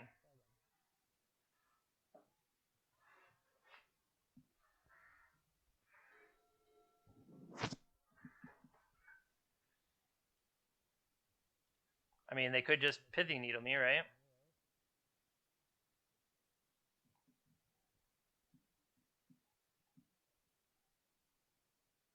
Sure. Eventually. Mishra's Bauble, Dismember, Lotus Petable, and a Force Will. Okay.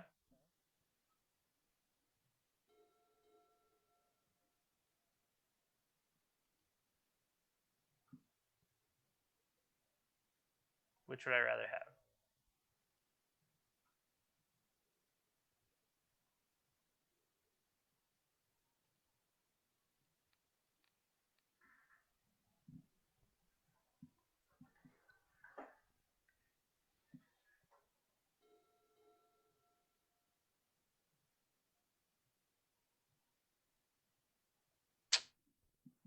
they had another one. That's what I was hoping they didn't have another one. That'd have been great. Okay, now they're sitting on it. Okay. That was timely.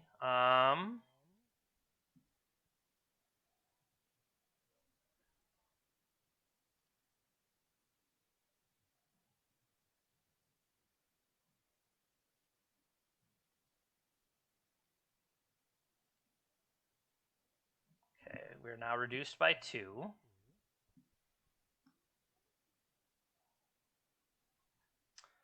Five cards. Let's pitch this Emery because I have all the time in the world. If I lose my spell bomb, is that the end of the world? I mean, no. But I kind of want a spell bomb.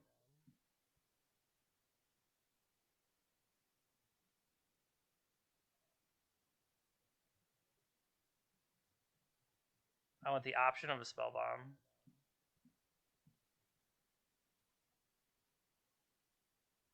I have 3 Emerys gone. I don't get another spell bomb after this.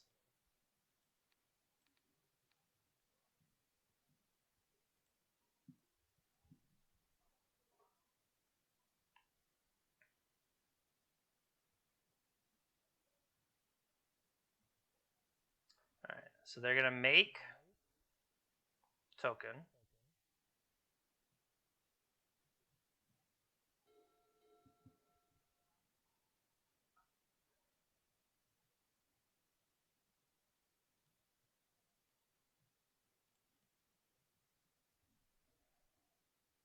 It gives me 3.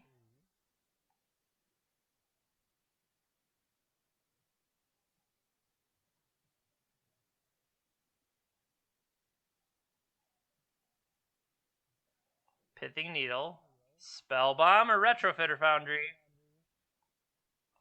should be Retrofitter Foundry.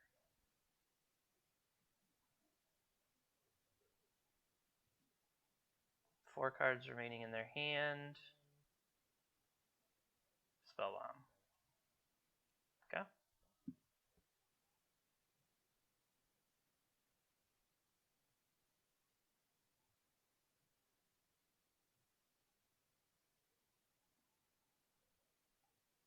Take it.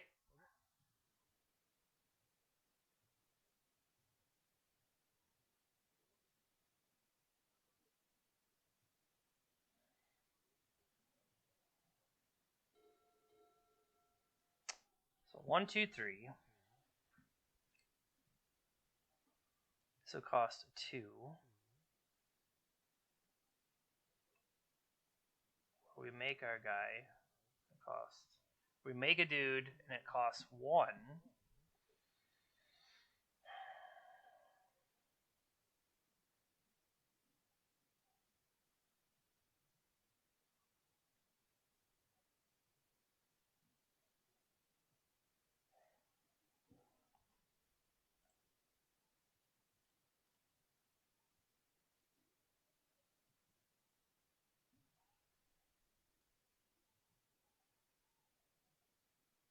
Two, three, 4. I cannot do both things now.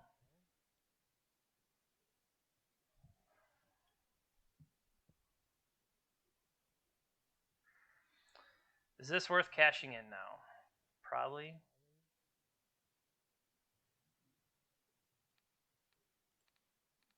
Just for the purposes of the force. Thought cast coming from them. Well, that sucks.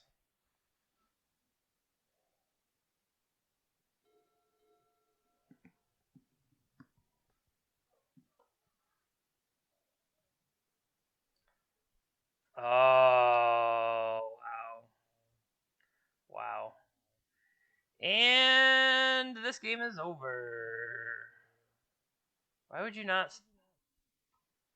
I mean, it doesn't really matter, but it's just one of those.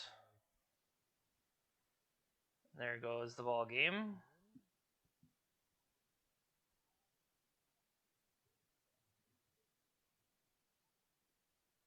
Yep, because of how I chose to play that. If I would have gone for 2, would have gotten to. It would cost me 1. I would have no mana left available. So instead, whichever one they do is I have to block the other one. But then it's just Shadow Spear Season messing me up. So we block the other one.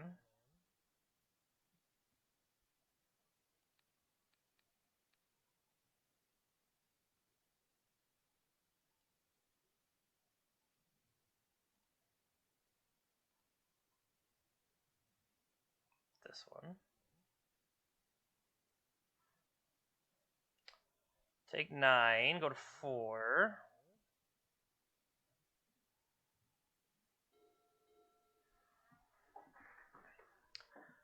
So, 1, 2, 3, 4.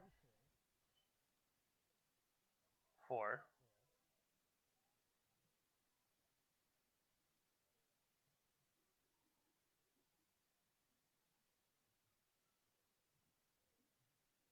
They have 4 life.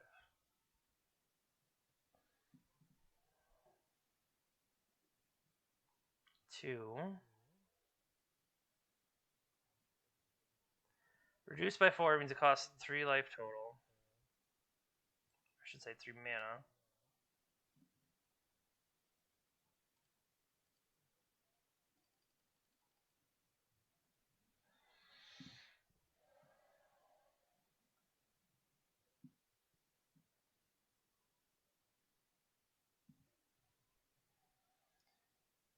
Can I... Oh, not yet. 1, 2, 3, 4, 5. 6.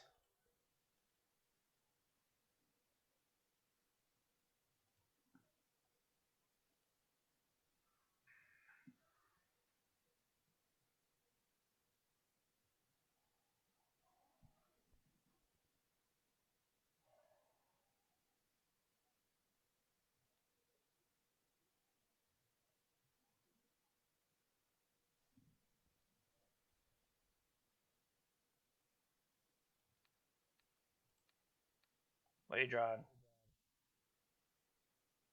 Drawing a Mishra's Bauble. Draw me a Force of Will, please.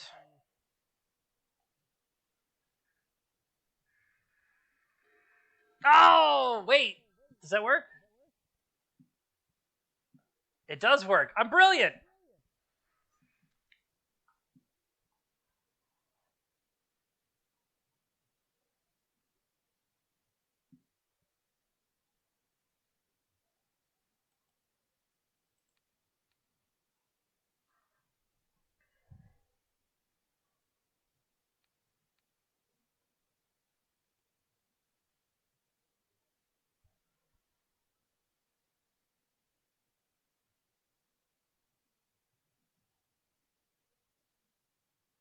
Hard cast Force.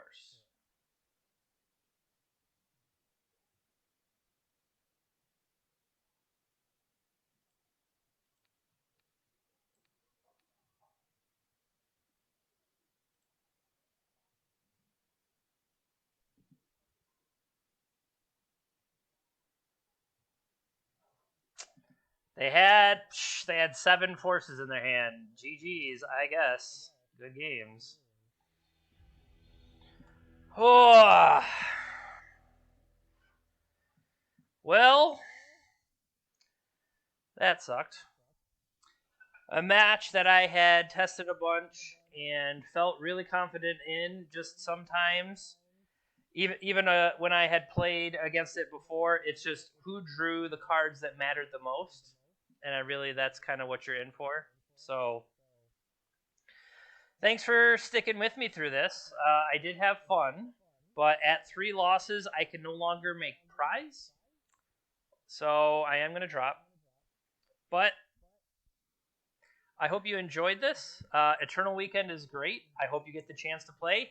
A week from now is going to be the Vintage Eternal Weekend. Definitely check that out. But I'll try to get this uploaded as soon as I can so you can see that. And check the other things on the site, Swish Gaming. The team is playing a whole bunch of different formats. So just because Legacy might not be your thing, or it is your thing, maybe check some other people out too. All right, take care. I really appreciate it. We'll see you next time.